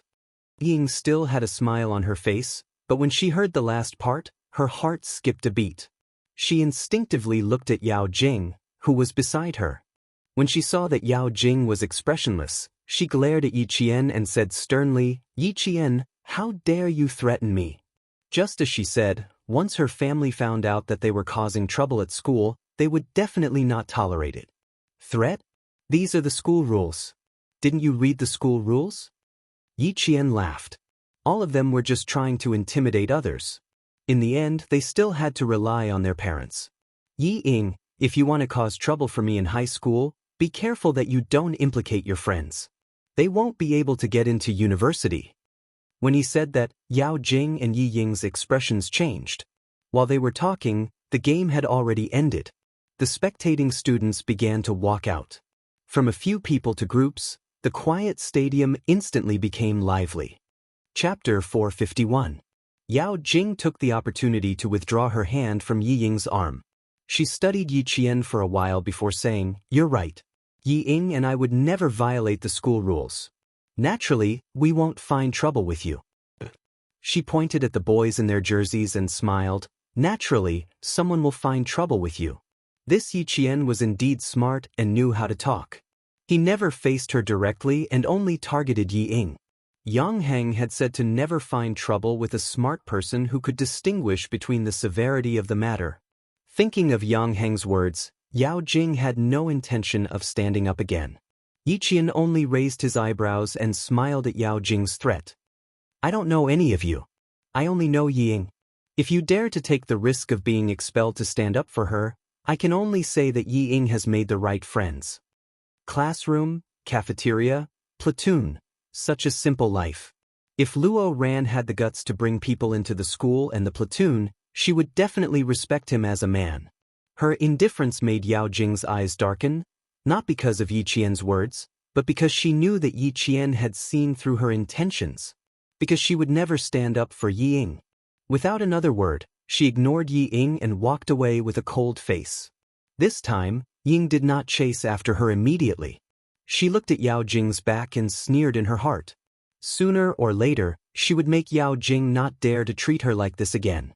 But facing Yi Qian, she refused to admit defeat. She lifted her chin and smiled proudly. "You're right. I have made a group of good friends. All of them are willing to stand up for me. Yi Qian, what about you? Who will stand up for you? If you go against me, just wait for them to teach you a lesson." Luo Ran is not a good student. Just wait and see. Yi Qian was too lazy to say anything more. Yi Ying's intelligence was too narrow. Even her judgment was the same. And Jiasin, who had been holding it in for a long time, couldn't hold it in anymore. She laughed out loud. She could tell something was amiss, but Yi Ying was still pretending. How could she not want to laugh? "We'll wait and see. Ying, hurry up and complain to Luo Ran. After all, the unlucky ones won't be me and Yi Qian." With that, she raised her arm, which had been tightly linked with Yi Qian's, and laughed. "What are friends? Friends should never leave each other, you know that?" It was so piercing that Yi Ying's eyes suddenly became sharp, and her face turned pale from anger. She gritted her teeth and said hatefully, "Is that so? Let's see how long you can be proud of yourselves." He didn't stay any longer and left aggressively. Yi Qian smiled coolly. Then, with a serious expression, he said to Injiasen, "Don't leave school so easily. I'll take care of Luo Ran's matters."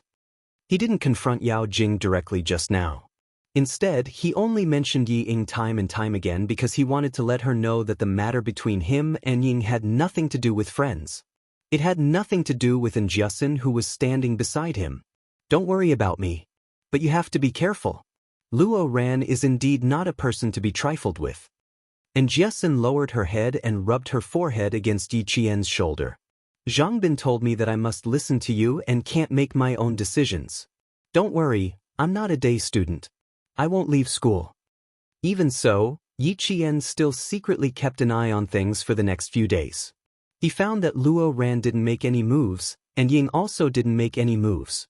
But the more it was like this, the more uneasy Yi Qian felt. Chapter 452.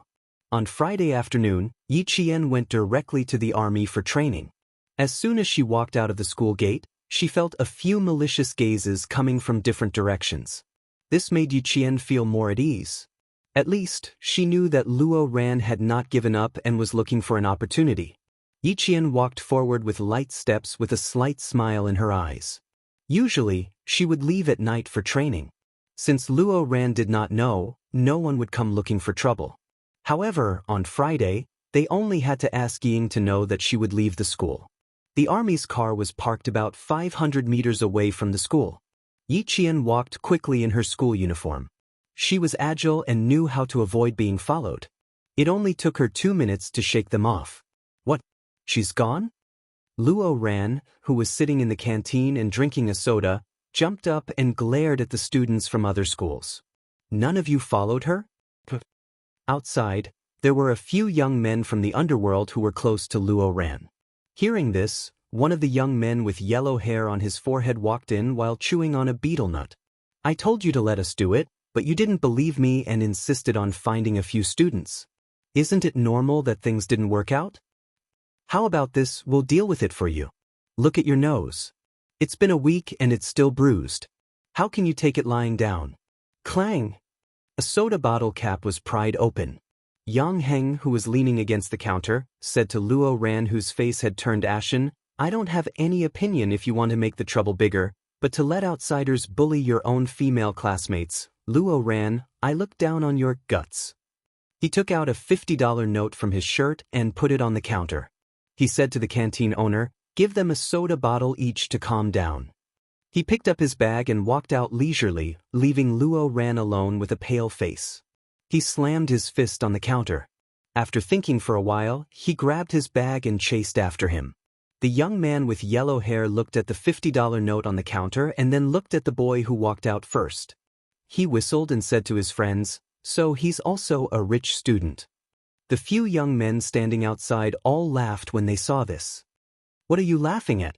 Go and find out where that boy is active. Luo Ran's family has been strict recently, and money is tight. We brothers need to find another family."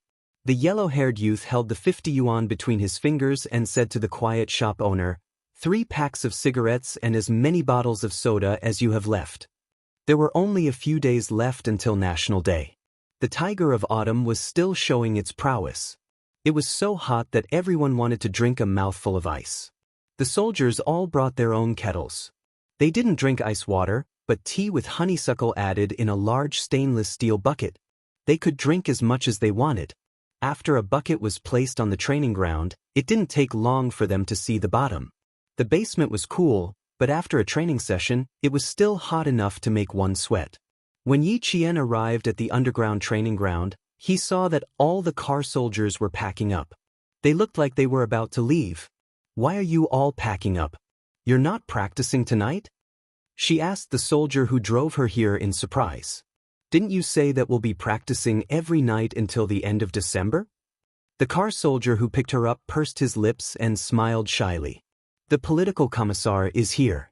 Do you want to ask the political commissar?" Political Commissar Yen was waiting for Yi Qian to come over. He signaled the car soldier to go about his business and smiled warmly.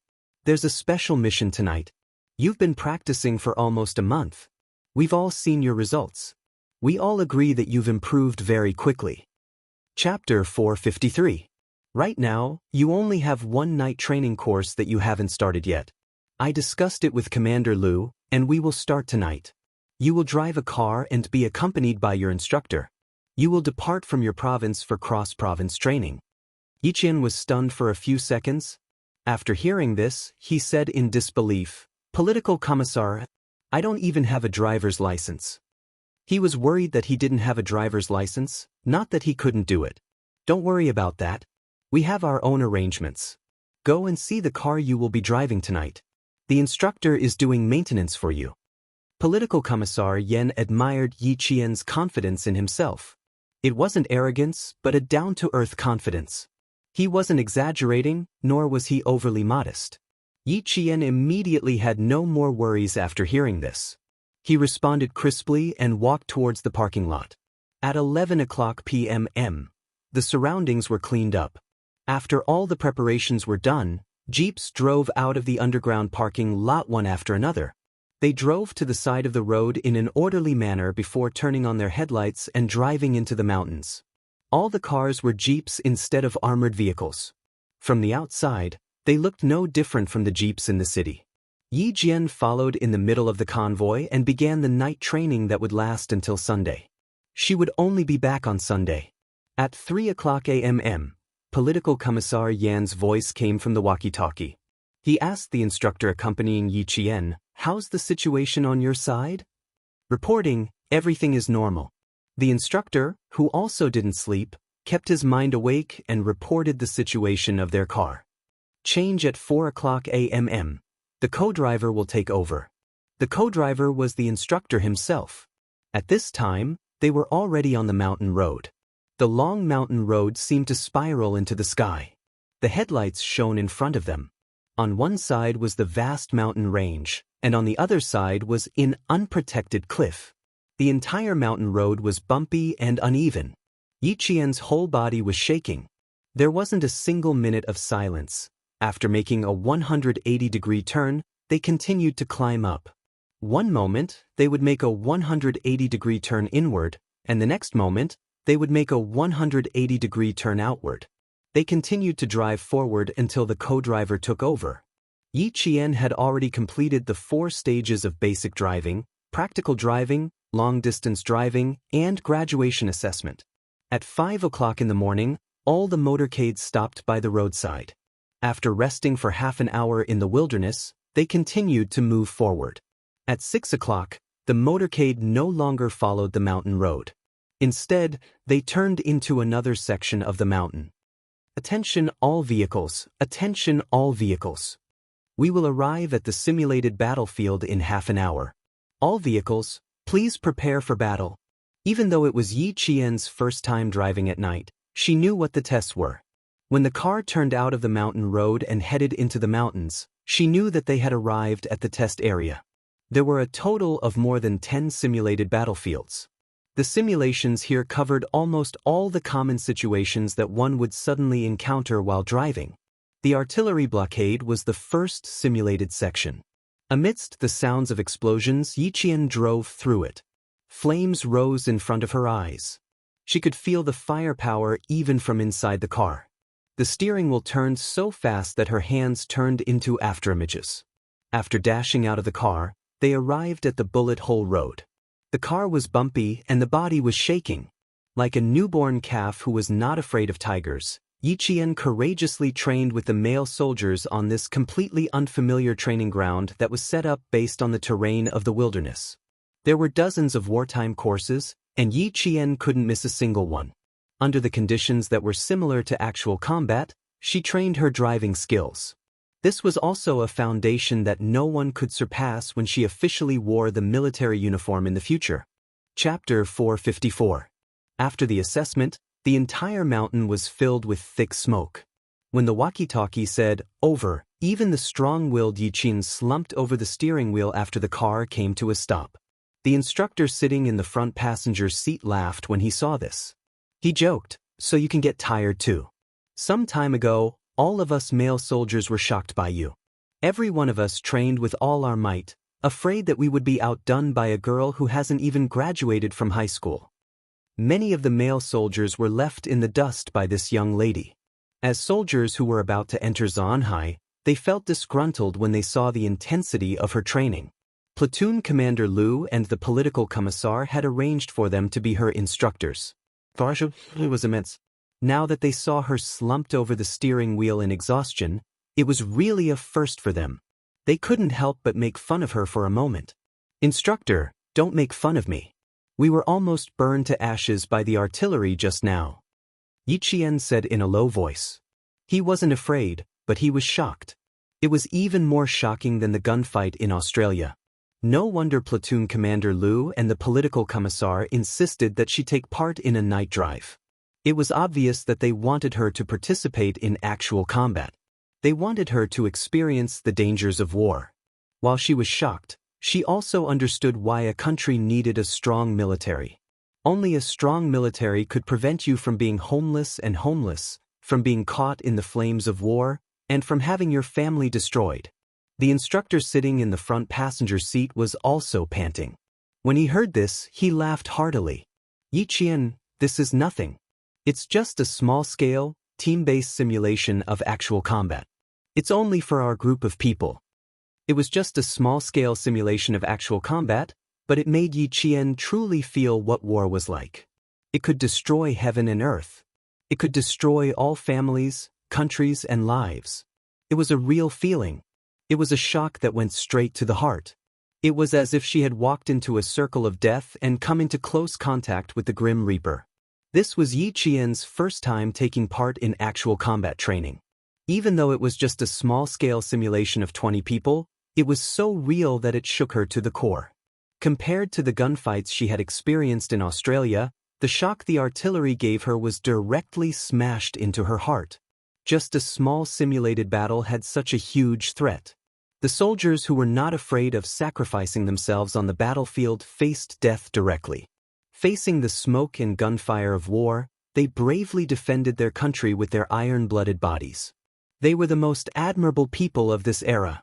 With her hand pressed against her chest, Yiqian, who felt her heart palpitate, gently closed her eyes.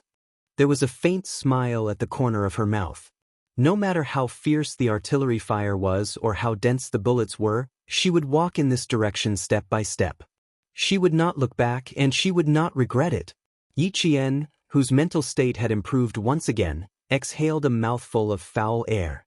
Just as she was about to get up, the instructor gently patted her back and said with a smile, "Take a break. Calm down. Actually, ours is not bad.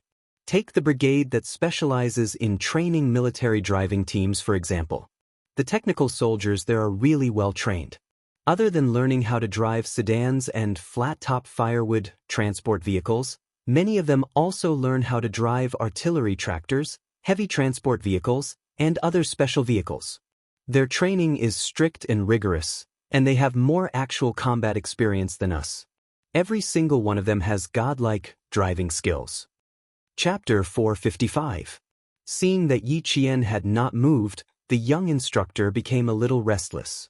He took off his training cap and scratched his head, not knowing what to do. He said, "Are you okay?" I don't really know how to comfort people. Do you want to talk to the political commissar?" Picking up the walkie-talkie in the car, the instructor prepared to contact the political commissar with a serious expression. Yiqian raised his hand and pulled the cord of the walkie-talkie. He raised his head from the steering wheel and said with a smile, "I'm fine. It's my first time passing through artillery fire, so I'm a little shaken up." "Hey, it's fine. This is considered a very small simulation of actual combat. It's not the kind of large-scale simulation where there are all kinds of simulations." Hearing this, the instructor's smile deepened. He looked at his comrades who were getting out of the car one by one outside and said to Yiqian, "Get out of the car, get dressed and rest. We'll set off in about 2 hours." After getting out of the car, she sat under a tree with the instructor to rest. Both of them were covered in sweat. After driving for a whole night and nearly an hour in the simulation of actual combat, they were so tired that they did not want to talk. They looked at each other. The instructor saw that the little girl in front of him only had a little tiredness on her face, but her eyes were bright and full of spirit. He could not help but smile bitterly and say, "I'm a big man, but my energy can't even compare to a little girl like you. Yiqian, you're planning to apply for military school and go to the front lines after graduation, right?" After graduating from military school, students were directly assigned to the army. The choice of direction was also determined by the school and the army. The students did not have the freedom to choose.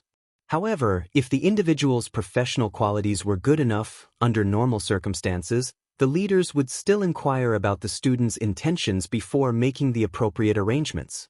For a student like Yi Qian who had excellent qualities even before entering military school, many troops would definitely recruit the best after graduation. In contrast, Yi Qian could state his intentions and make his choice accordingly. However, this kind of thing was too far away from her. Whether or not she could get into military school was another matter. She smiled and said, "I'll have to get into military school first. When the time comes, we'll see what the arrangements are. I still quite like the front lines." The front lines were not a certain division, but a certain special forces unit. In the end, any army was meant to serve the war. The special forces were the pioneers of the army, ready to carry out missions at any time and throw themselves into the fierce war. Yi Qian's goal was to enter the special forces. She wanted to grow and train in the war. This was the only way she could live up to Grandpa Zhen and Uncle Chen's teachings. Only then would she live up to her second life. Joining the frontline troops is tough, but it would be a waste if someone like you didn't join the frontline troops. The young instructor sighed with emotion. He leaned his head against the tree trunk and closed his eyes. His ordinary facial features showed the toughness of a soldier. Although he was tired, he was still mighty and upright. Take the time to rest. The training is not even half over yet. If you don't rest well, it will affect the second half of the training. Yi Qian, on the other hand, did not feel tired. Training like this always stimulated her adrenaline and kept her in a state of excitement. She did not feel sleepy at all. Even if she did not feel sleepy, she had to force herself to rest. Yi Qian leaned against the tree and covered her face with her training cap. Like the other soldiers, she raised her head and used the cap to block the sun. She closed her eyes and rested. There was still smoke lingering in the mountains. Surrounded by the steep mountains, it would not take long for the smoke to dissipate with the wind. The 20 or so soldiers entered a short break. Political Commissar Yen, who was traveling with them, said a few words to a soldier whose arm was slightly injured. He lightly patted the soldier's shoulder and then went to look for Yi Qian. Chapter 456. The first thing he had to do was look for the car. Once he found the car, he found Yi Qian resting against a tree. Before he could say anything, Yi Qian, who seemed to have fallen asleep, moved her head, and her hat slipped off her face. Political Commissar Yen saw a pair of bright, clear, and determined black eyes staring at him. He could not help but laugh. He waved at Yi Qian and gestured for her to go to the side to talk. Yi Qian also laughed. She stood up and patted the leaves off her body. She followed Political Commissar Yen to a place where they wouldn't disturb the rest of the soldiers. "Aren't you resting? We're only halfway through the training." This girl. He hadn't even asked her why she wasn't resting, but she was asking him instead. "Aren't you not resting either?" Political Commissar Yen had always been easygoing in front of Yi Qian. He was never intimidating and always had a friendly smile on his face. "How is it, Miss Jian? How do you feel? Isn't it more interesting than the training ground?" Yi Qian pursed her lips and laughed. "You're treating me like a child. Simulated combat is also a war. There's nothing interesting about it. There's only feelings." After laughing, his eyes gradually darkened, and even his voice became cold. The deepest feeling was seeing war, and also seeing blood and seeing death and life. When I was in the car just now, I couldn't calm down for a long time. I felt like the war was right beside me. The simulated combat was just a trigger. Political Commissar, I didn't find it interesting. I just felt that I still have a lot to improve on before I can become a real soldier. It was rare for a high school student to have a sense of crisis and a sense of mission that only a soldier would have. And it was even rarer for her to learn that war was inseparable from blood in a simulated combat. Her peers were still struggling with textbooks and studying hard to get into university, but Yi Qian was already thinking deeper and further. He originally wanted to have a heart-to-heart talk with her and let her understand the meaning of simulated combat. It was a way to train the soldiers' bodies and minds. But now it seemed like there was no need for that.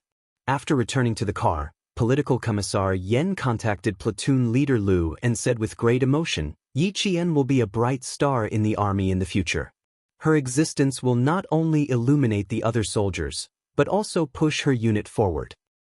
Old Lu, this girl's awareness is quite high, and her perception is also extraordinary. I heard from her tone that she intends to go to the front lines, and she will definitely achieve something in the future. Every time I see her progress, I can't bear to let her go back to school. If a female soldier were to compete with a male soldier in the army, she would have to endure more hardships and fatigue than a male soldier. However, Yi Qian was extremely talented. Just like the male soldiers, he was able to endure hardships and fatigue. His improvement in ability left the male soldiers in the dust.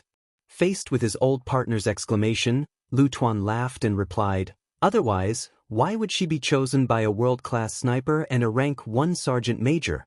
Don't worry too much. That girl is easy to worry about. Even 20 soldiers can't compare to her. A fine horse can't run out of a stable. You must bring this girl to the wilderness to train more." When I came back from winter break this year, I made a report to the higher-ups. If they agree, we will let her join the army to participate in winter training. She will follow the male soldiers up and down the mountain to train her. Even if she goes to another unit in the future, she will still be a new recruit under my command. Political Commissar Yen felt that his partner was a little shameless. He laughed and said, "Old Shen has already made arrangements. We can forget about it. We have to wait for him to finish his arrangements before Miss Yi can join our unit." Chapter 457. Everyone wanted Miss Jian to stay, but it was not up to them to decide. Political Commissar Yen was only thinking about it in his heart. He thought about Principal Chen's training and said, "She has been trained according to the special forces.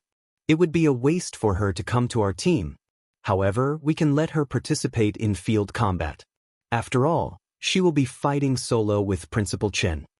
The new semester had only started less than a month ago, but the regiment commander and the political commissar were already thinking about the winter vacation training. 2 hours later, all the vehicles started the zipper training that they had done during the day. When the sun gradually disappeared and night fell, more than 20 vehicles once again plunged into the winding mountain road. All the soldiers were still dusty from the training and started the second night's long-distance driving training. The mountain road was rugged and narrow. Yi Qian, who had rested well during the day, kept his eyes forward and did not dare to be careless. In the latter half of the night, he was hit by sleepiness. The accompanying instructor took out the good stuff that was used during long-distance driving training and gave it to Yi Qian.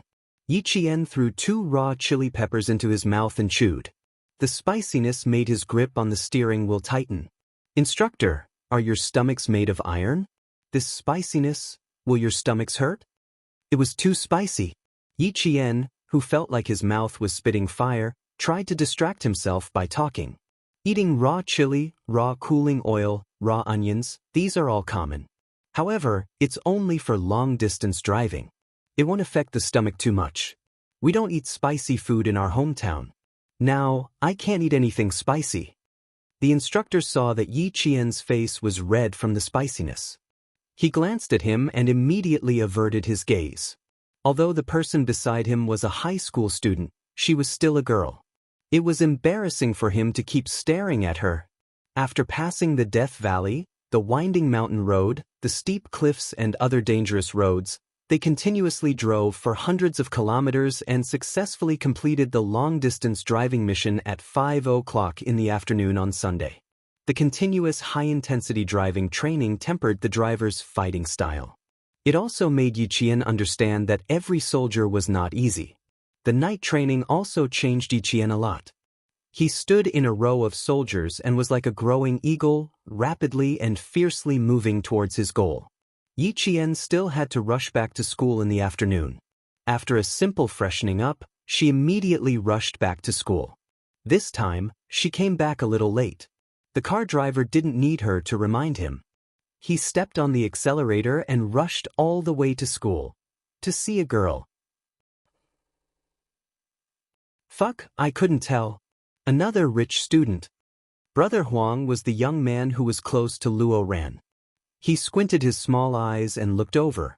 When he saw that the girl was still standing beside the car, his eyes darted around. He threw the cigarette between his fingers to the ground and walked away, swaying his skinny body. He sneezed twice after walking a few steps. He rubbed his nose with his fingers and looked uncomfortable. Yi Qian stood on the path back to school. Classes started at 7 o'clock. It was 6:46 when she arrived at school. Yi Qian only had time to say, "Thank you," to the soldier who sent her and ran all the way to school. She needed to finish the 500 meters in 4 minutes. Then she needed another 5 minutes to run from the school gate to the classroom.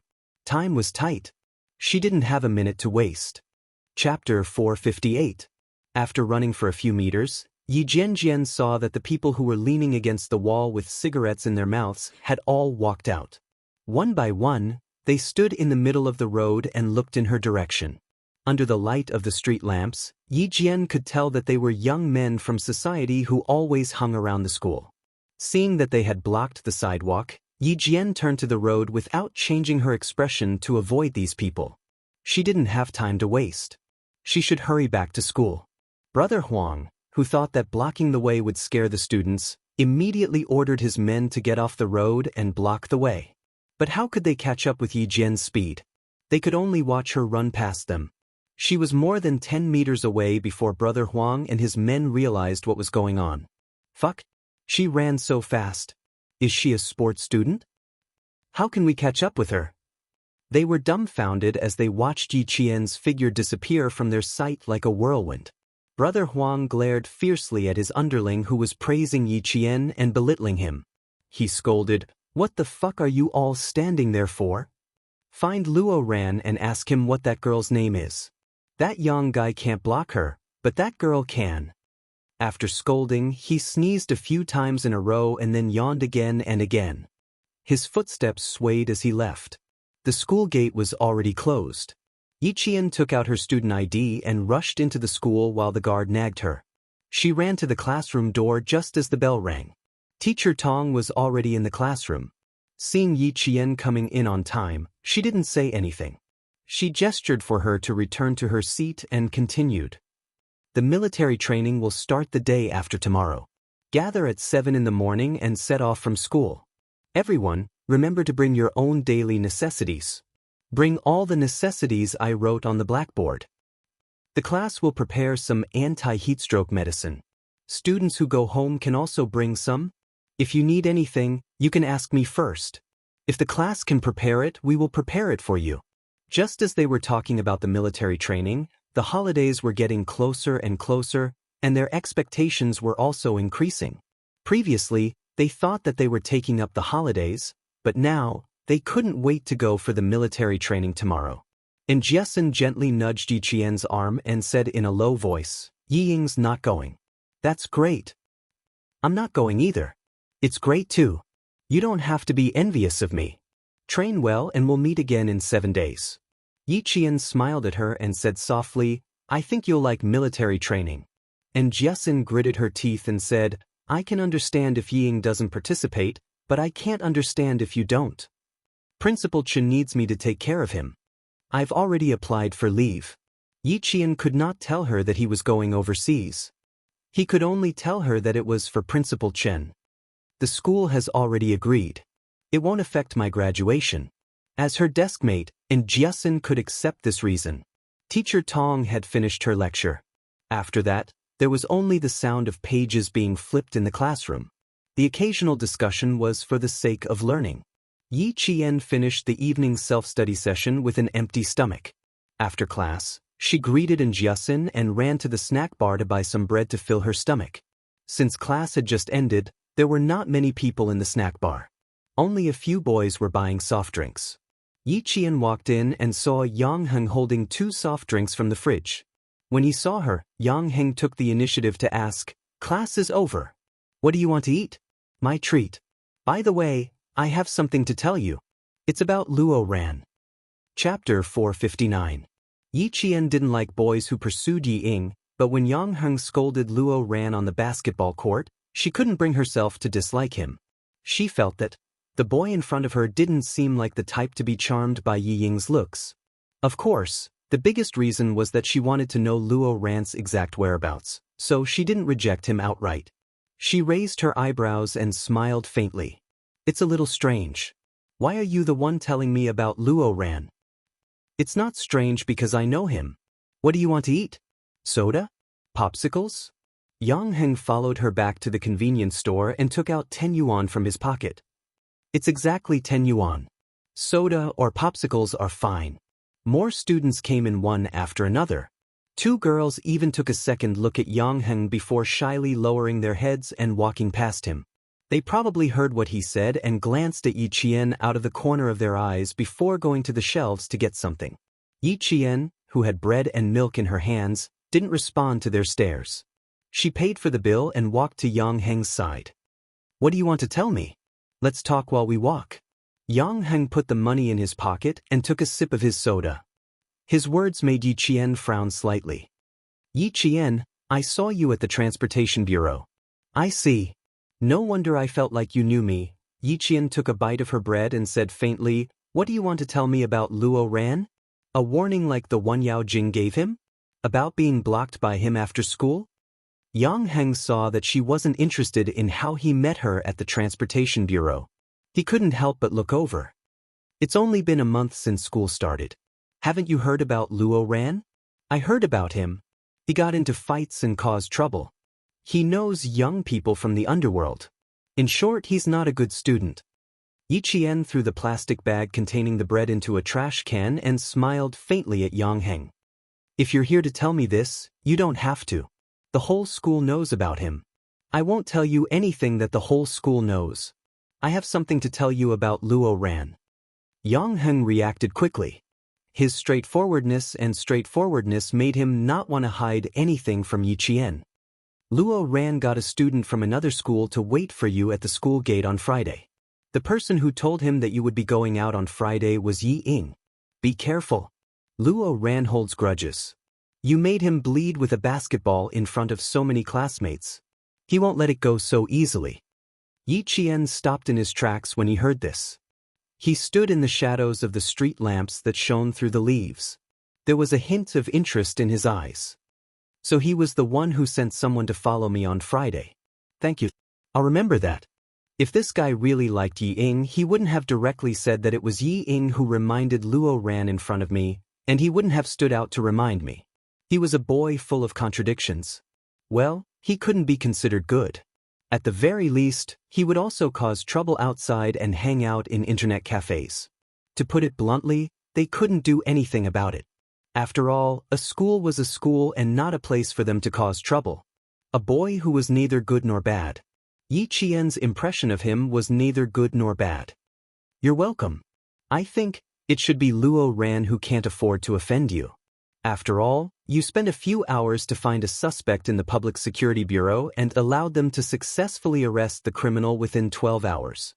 My intuition tells me that he should either keep a respectful distance from you or get along with you peacefully. Yang Heng wasn't Luo Ran. He didn't mix around with the underworld and spread his wealth everywhere. He was a person with principles. He didn't cause trouble, didn't cheat or bully the younger students, and definitely wouldn't bring students from another school to beat up his own students. Chapter 460.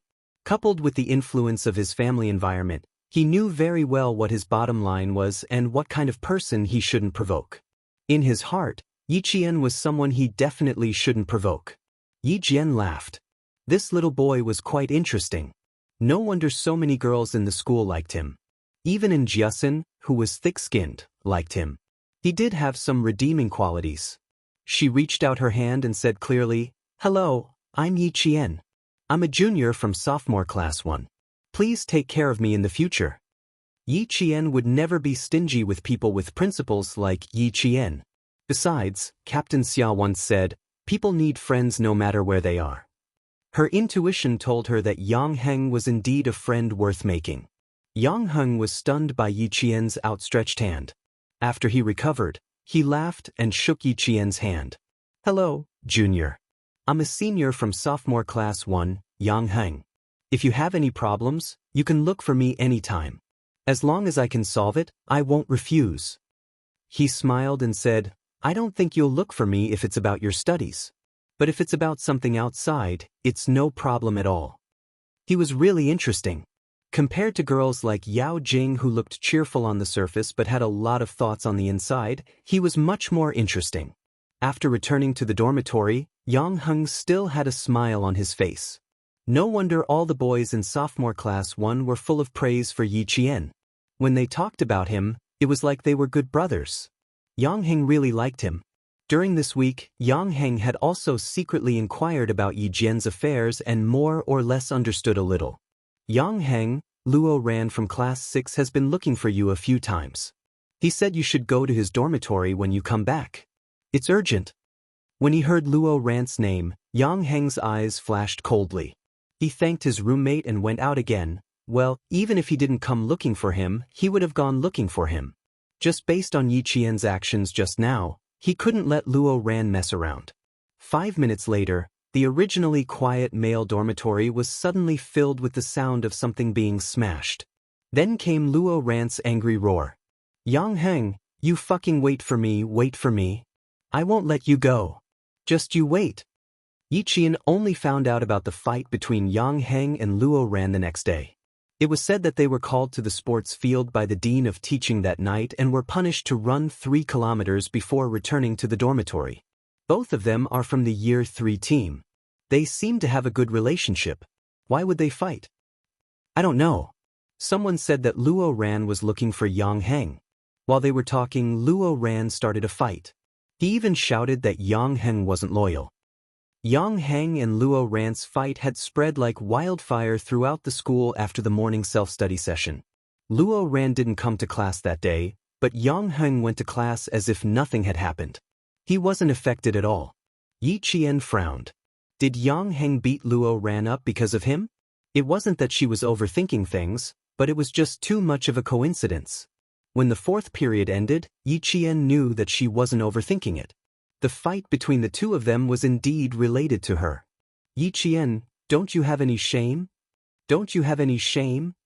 It's only been a month and you let 2 boys fight for you. Yao Jing stormed into year 2 class 1 with an angry face. She lifted her leg and kicked Yi Qian's desk. She said fiercely, you let Yang Heng solve your own problems. I don't understand how you managed to charm Yang Heng into beating Luo Ran up. Chapter 461. Yao Jing was quite popular in school because of her family. She had quarreled with other girls before, but this was the first time she had lost her composure like this. Ying, who had been standing at the side, had no intention of coming over. Now that she heard this, she pretended to be anxious and walked over. What's wrong, Jing Jing? Let's talk things out. You know what kind of person she is. Sit down and talk things out. Let her apologize. She then said to Yi Qian, Jing Jing has a very good temper and rarely gets angry. Yi Qian, what did you do to let her down? Hurry and apologize to her. Before the teacher comes, let's settle this peacefully. Just like before, she would think of ways to put the blame on Yi Qian at the slightest sign of trouble. It was still the same even after a few years. After hearing her words, the classmates who were about to eat couldn't help but stop and wait for Yi Qian to explain what was going on. When Yao Jing heard this, the anger on her face became even more fierce. She shouted, why is she apologizing to me? Why do I need her to apologize? Bitch, son of a, Before she could curse viciously, Yi Qian slapped her across the face. The slap was crisp and clear. It was like slapping a cucumber, leaving a 5-fingered imprint on her face. Yao Jing cried out in pain and covered her face in disbelief. She couldn't believe that she was actually slapped. Moreover, the slap was directed to her mouth and face. Yao Jing, watch your fucking mouth. Yi Qian's mother is a martyr. And Jiesun was already furious. If Li Qian and the rest hadn't been quick enough to hold her back, she would have slapped Yao Jing a second time. Her angry roar silenced the entire class. No one in their class knew that Yi Qian's mother was a martyr. Thinking of Yao Jing's unfinished scolding, The expressions of the students who hadn't left changed slightly. They looked at Yao Jing with a hint of disgust. Yao Jing, this slap tells you that no one is someone you can insult as you wish. Yi Qian's expression didn't change at all after he slapped Yao Jing. He stared coldly at Yao Jing, whose eyes were burning with anger, and said in a low voice, "I'm warning you, don't cause trouble for me." In class, Yi Qian had never lost her temper. She was polite and easygoing to every student. But now, her gaze was as cold as a cold sword. The air around her was filled with a sense of oppression because of her cold voice. There was a sense of tension and pressure in the hearts of all the students. This Yi Qian was so unfamiliar, yet so revered. Yi Ying seemed to have thought of something. She bit her lower lip and a trace of panic flashed across her face. She stood beside the furious Yao Jing and did not dare to say another word. Out of the corner of her eye, she caught a glimpse of Yi Qian's piercing gaze. Her shoulders shrunk. Her knees gave way and she fell on the chair beside her. Yao Jing didn't notice Yi Ying's fear. Her eyes were red from anger. She covered her face and glared fiercely at Yi Qian. She gritted her teeth and said word by word, "Yi, just you fucking wait. I won't let you off." Her threat was much more serious than Yi Ying's. She removed her hand from her face and said fiercely, "Give me a slap today. Just you wait." "I'll wait."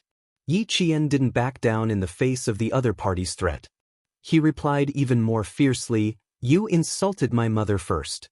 Do you think I'm afraid of you?" Chapter 462. When Yao Jing saw this, she was furious. Instead of getting angry, she laughed. "You've got guts. You're the first one who dares to go against me. Yi Qian, if you don't want to stay in the province, I'll send you off personally." This sentence angered the students of Class 1. A boy stood up and scolded, "Yao Jing, this is our Class 1, not yours. What are you trying to do? So what if Yi Qian hit you? Your mouth wasn't clean just now. If it were me, I'd hit you too." "Exactly. Is it because your parents are officials? So what? You're right to insult a martyr. You'll send Yi Qian off personally? Who do you think you are? Tell the teacher. We can't just let this go. She still thinks she's wronged. She still wants to take revenge on Yi Qian." When the students of Class 1 heard that Yao Jing not only refused to admit her mistake, but also acted so arrogantly, they couldn't stand it anymore. They all stood up to scold her. Under Teacher Tong's leadership, Class 1's sense of teamwork was very strong. Some students immediately closed the door at the back of the classroom. 2 boys ran out to look for Teacher Tong while the rest of the students blocked Yao Jing, not allowing her to leave. Yi Ying, who was frightened by Yi Qian's gaze, panicked even more when she saw this. Damn it. She made a mistake again. She meddled in something she shouldn't have. When the teacher came later, she would also be in trouble. Looking at Yao Jing, who was still stubbornly holding her head high despite the students' scolding, Ying gritted her teeth and stood up. She pulled Yao Jing to her side and said, "Calm down, all of you." Yao Jing didn't know that Yi Qian's mother was a martyr. She didn't mean to. She remembered Yi Yifan's advice and had no choice but to stand up. "Ying, you're so disgusting. You call Yi Qian's sister, but when something happens, you can't wait to jump out and step on Yi Qian. If you really wanted to help Yao Jing just now, you should have pulled her away when she was scolding Yi Qian. You shouldn't have stood aside and fanned the flames." And Jiasun struggled until her eyes were red. She glared fiercely at Ying. "You're up to no good. You've made things difficult for Yi Qian time and time again. Are you still human? Even if Yao Jing doesn't know, how could you not know? Yi Qian's mother is your aunt." Following that, Li Qian and Yang Yi held her back, afraid that they would blow things up if they didn't catch her. Yi Qian was afraid that she would break free and rush up to hit her, so he walked over and put his arm around her shoulders. He said softly, "Jiasun, calm down. I'll take care of it. When have I ever let myself be taken advantage of? This time is no exception." Yi Ying, who scolded until she almost couldn't raise her head, stared at the strange gazes of her classmates. Her face was already red from embarrassment. He didn't say anything else, but he didn't leave either. Since he had stood out to protect Yao Jing, he couldn't let his efforts go to waste. Yao Jing was also a smart person. Since someone had stood out for her, She didn't say anything else. However, she couldn't suppress the anger in her heart. It wasn't a big deal to come over and scold Yi Qian, but she shouldn't have called her a son of a bitch. If she had known that Yi Qian's mother was a martyr, she definitely wouldn't have scolded him like that. A miscalculation. She had wanted to make things difficult for Yi Qian, but now she had embarrassed herself. The students of Class 1 all stood beside Yi Qian.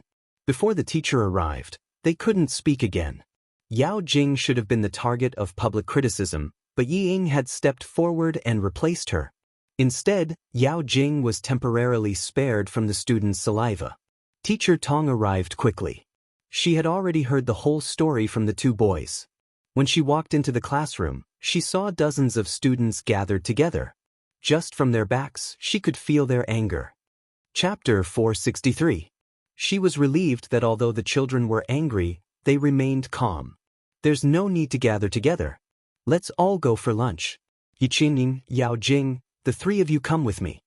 Teacher Tong, who was standing outside, said sternly, if you have anything to say it in the office. Yao Jing, I've already informed your parents to come over. If you feel wronged, you can ask your parents if it's you or Yi Qian who's wronged. When Yi Ying heard her name being called, her body swayed slightly. Her eyelids trembled slightly as she stepped forward to follow. Insulting a martyr was not a small matter. Yao Jing's parents quickly put down their work and rushed to the school in the car assigned to them by the department. Yi Ying was no longer in the office. After being scolded by Teacher Tong for a few minutes, she was asked to leave. Even so, her image in the class plummeted after she stepped forward. In the office, Yao Jing's parents first criticized their daughter fiercely before personally apologizing to Yi Qian. They also said that their family of three would definitely go to the martyrs' cemetery to apologize to Yi Qian's mother with flowers. However, they did not mention a word about Yao Jing being beaten up. Even when Yao Jing's mother saw that her precious daughter's mouth and face were swollen, she did not say a word. They did not dare to speak up for their daughter because there were two colonels in the office who rushed over from the provincial military. One of them was a colonel, while the other was a political commissar. The two of them sat in the office like door gods. Yao Jing's mother, who originally wanted to talk about this matter on its own, immediately stopped. The people from the provincial military were not just anyone. One of them was Colonel Liu, and the other was political commissar Yan. Principal Chao knew that Yao Jing's parents were officials with real power, so he immediately asked Principal Chen if anyone from the military was coming over. He then made a phone call and invited the two of them to come over to watch over Yi Qian. Deputy Director Yao, Yi Qian's mother is a martyr of our country. Before she died, she returned home with national etiquette. The Prime Minister personally covered the flag and lowered it to half-mast to welcome the martyr's return. Deputy Director Yao, we will pursue this matter legally. If something like this happens again, we will inform you directly in the form of a military letter to fulfill our responsibility as a guardian. Political Commissar Yan was not bluffing. It was true. His words caused Father Yao and Mother Yao to break out in cold sweat. The two of them quickly exchanged glances and lost all interest in the matter. The flag was lowered to half-mast to welcome the return of the martyrs.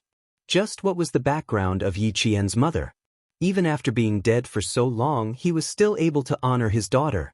Moreover, even the Prime Minister had personally come forward to cover the flag. Don't worry, we'll definitely control Yao Jing well. We'll definitely put an end to such situations. There won't be a second time. Mother Yao made a solemn promise and said to Yi Qian, Classmate Yi, we will definitely take good care of Yao Jing.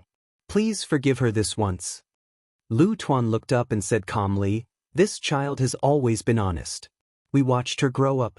Deputy Director Yao, your family shouldn't make things difficult for her if you want her to forgive you.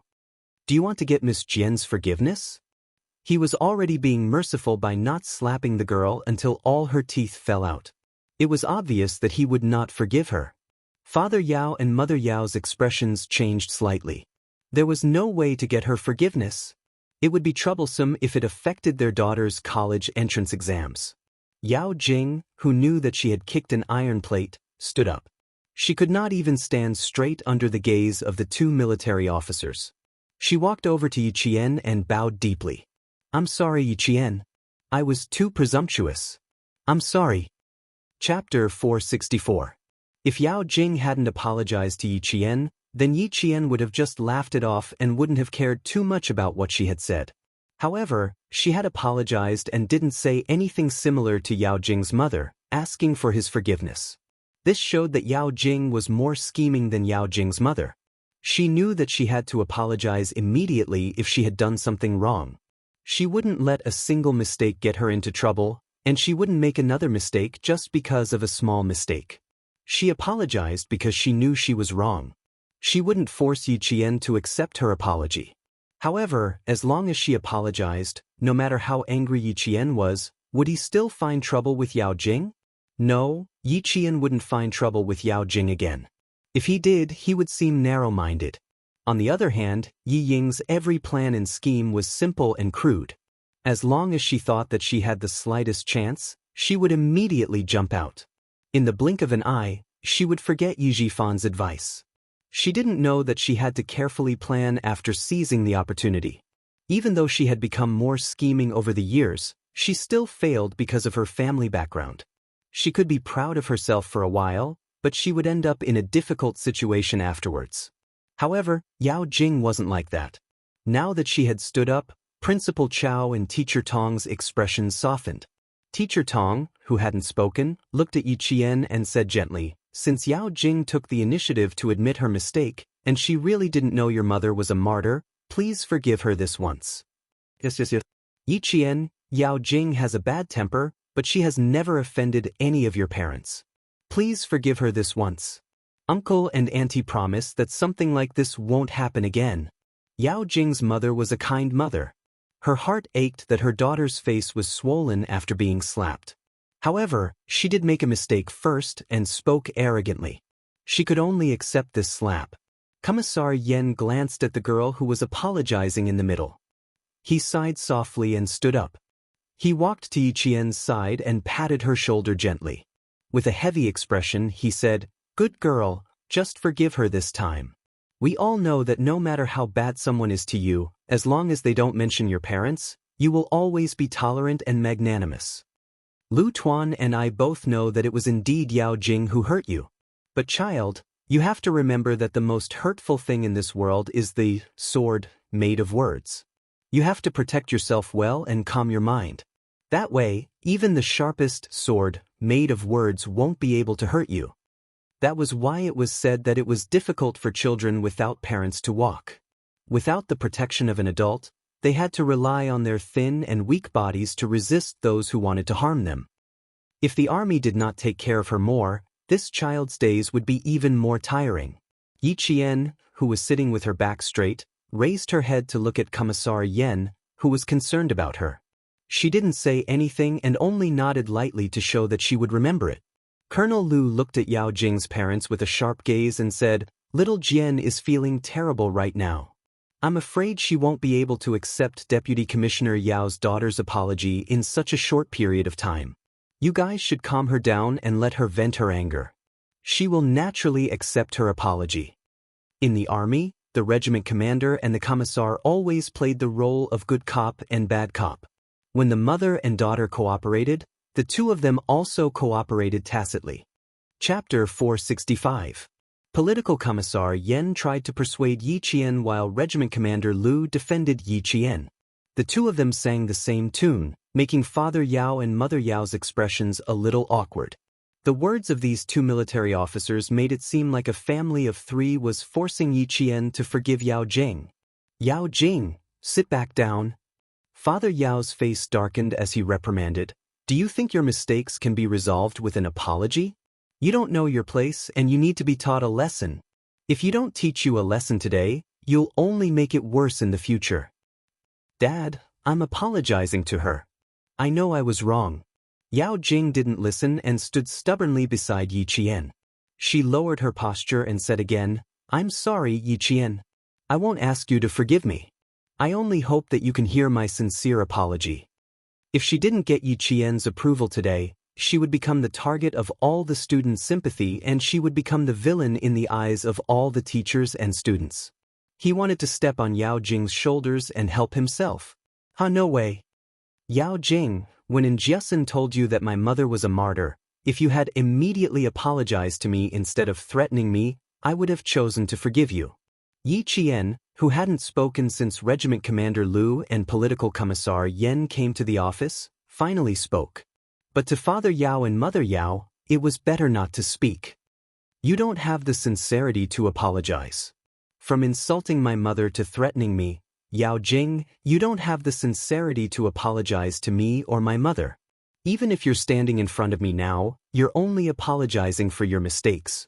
Instead of apologizing to my mother. Yao Jing's face turned pale. She didn't expect Yi Qian to not let go of the time she apologized. At that time, she was furious and only wanted to teach her a lesson. She didn't think of apologizing. Now that she said it, it made it seem like she didn't have the sincerity to apologize. She still threatened you? What did she say, Yi Qian? Say it now. Teacher Tong wanted to persuade Yi Qian to forgive Yao Jing's unintentional mistake, but when she heard this, her expression became serious and she said, "Speak slowly, don't rush." A glint flashed across Yao Jing's eyes. Her body trembled slightly. She seemed afraid and regretful at the same time. She said softly, "I'll say it myself." She did not dare to let Yi Jian continue. If she continued, she would be punished. I said I won't let's go, but I heard someone say that Yez's mother was a martyr, but I thought it was false, so I. At this point, she could still find a reason to make others believe her. Yi Jian sneered in her heart and looked at her with clear eyes. Yi Ying said that in order to protect you, she stood up and said that you didn't know. It was unintentional. You can choose not to believe in Jiasen's words, but Yi Ying is your friend. Do you think that your friend's words are false? But you still didn't apologize to me.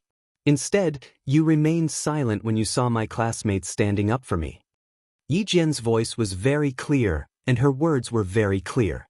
Her speed was neither fast nor slow, and at the same time, her words were powerful and powerful. Every word she said could make Yao Jing's expression change continuously. Her gaze was cold, and there was a sternness that could not be violated, forcing Yao Jing to take a few steps back. Chapter 466. Yao Jing, why won't I accept your apology? The reason is that you only think that you shouldn't have said the wrong thing and landed yourself in this predicament. You shouldn't be apologizing for hurting me. Your apology is only for yourself. It has nothing to do with sincerity. So, I definitely won't accept your apology. No matter how many times you say sorry, I won't accept it. Yao Jing was a smart person. Her threats were much more credible than Yi Ying's threats. The smart thing about her was that she would definitely not put herself in harm's way after harming someone. When dealing with people like Yao Jing, taking a step back was definitely not a sign of generosity. It was a sign of weakness. She would take an inch and want a mile. Her threats would be pervasive. It would be best if she understood now that she, Yi Qian, was not someone to be trifled with. The consequences of provoking her were not something that Yao Jing could bear alone. Just like now. Yao Jing did not dare to say another word. Even though her face was still burning with pain, she knew that she had picked on the wrong person. She thought that Yi Qian would be easy to bully like Yi Ying, who knew that the seemingly obedient and well-behaved Yi Qian was the most untouchable person. She was like a flower of a cactus. She looked slim and elegant, but in reality, who dared to touch her or provoke her? She would stab you until you bled profusely and did not dare to act rashly again. She lowered her head and did not see that her father's anger had reached an uncontrollable level. If not for Mother Yao's pleading gaze, her father would have stood up and slapped her. Yi Qian looked at the couple who loved their daughter dearly. Her cold voice instantly became gentle. She politely said, "Uncle, Auntie, if I humiliated you first and threatened Yao Jing to get out of school, would you forgive me so easily? I only slapped Yao Jing because I wanted to protect my mother. This was for my mother. As a child, if I can't even protect the dignity of my deceased parents, how can I face the world? I don't forgive Yao Jing. Please forgive me." She wouldn't leave an aggressive impression on the elders, but she would let them understand that young people shouldn't be bullied. After the Yao parents let Yi Qian say this, let alone get off the stage, even if someone gave them a ladder, they still wouldn't be able to get off the stage. Yi Qian's neither servile nor overbearing attitude, and his polite yet unyielding words, only made the couple feel even more ashamed. Leaders of the two military regions, it's our fault for not teaching our daughter well and raising such an arrogant daughter. It was normal for classmate Yi not to forgive her. We'll definitely discipline her strictly and won't let her run wild anymore. If anything happens to Yi Qian, as long as we find out that it has anything to do with Yao Jing, I will personally send her to the juvenile detention center to be reformed. We can't let her come out and harm others again. Since Father Yao had said it himself, it was a layer of protection to suppress Yao Jing. Yi Qian lowered his eyes and said calmly, I'm only here to study, not to cause trouble. If others don't provoke me, I won't provoke them for no reason. I'll remember what happened today. No matter how classmate Yao Jing treats me in the future, I won't sit still and wait for death. The pale Yao Jing stood alone at the side with her head lowered. Her fingers were constantly twisting. No matter how unwilling and angry she was, there was nothing she could do. She was smart enough to know that she had kicked an iron board. Chapter 467. At 1:30 p.m., a group of people walked out of Principal Chao's office. Yi Qian and Yao Jing left the principal's office after Mr. and Mrs. Yao apologized profusely. At 2 p.m., the students returned to their classrooms, but the adults continued to sit in the office. Walking out of the office building, Yao Jing looked at Yi Qian coldly. Her usually smiling face was cold. I underestimated you. Compared to Yi Ying, you are indeed much smarter. Never provoke someone who is smart and knows their own limits. She was too careless. I will never use my intelligence to deal with my classmates. Today, you came to me voluntarily. I have never been a tolerant person. If anyone dares to provoke me, scold me, or humiliate me, I will pay them back double. Yi Qian did not have an overbearing arrogance, but he had an irresistible sharpness. Even though he said it casually, Yao Jing's heart trembled slightly. Snorting softly, the proud and arrogant Yao Jing crossed her arms and raised her eyebrows. She smiled coldly and said, That's right. You're indeed someone who can't tolerate things. So, you've provoked Luo Ran, the little tyrant. Just wait and see, Yi Qian. I don't need to do anything. Someone will avenge me. Luo Ran was indeed a hidden danger. She knew this without Yao Jing's reminder. Of course, it was impossible for them to leave together. Yi Jian took a shortcut back to the classroom and saw several students surrounding Jiasen, talking about something. Yi Qian, are you okay? A classmate saw her and immediately stood up from her desk. She looked at her worriedly. Did Yao Jing's parents make things difficult for you? Yi Qian had only known her for a month, but she had already established friendships with her classmates.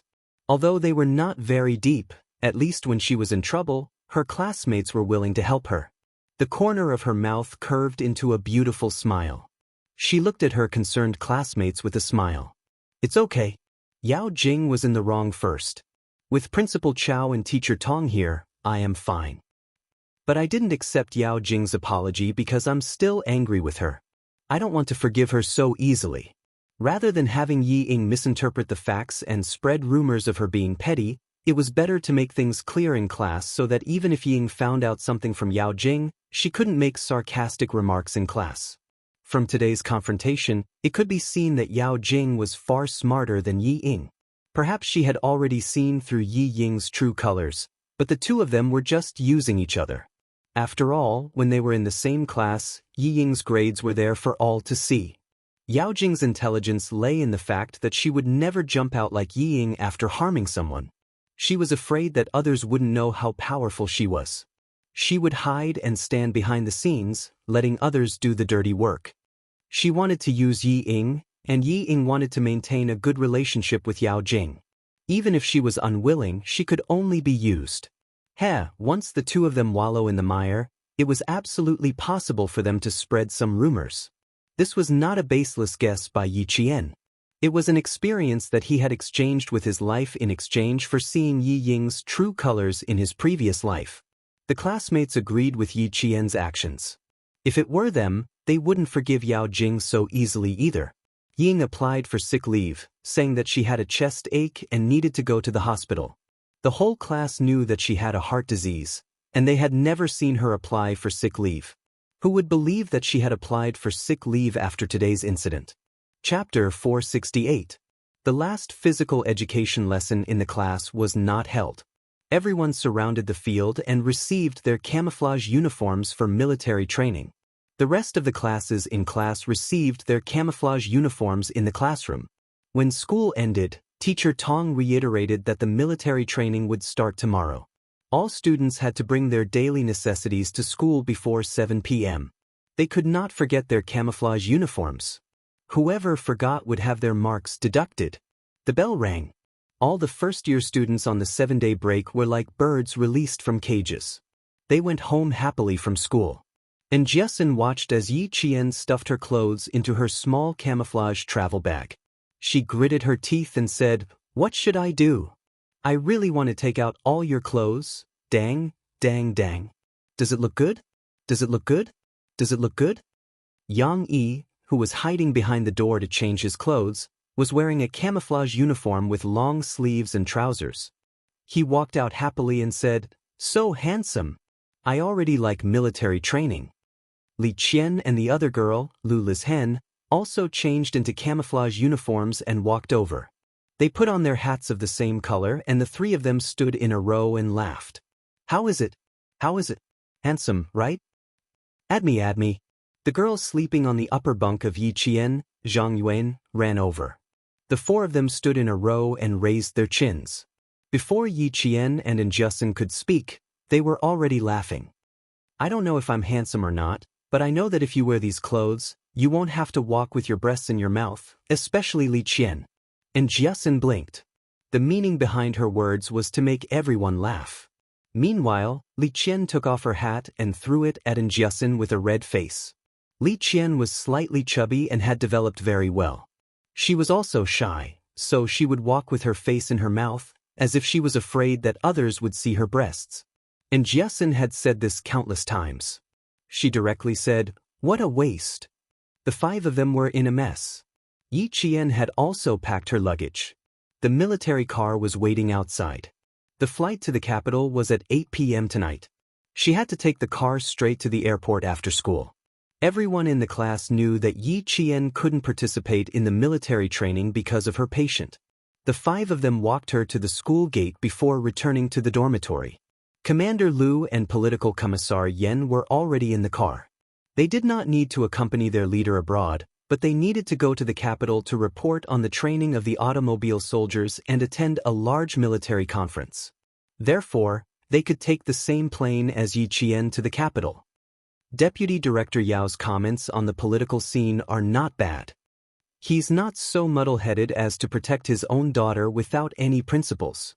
As for Director Hu, I'm not sure about that. Yao Jing got into a fight with a girl during her junior high school days. In the end, the girl was expelled while Yao Jing was fine. In the car, Political Commissar Yen told Yi Qian about some of the things they had found out in the afternoon so that Yi Qian could be mentally prepared. But you don't have to be afraid. Since Deputy Director Yao dared to say that as long as Yao Jing makes another mistake, he will send her directly to the youth detention center. It means that they all know that you are not someone Yao Jing can afford to offend.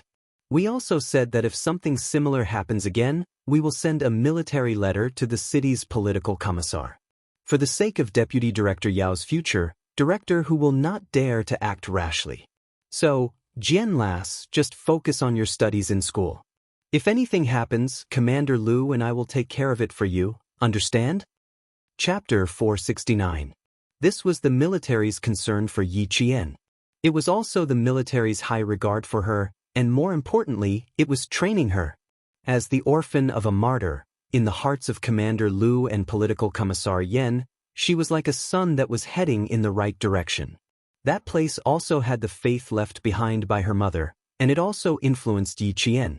The daughter continued her mother's legacy and continued to guard the country's borders. Yi Qian was also worthy of the military and the country's training. She would surpass her master and definitely not embarrass her mother. She would only bring glory to her. Silly girl, why are your eyes red? Don't cry. Political Commissar Yen and I only know how to scold people, we don't know how to coax people. Commander Lu turned his head from the co-pilot seat and saw Yi Qian's red eyes glistening with tears. He immediately joked, "You're our soldier. No matter if it's a male or female soldier, we'll bleed and not cry." "I can't help it. Once you cry, I can't do anything. I can only pass you tissues." "Old Yen, why are you still in a daze? Send her tissues. This girl is so sad." "TSK, she fought with a male soldier until her body was bruised, but I didn't see her cry. I even wondered if she was born with an undeveloped tear gland and couldn't cry. So it's not that she can't cry, it's just that her emotions aren't right. She needs the right time to cry."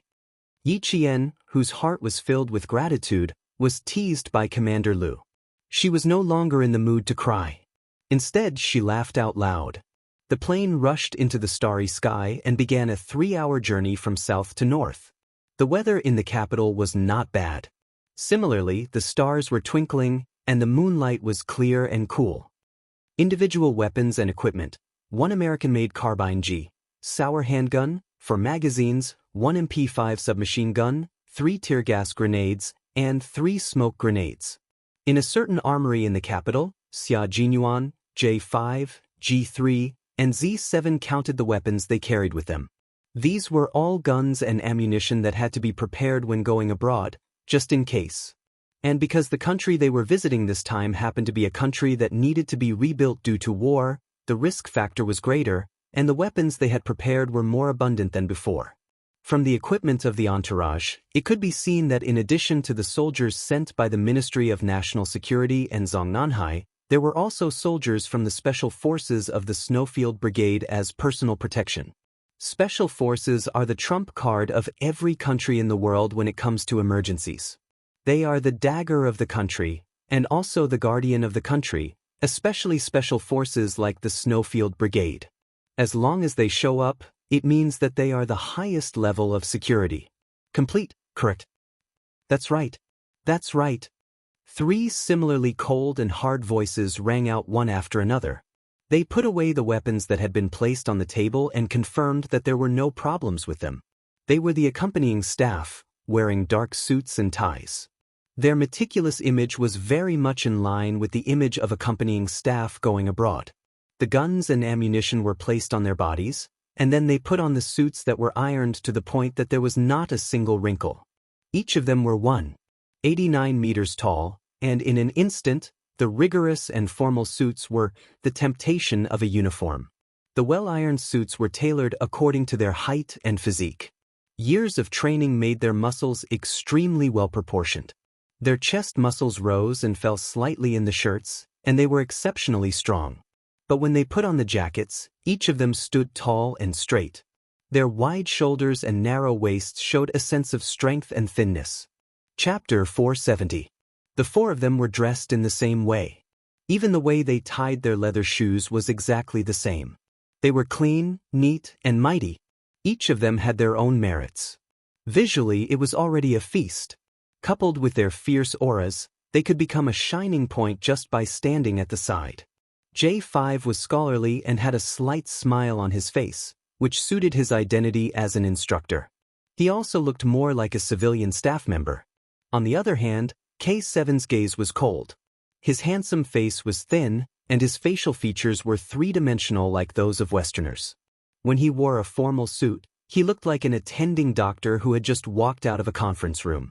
He was so cold that no one could easily approach him. He was indeed a doctor accompanying a leader. Q King's murderous aura was heavier than the rest of them. Zhou Zheng's cold facial features were carved with a metallic coldness. His every movement was firm and unyielding, with a mighty and unyielding sharpness. Xia Jinyuan buttoned his suit and turned to look at his comrade who had been in the army for more than a year. This was the first time he saw him wearing a suit.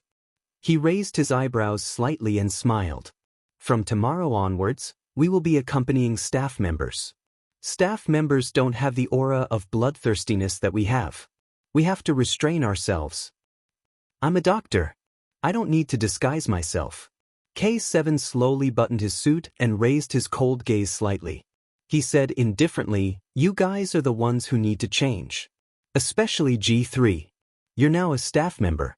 You haven't carried out any special missions for more than a year. Have you forgotten how to disguise yourself? G3 adjusted his bow tie that felt a little tight. His slender hands were originally used to hold guns, but now he used them to adjust his bow tie. Even such a small action had the masculine charm of a man and a unique aura. He glanced at Xia Jinyuan and the corners of his mouth curled up slightly. He revealed a rare and interesting smile. Don't talk about me. Look at Q King.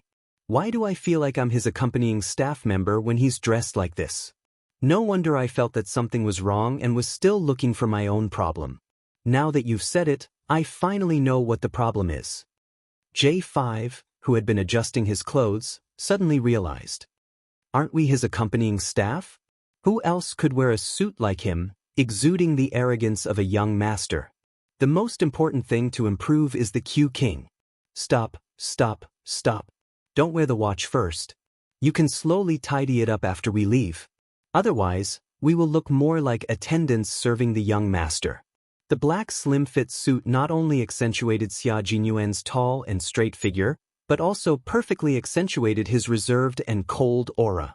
Confidence, calmness, elegance, and nobility were all displayed with just a slight smile. His facial features were handsome and magnificent, and he had a decent smile that was neither too close nor too far. There was no more warmth, no less indifference. His noble temperament was just right, making people want to get close to him for no reason. However, they were afraid of the indifference in his eyes, so they could only stand far away and hesitate. J5's gaze swept back and forth on Xia Jinyuan no less than 5 times. As if he had remembered something, a glimmer of light flashed across his eyes. He changed the topic without leaving a trace. Come, our Q King. Don't you want to check this unclaimed pistol? There was a small pistol on the steel table. It was a QSZ 92 9mm semi-automatic pistol that could be put in a briefcase. Chapter 471. The other two glanced at the handgun and immediately understood that it belonged to Yi Qian. One of them had mentioned it many times during the meeting and finally submitted her file to the leader's office to be confirmed as one of the students traveling with them. Xia Jinyuan picked up the QSZ 92 9mm semi-automatic handgun and tested it to see if it was fully loaded. After confirming that there were no jams, he signed the gun receipt form. Your little fox should like this kind of handgun. It's small and delicate, easy to use, and extremely lethal. J5 smiled and patted Xia Jinyuan's shoulder. He finally remembered why Q King gave him a familiar feeling. An image flashed through his mind. When he joined the military, the commander of the military region had come to inspect the troops. The young and handsome face in front of him overlapped with the majestic middle-aged face in his memory, and he understood the key point. The family members of the military region's leaders were rarely exposed to the public. This was to effectively prevent criminals from targeting innocent family members. Take Q King for example. If he didn't sense a sense of familiarity, he wouldn't have thought that this Q King, who could get along well with all his brothers and didn't have the slightest arrogance of an official's son, actually had such a prominent family background. However, the Snowfield Brigade didn't lack children from high-ranking military officials. For example, Z7 and K7 were also descendants of generals, and their family backgrounds were only slightly inferior to Xia Jinyuan's. After putting away the handgun, Xia Jinyuan looked at his watch and the corners of his mouth unconsciously curved up. His little fox had already boarded the plane and was expected to arrive at the airport in 2 hours and 11 minutes. Unfortunately, he couldn't pick her up at the airport. I still need to meet with Yi Qian. I'll go back and look at the information of the entourage. At the mention of Yi Qian, Xia Jinyuan's expression softened a lot. He looked even more refreshing and handsome. The private plane will depart at 4:30 a.m. tomorrow. Gather an hour in advance and secretly cooperate with the brothers from the National Security Bureau to clean up the area. Make sure there are no problems. It was impossible for a leader to announce the time of an overseas visit to the public, and the departure time and location could not be leaked. Security had to be kept strictly confidential and unrelated people were not allowed to come close. It had to be to the point where even a fly couldn't fly in. And the soldiers of the Snowfield Brigade wouldn't easily show up. For this mission, they knew which brothers of the National Security Bureau and Zhang Nanhai were involved. However, the soldiers of the two teams didn't know that the soldiers of the Snowfield Brigade were among the staff. That was why Xia Jinyuan said that they were secretly cooperating. The four left the armory and then left. Xia Jinyuan drove alone. Yi. The plane arrived at Beijing Airport at 11 o'clock in the evening and didn't arrive at the military zone until 12:30 in the morning. At this time, there were only 3 hours left before the visit of the neighboring country. Girl, this is as far as Lu Tuan and I can send you. After you get off, go to the sentry post. Someone is waiting for you there. When they arrived at the entrance of the military headquarters, Political Commissar Yen smiled at Yi Qian, who had closed his eyes to rest for more than 2 hours on the plane. If you have any problems after you leave the country, you can report to the secretary at any time. If you find something urgent, don't make the decision yourself. Try to report it first and then deal with it later. There's only one thing you can make a prompt decision on. Other than that, you must be careful. Before leaving, Chun Chun reminded him. She was afraid that Yi Qian would be impulsive and leave a bad impression in front of the leader. Chapter 472. Yi Qian knew that there was only one thing she could decide for herself, and that was when it was time to draw her gun. Facing Lu Tuan and the political commissar's instructions, she smiled faintly and said, "Political commissar, Lu Tuan, please don't worry about me.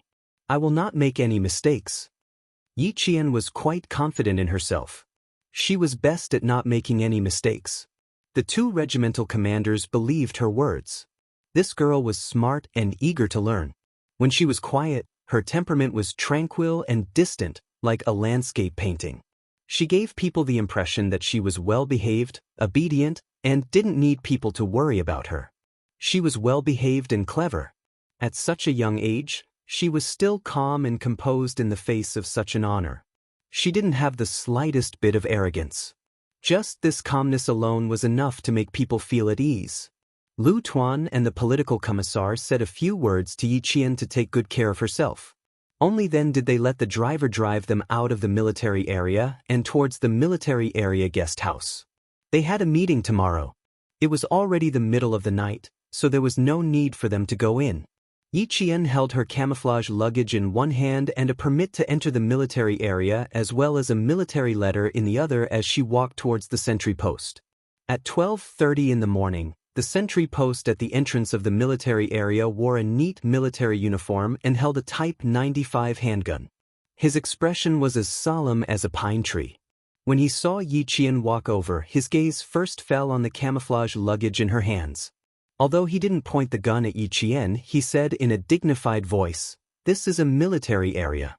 Do not come near." The importance of the sentry post was to deter enemy agents, gang members, and miscellaneous personnel. It was to prevent them from carrying out sabotage activities and create a huge psychological impact on the bad forces. The steel guns in their hands didn't have live bullets, only 5 empty shells. Even so, no matter who it was, they would be in awe when they saw the sentry post with a gun. It made the people feel at ease and safe. Yi Qian placed her luggage by her feet and gave a very standard military salute. "Hello, I am a student who is here to report to the military area. This is the military letter and my permit." Yi Qian handed the military letter and pass that he had been holding in his hand when he got off the carriage to the other sentinel. Facing the 2 steel guns, Yi Qian did not feel fear, but a sense of familiarity. The sentry took the letter and read it carefully, but did not let them go immediately. His gaze was still cold and stern as he said, "Please wait at the side. We need to confirm it again." This was normal procedure. Yi Qian smiled and stood to the side as the sentinel confirmed and let them pass. Didn't he say that someone was waiting for him at the sentry post? Why wasn't there any? In the middle of the night, the military area was heavily guarded. The street lamps were lit up, illuminating the majestic corner of the military area. In the hazy night, it showed the mystery, grandeur, and inviolable majesty of the country. The national emblem in the center of the gate was illuminated by a snow-white lamp. It was the brightest and most solemn scenery in the entire night. Someone's footsteps were slightly hurried as he strode through the military zone. The tall and straight figure exuded an awe-inspiring aura as he walked out from within. Yiqian watched as the figure walked out of the darkness, passed through the sentry box, and came before him step by step. The familiar scent of mint, the familiar face, and the most familiar, soft smile that made his heart tremble. "Are the person who is here to pick me up?" After asking, Yiqian felt a little silly. Since he came out, he was naturally the person who was here to pick him up. Xia Jinyuan took the luggage from her hands, raised his eyebrows and smiled. "That's right. I am the person who is here to pick you up." Chapter 473. Pick her up? Yiqian couldn't help but take another look at him. He was wearing a black suit, yet he said he was here to pick her up? Shouldn't he be wearing a military uniform? Why was he wearing a suit and leather shoes? He looked so elegant, as if he had just walked out of a cocktail party. Yiqian's focus was on why he was wearing a suit, while Xia Jinyuan's focus was on why this girl was so calm when she saw him coming out. Couldn't she be a little surprised? He smiled and asked, "Come, let me see if you're a little surprised." "Why do I feel that you're not surprised at all? Every time we meet, Captain Xia, you don't give me a surprise. You always give me a shock." The more she didn't want to have too much contact with him, the more likely they would bump into each other. They could even enter the same hotel together. Hearing such words again, Xia Jinyuan was immune to them. He had left for less than 5 minutes because of a small matter, but the person he had been waiting for hours just happened to arrive when he was about to leave. He felt a little regretful that he didn't greet her immediately, but now that he saw her, he felt quite satisfied. However, this little mouth of hers never said anything that made him suddenly happy. She always said something that made him not know whether to laugh or cry. She was so calm that it made him feel helpless. Xia Jinyuan's thin lips curled up slightly as he looked at Yiqian, who had followed him into the military area. Under the dim moonlight, she looked more gentle than she did during the day. She was so well behaved that she looked like a little fox that had just walked out of a fox's den. There was no craftiness, only obedience. Xia Jinyuan only felt a feather gently tickling his heart, tickling it. He raised his hand and stroked her hair gently. "Don't worry, Miss Gu. But I'm pleasantly surprised, and I'm very happy that you're here." He spoke softly, causing Yiqian to look up at him. The moment their eyes met, Yiqian's breathing quickened slightly. Under the misty street lights, he could see a small flame flickering in his calm eyes. It also seemed to contain an expression that he couldn't understand. It was an expression that made him a little flustered. Yiqian's dark eyes moved slightly. He forced himself to look away calmly. As he clenched his fists, he smiled and said, "Extremely happy? You must be overjoyed to see that I'm finally here and you don't have to be scolded anymore." When they met, she had to get used to his ways and slowly learn how to deal with him. Yiqian gently loosened his clenched fists and smiled faintly. "My flight was at 8. I rushed over immediately after I got off the plane. I didn't waste a single minute in between. I think the leaders also know that I can only come over at this time. They probably won't let Captain Xia get criticized." Overjoyed. Let's see what he has to say if I understand it this way. What was there to say? He felt that every time they met, this little fox was becoming bolder and bolder in front of him. The way she avoided him was also becoming more and more spirited. He began to properly spar with her, and then they would meet again to counter each other's moves. Xia Jinyuan was pleasantly surprised to find that he really liked the way they got along. He laughed deeply, and his gaze became increasingly gentle like water. His deep eyes seemed to shine with the moonlight, so bright that it was as if he could see through her thoughts. "My overjoyed mood really has nothing to do with the leaders. It's just that I'm overjoyed because you're here." There was some distance between the entrance of the military zone and the office building, so Xia Jinyuan had enough time to slowly chat with Yiqian, who he hadn't seen for nearly a month. It was about love, but it was close to liking.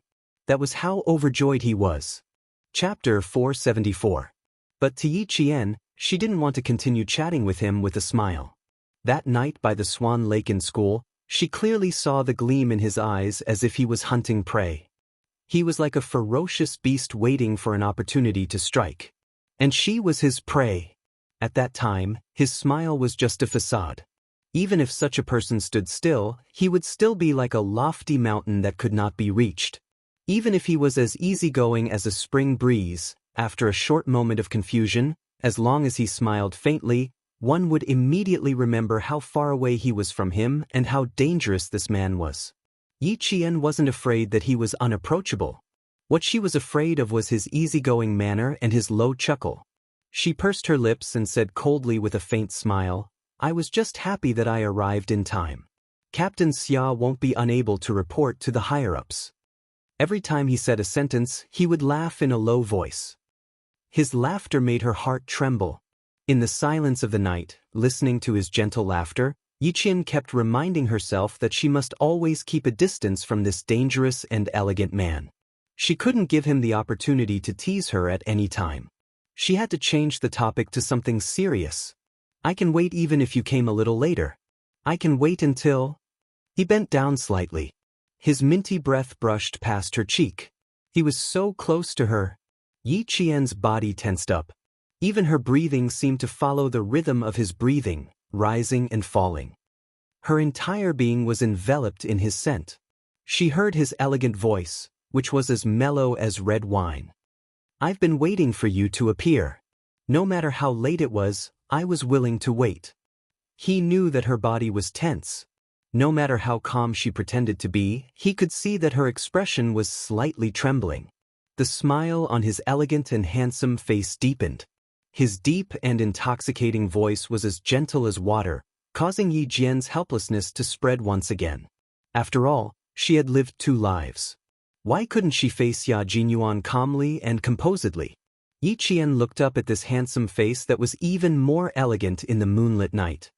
His heart was thumping, and his eyes were clear as he replied calmly, "Of course you have to wait for me. If you don't, the leader will scold Captain Xia first. Only when you wait for me will you be able to report to your superiors." Hearing this, Xia Jinyuan laughed again. Yi Qian looked at the familiar handsome face that was only a fist away from her. As he smiled, his hot, minty breath sprayed onto her face, causing her to tremble and making her even more guarded. "That's right, I do need to wait for you to complete my mission. The leader was afraid that a young lady like you who had just arrived in the capital would be too shy to come over after being blocked by the sentries. When he asked me to come out to receive you, he repeatedly reminded me that the sentries were all black tigers and that there was nothing to be afraid of. In the end, you came after I left for a while. I almost couldn't complete my mission." Xia Jinyuan knew that she was avoiding the topic. He stopped teasing her and went along with the topic. "There's a small meeting inside. You don't have time to rest, so you have to attend it immediately." Yi Qian was finally able to look at him calmly. She nodded and said seriously, "I rested for more than 2 hours on the plane. I'm not sleepy now. I can attend it immediately." Chapter 475. Okay, an important leader will ask you some questions later. You just have to answer them one by one. Don't be afraid, it's just a normal question. Just as they were about to enter the office building, Xia Jinyuan grabbed Yi Qian's hand and squeezed it gently. "Look at me if you're really nervous. I'll sit opposite you." Her palms were sweaty. Xia Jinyuan thought she was nervous, but in reality, Yi Qian was nervous because she was facing his gentle smile. Facing him, compared to facing a leader. Why did she feel more nervous? Sitting in the conference room, Yi Qian answered the questions of a lieutenant general. He was indeed an important figure, but she was not nervous at all. "Young lady, you've got guts. The army needs bold young ladies like you." The lieutenant general of the army was one of the accompanying leaders. He was wearing a military uniform, and each of the golden stars on his epaulets exuded a military aura that could not be looked at directly. Other than the military aura, there was no other fluctuation in the entire conference room. As soon as Yi Qian entered the conference room and faced several military leaders, she immediately adjusted her position. She was no longer a student, but a soldier. When the Southern Province Military District recommended you, all of us were very surprised. From the photo, we saw that you were wearing a school uniform. You were pretty, obedient, and not aggressive. None of us expected you to be a soldier trained by Chen Dongfeng. A soldier trained by a world-class sniper has the aura of a soldier. I feel comfortable looking at you. Don't worry. The lieutenant general was obviously more satisfied with Yi Qian than when he saw the photo. He asked her in detail how her training in the military was going. Did she have any good suggestions? He even asked her about Yi Qian's future. Yi Qian answered unhurriedly. She completed every sentence without any hesitation. Her answers were as gentle as a spring breeze, and she did not have any stage fright. Sitting opposite her, Xia Jinyuan's handsome face was cold, but he was smiling in his heart. Occasionally, he would look at Yi Qian with undisguised admiration. He wanted to look at her gently, but there were 3 leaders around after all. The little fox had just arrived, so he didn't want to add to her troubles. Restraining his gentleness, there was no need to hide his admiration. A 16 or 17-year-old little fox was received by a lieutenant general of the army, and at the same time, there were 3 colonels. These were all important figures who could shake the entire army with a stomp of their feet. Seeing that his little fox wasn't afraid and was still calm and collected, not everyone had this kind of composure. He admired her openly, so why would he need to hide it? On the surface, Yi Qian appeared calm and composed, but the man's gaze was burning like fire. It made her mouth dry up.